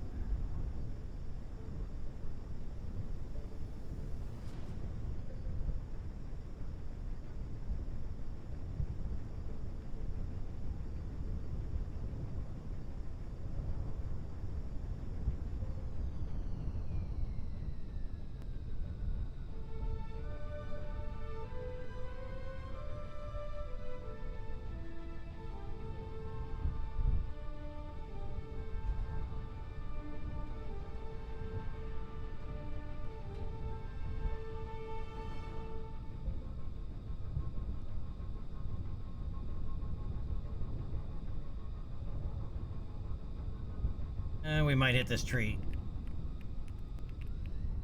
Oh, nope, I bumped the tail. I bumped the tail. We're getting too close to stall speed, but yes, it can be done. Yeah, watch out for that tree. Car toys, it's hard to line it up correctly because when you're flying it backwards, you're balancing on the head of a pin. Right, you really got to balance it right on the retrograde vector, which technically is your prograde at that point. Right, and it's a lot of control inputs to keep it there, and trying to make corrections. Well, it's very easy to lose control. Yep, rubbed off the whole damn cheeks.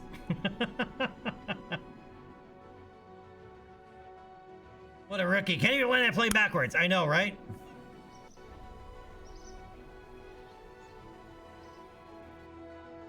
Oh, so this is the aircraft that I used to teach basic airplanes with. Right, with parts that you can unlock in the very first tier of aviation.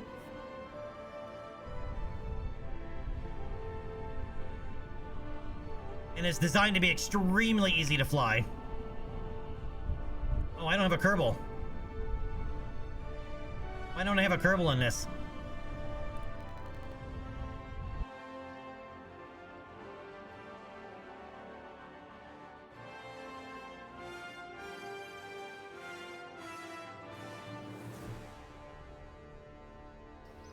But there are times I would literally spend days just teaching aerodynamics in KSP. Not just for airplanes, but also for like blunt body aerodynamics, which is like re-entry vehicles.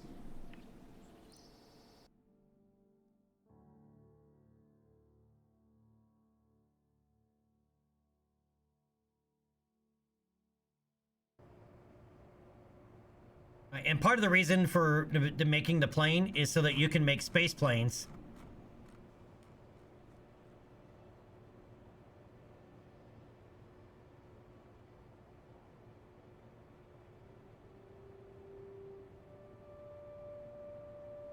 Right, that are extremely easy to fly. Right, and stable enough on re-entry. Literally on re-entry, I can just set the attitude and I can get up and walk away.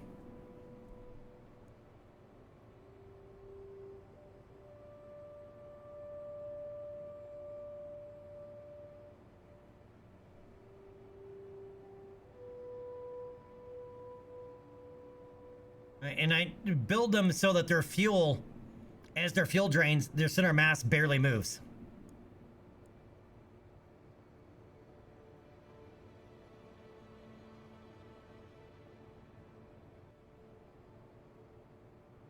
Right, as I said, to make them incredibly stable during re-entry, so they're really easy to fly. Right, you want it to be able to be, you know, reliably easy to fly.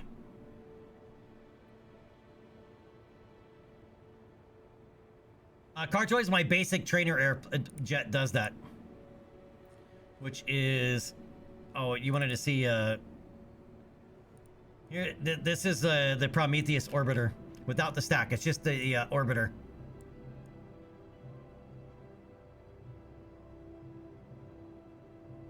And yes, all the angled wings are actually have aerodynamic reasoning for them.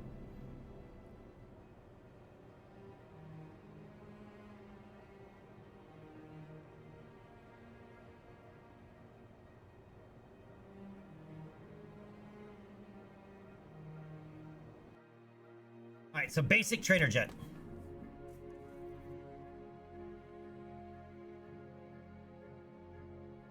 Jade, I'm thinking in this save, it's time for a Zeus Eye.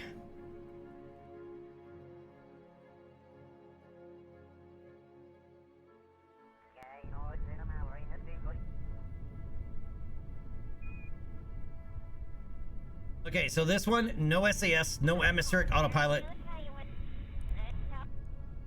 Just the only thing I'm gonna use for is throttle.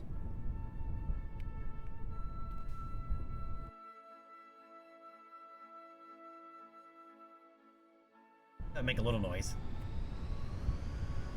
But for takeoff,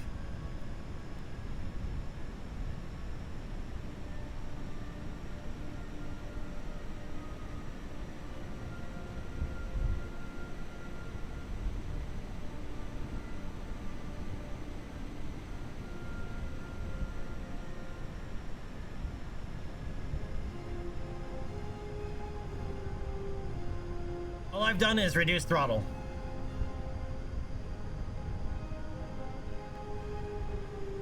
And now increasing throttle.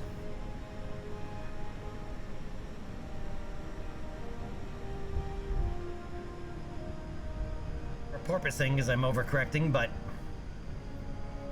with practice you can literally just fly this with throttle.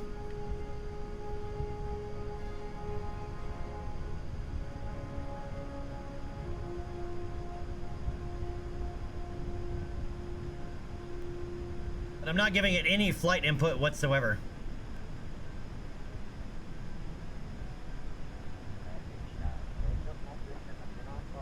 Changing throttle for what purpose?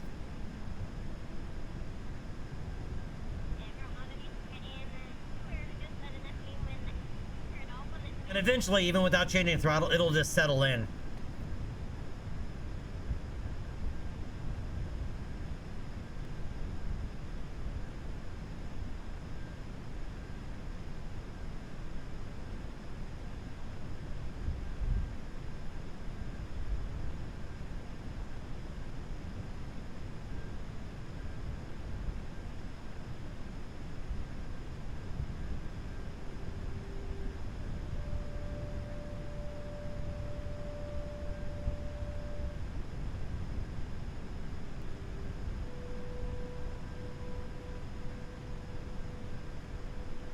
Still that weird Kerbal thing where everything turns.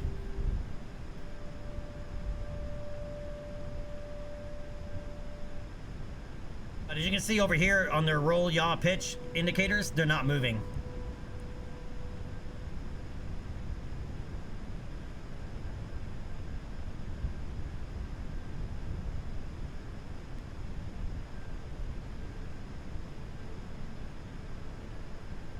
Alright, so I'm not giving it any pitch input. It's just from the throttle, from the angle of attack.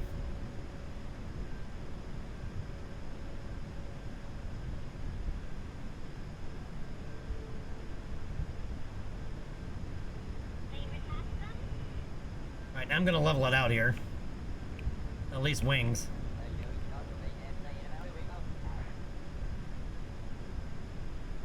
Also, did anybody know that you did there's a trim? There actually is trim, but you just don't see it with if you use SAS. SAS, by the way, is horrible for airplanes. Absolutely horrible. It's good for rockets. Absolute donkey for airplanes.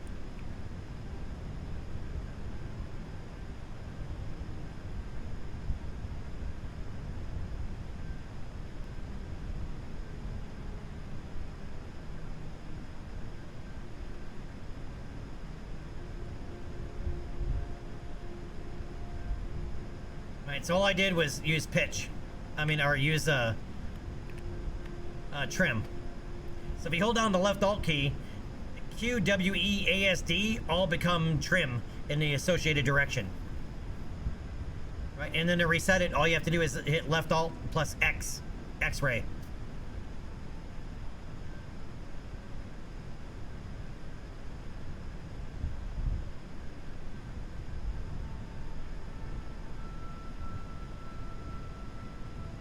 Too much fuel on one side? Nah, it's a Kerbal thing, because the only fuel we have is that.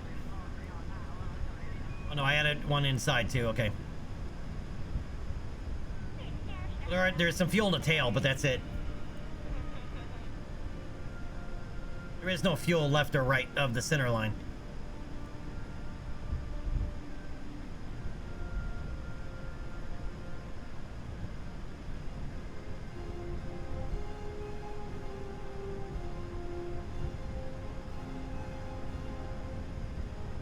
Just a little bit of trim, no SAS, nothing, and it's just flying just fine.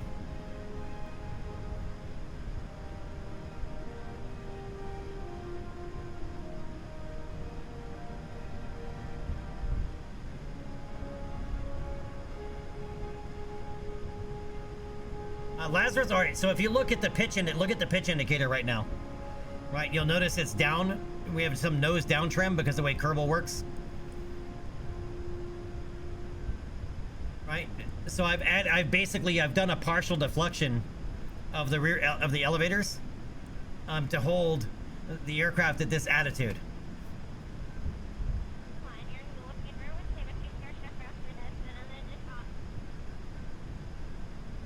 Right, that's why we're flying just in a slight climb, and eventually that'll go away as our lift equalizes.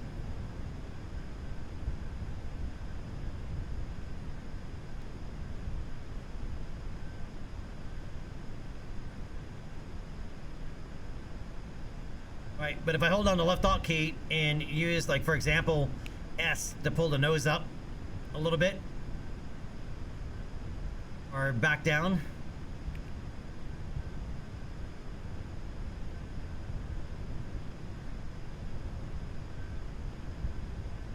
right, I can lock in our attitude. Now this will change, though, as the aircraft loses mass. Right, as we burn fuel, we're gonna lose mass. Right, and that'll change.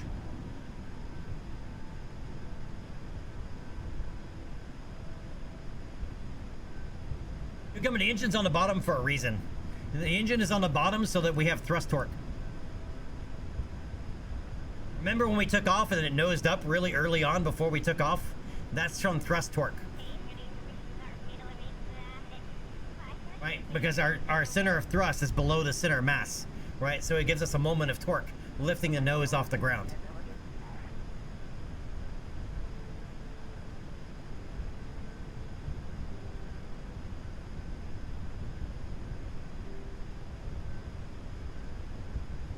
Right, but I mean, you can see how stable the aircraft is.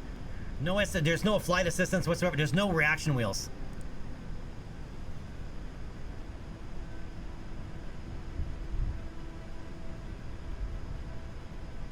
Right, if I turn on SAS, which cancels trim also, watch what'll happen if I turn on SAS.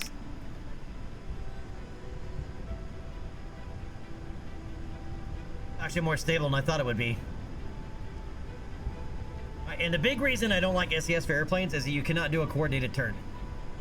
SAS prevents you from doing a coordinated turn, which is how airplanes turn in real life. A coordinated turn basically utilizes all the control surfaces to maintain a level turn in flight. Right, because normally when you roll the aircraft, right, one wing drops down, so you're losing lift, right, and your lift angle changes. It's what pulls the aircraft around, right? But because you're losing lift overall, the nose is going to drop, right? So you have to compensate for that, right, by using rudder, a combination of rudder and elevators, right? But you cannot do it with SAS.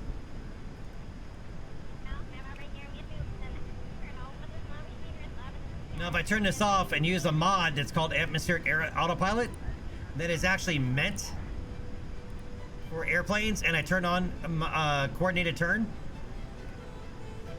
Now look at this.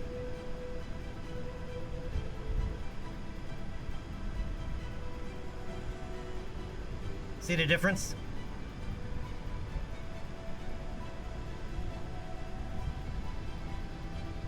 So that's with Atmospheric Autopilot, doing a coordinated turn. I'm not going to touch anything other than switching back to SAS.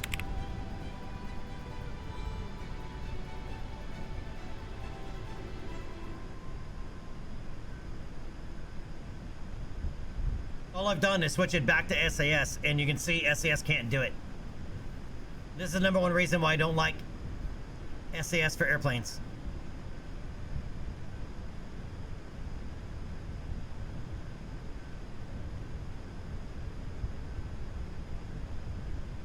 SAS is horrible for flying airplanes.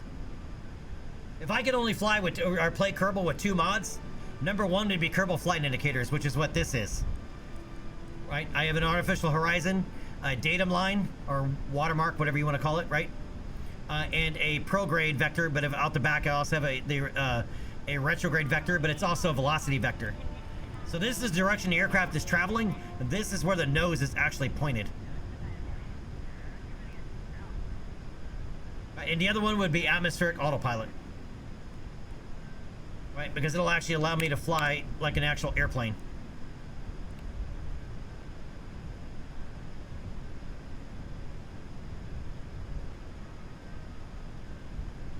Anyway.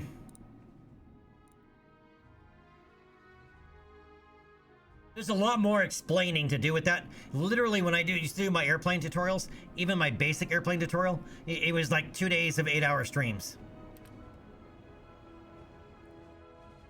Right? Because you need to understand all the angles that are going on. Right? Angle of attack, angle of incidence. You know, what everything is. And it all works in Kerbal. They're all real-life terms for real airplanes and how airplanes are designed. But most of them work in Kerbal as well.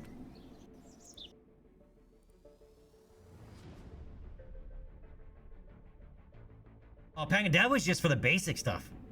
When I get into the advanced stuff, right, with using the plane and some of the space planes, yeah, it goes on. It's like aviation week.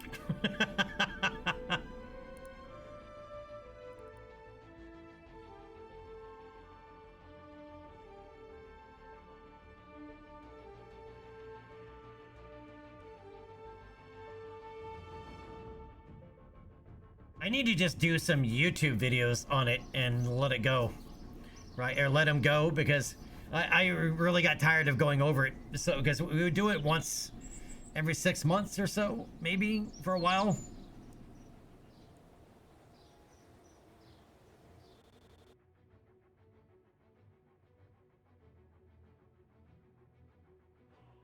And if I can only have 3 mods, the third one would be Airplane Plus. Because it actually gives you proper aviation parts.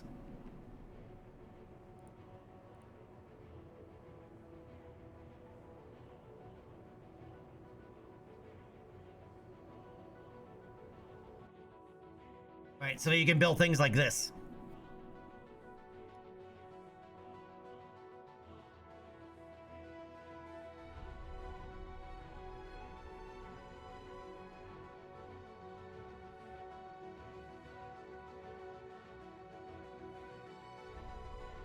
Kales, I do. It's in Discord. In my Discord, if you type in ! Discord, it'll give you the invite if you're not already there. And then go down to KSP mods, and there's a text file, and that is attached there.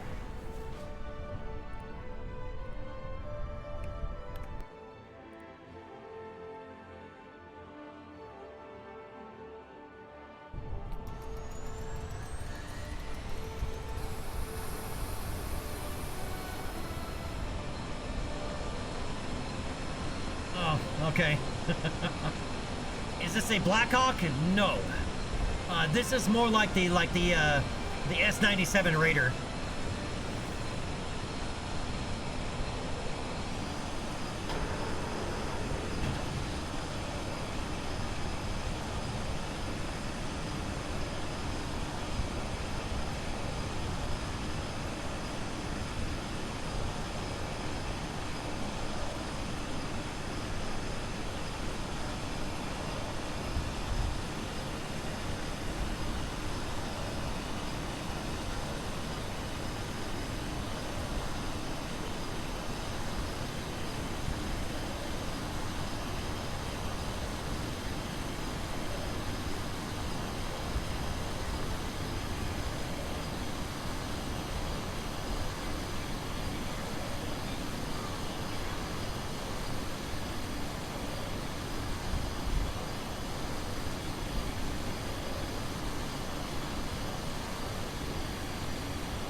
We're flying over 250 knots.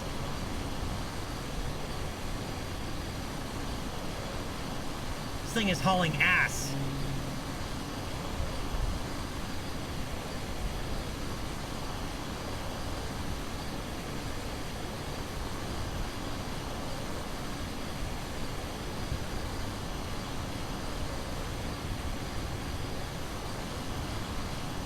Like, eat your heart out, we're Airwolf. And we're doing 255 knots. And hit the brakes.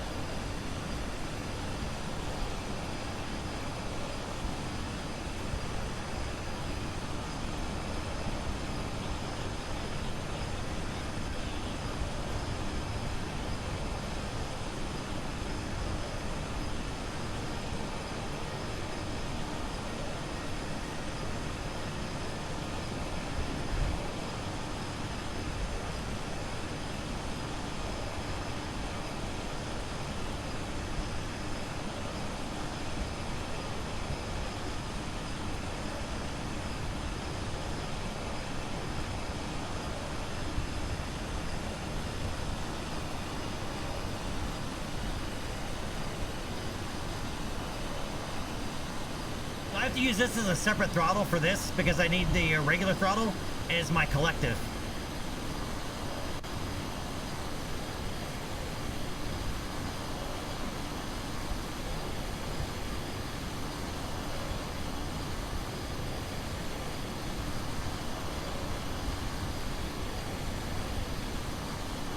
Yes. Slap a couple of SRBs on it. Problem is, even at 259, things can get really squirrely really quickly. It's got a fairly narrow performance band.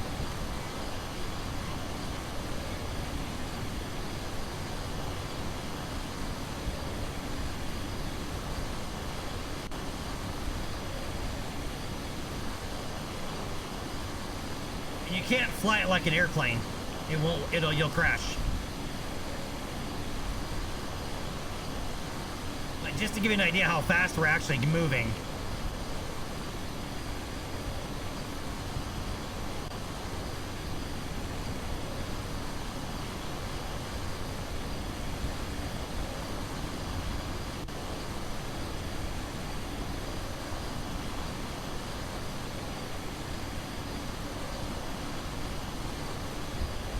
hit the brakes.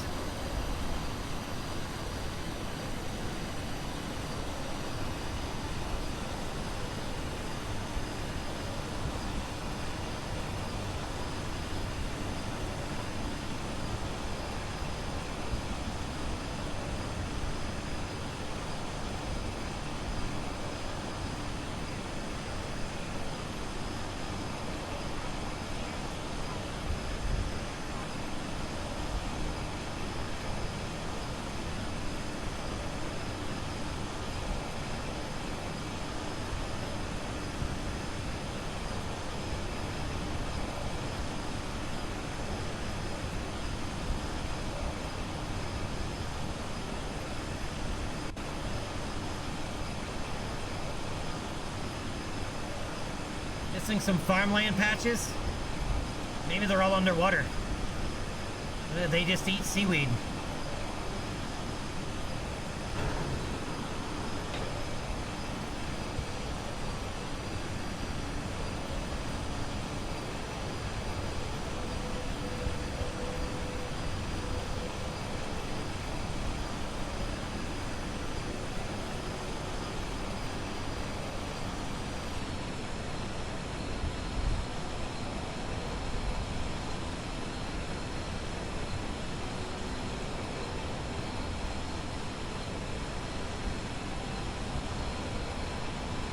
I like this thing. This thing is fun to fly.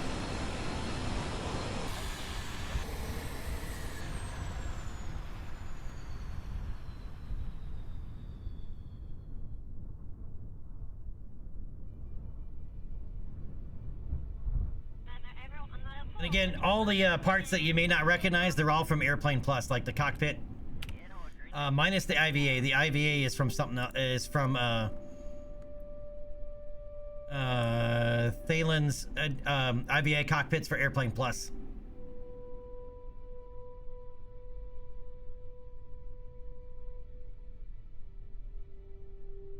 Right, but you also has a host of dependencies for that, like raster prop monitor and all that. But otherwise, most of these are actually functional.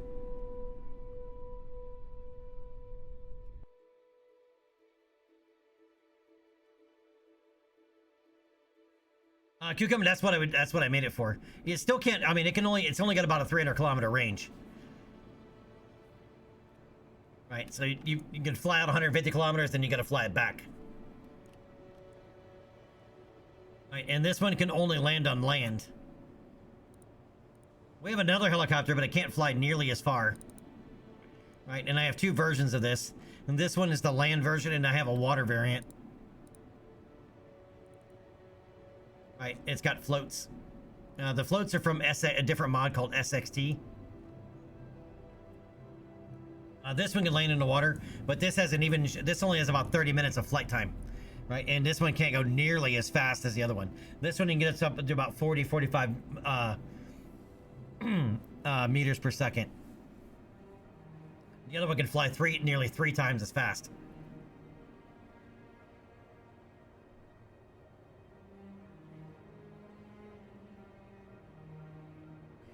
Kills, it's specific for Airplane Plus, and it's not for all the cockpits.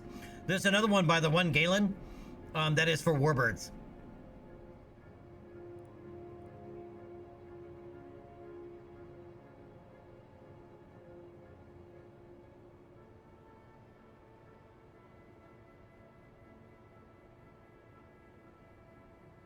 So like this cockpit. Kills, yes. There is, somebody took over Airplane Plus if you want a 1.12 version of it. But all they did was change the version, the text and the version number. Which, by the way, that's all that locks it. Is a text file.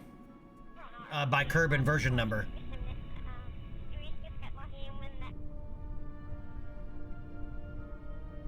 As I actually have a lot of mods that go back much further than that. Be careful with part mods beyond 1.8. The reason being is KSP 1.8 updated the Unity engine. So some part mods will not work if they're older than that. You'll have to set up a separate install to be able to test what you want.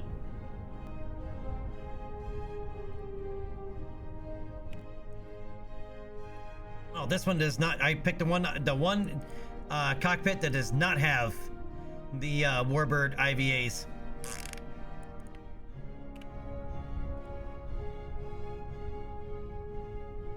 All right, so it's not all the Warbird cockpits that have them with that mod.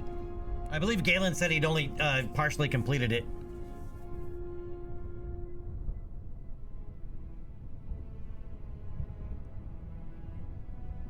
Kel, you know what that's still in the game, right? If you have all the DLC, if you take off from the desert airfield and fly due north, it's well, this is already marked, but it is literally right there. If you fly up there, the original KSC is there with the VAB.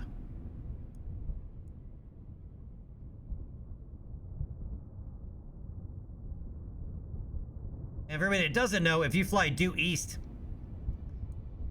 out of the desert launch site, about 25 kilometers, you'll run into the pyramids. You'll fly right over the top of the pyramids. Oh, speaking of, we need science from out in the desert, flying over it. So let's take something fun to fly. Don't want to fly this.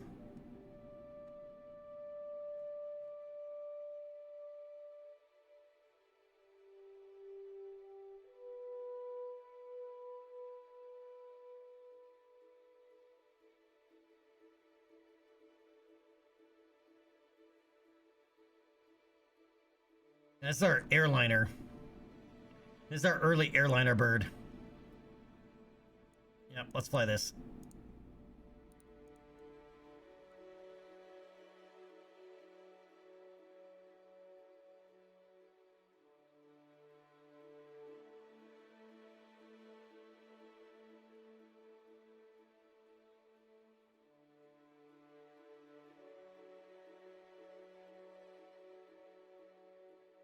We don't need all of our Kerbals, though.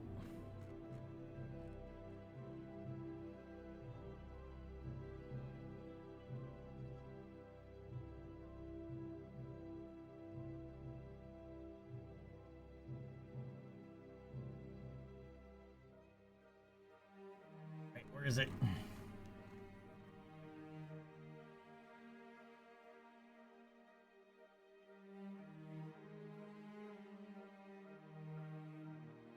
Desert airfield. It's the last one. Of course it is.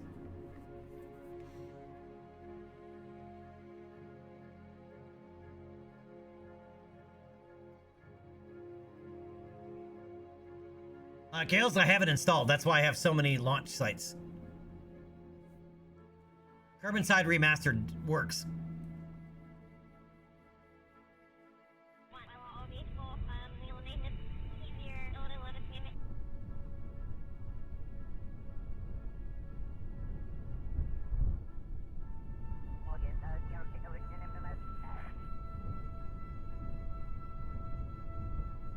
We're sliding.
want to fly up too high.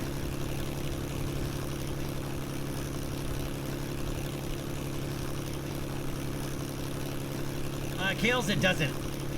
That's why I started not only for airplanes, but also for boats. Which is why once we unlock the parts for it, we'll do full manual recovery. Alright, so when we have Kerbals come back from somewhere, we have to go pick them up. And their vessel. And I'll show you some screenshots here in a minute of what I mean.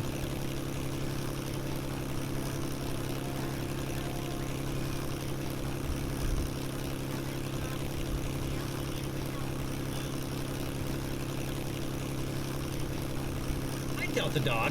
Hey, mamas. Come here. You want to say hi? Huh? You want to say hi? Up. Up. Girl.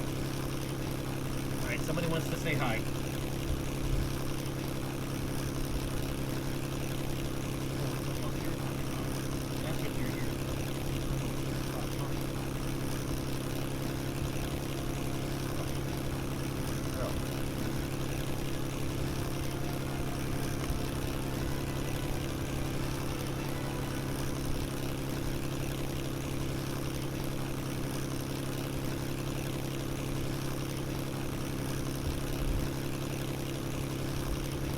So that's Delta V.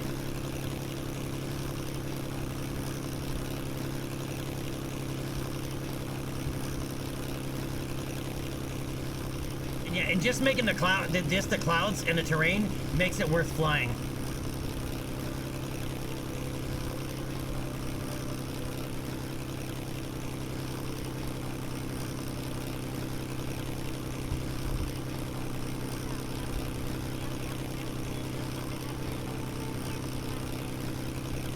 Report over the mountains.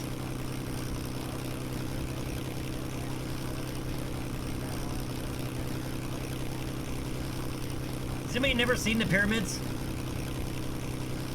It's one of the stock Easter eggs.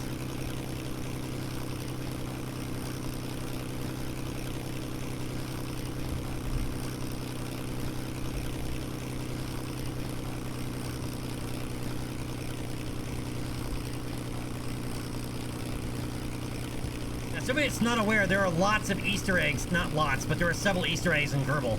This is one of them.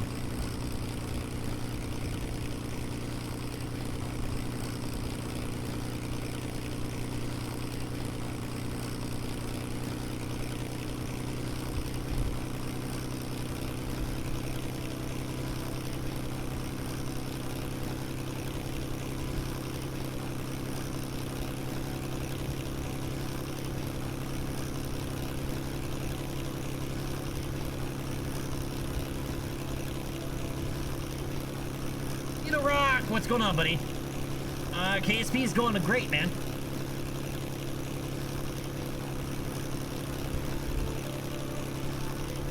Alright, we're gonna bring it back to the desert airfield here.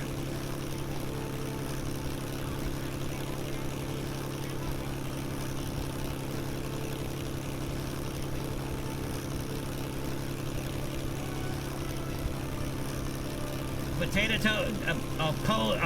potato. Okay.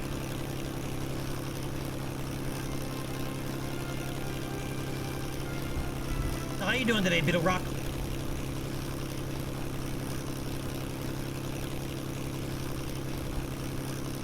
Kales, do you have an AMD GPU? If you have an AMD GPU, you're gonna have issues. Some of them have been solved with the latest build of KSA. Some.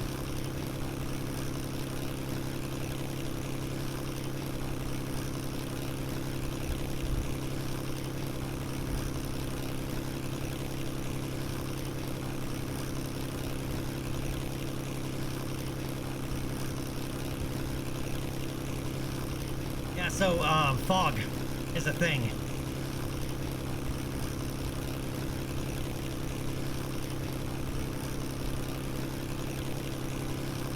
Don't fly into a mountain.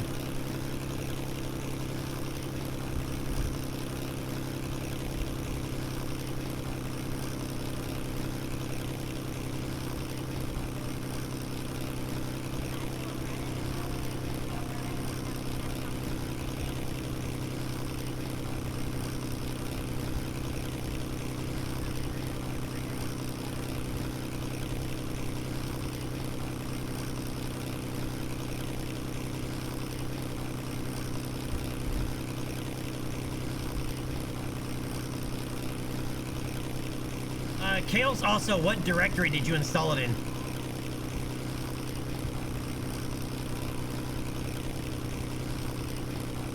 Don't install it in program files. And just an FYI for anybody, never install games in program files. Create a separate directory called games or whatever you want to call it, but don't put them in program files. Like Windows 10 and Windows 11, it's an issue. It's been an issue even before that with Windows 7, but much more prominent with Windows 10 and 11.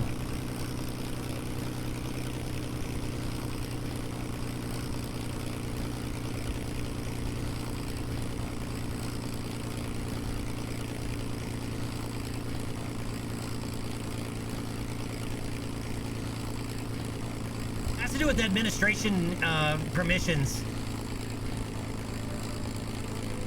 Program files is predisposed for certain admin stuff.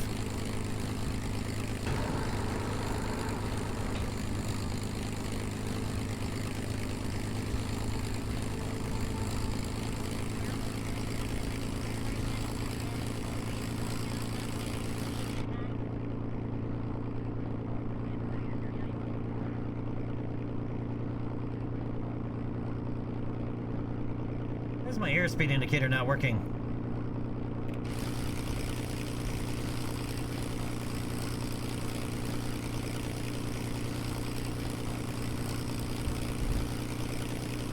Alright, we overcorrected a little bit.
Come on.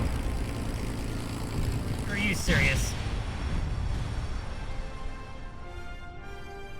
So Airplane Plus landing gear will do that to you. Or can do that to you. Right, because that was a perfect landing. So yeah, Airplane Plus landing gear can bite you in the butt.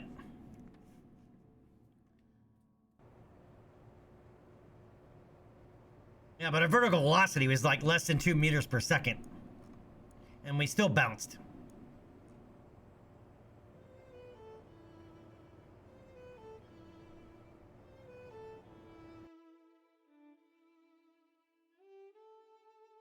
And we never did figure out what we wanted to spend the science on.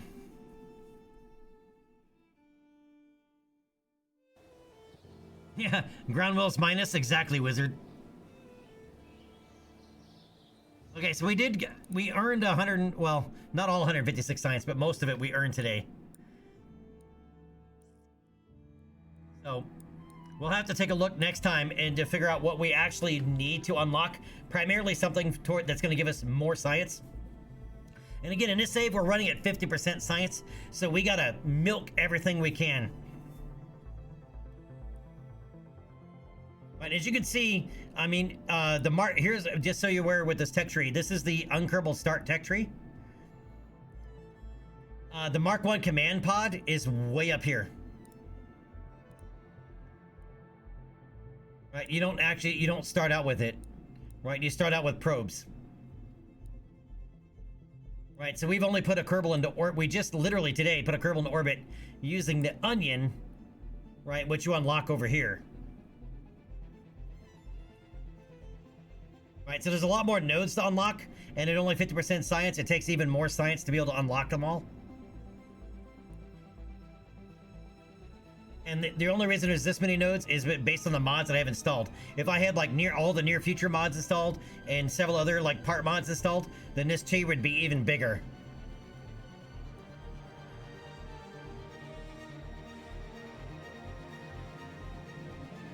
Kales, yeah, the UnKerbaled start tech tree is my favorite.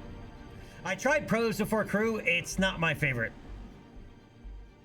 Right, in fact, I end up running into several issues with it and end up having to restart with UnKerbaled start. Right? And I've never had an issue with UnKerbaled start.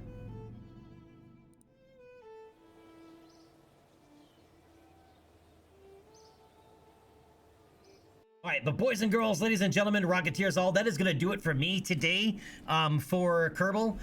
Tomorrow, I will be streaming tomorrow, but we will be doing Star Citizen tomorrow. Right, and if you like space games, you might like Star Citizen, with a couple of caveats. With it is, primarily as the game is not done. However, there are more things to do in it than what most games are that are complete. Right, and there's a big event going on right now for Star Citizen called the International Aerospace Expo, or Intergalactic Aerospace Expo, rather. 2955, because that's the in-game year. There's a free fly event, so if you wanted to check it out, you can fly it, you can try it for free.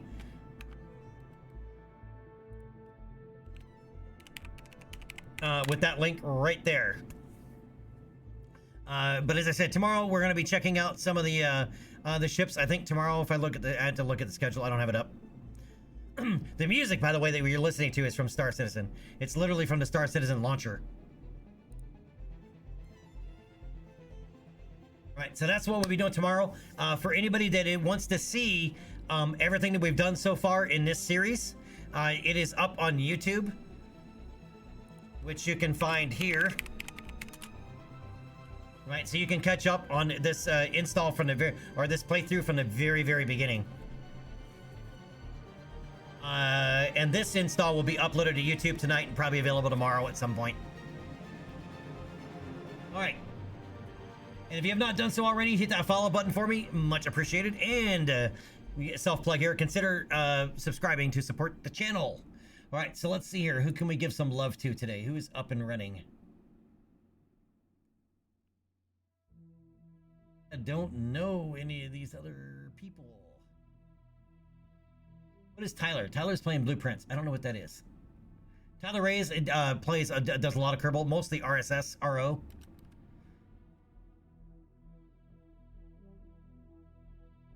And by the way, this is probably going to be a weird week for just most people streaming, and at least that they're based in the US, because it is Thanksgiving. But I'm going to do my best to try to stream every day this week where possible. So once again, tomorrow is Star Citizen, and on Tuesday we'll be back for the next episode of KSP. So I'm going to alternate days. All right, but you guys have a great morning, great night, great afternoon, great whatever it is, wherever it may be. I'm going to take Delta V to the park to go play some Frisbee. So you guys stay dangerous, and I will see you guys tomorrow. Have a good night, and thank you again.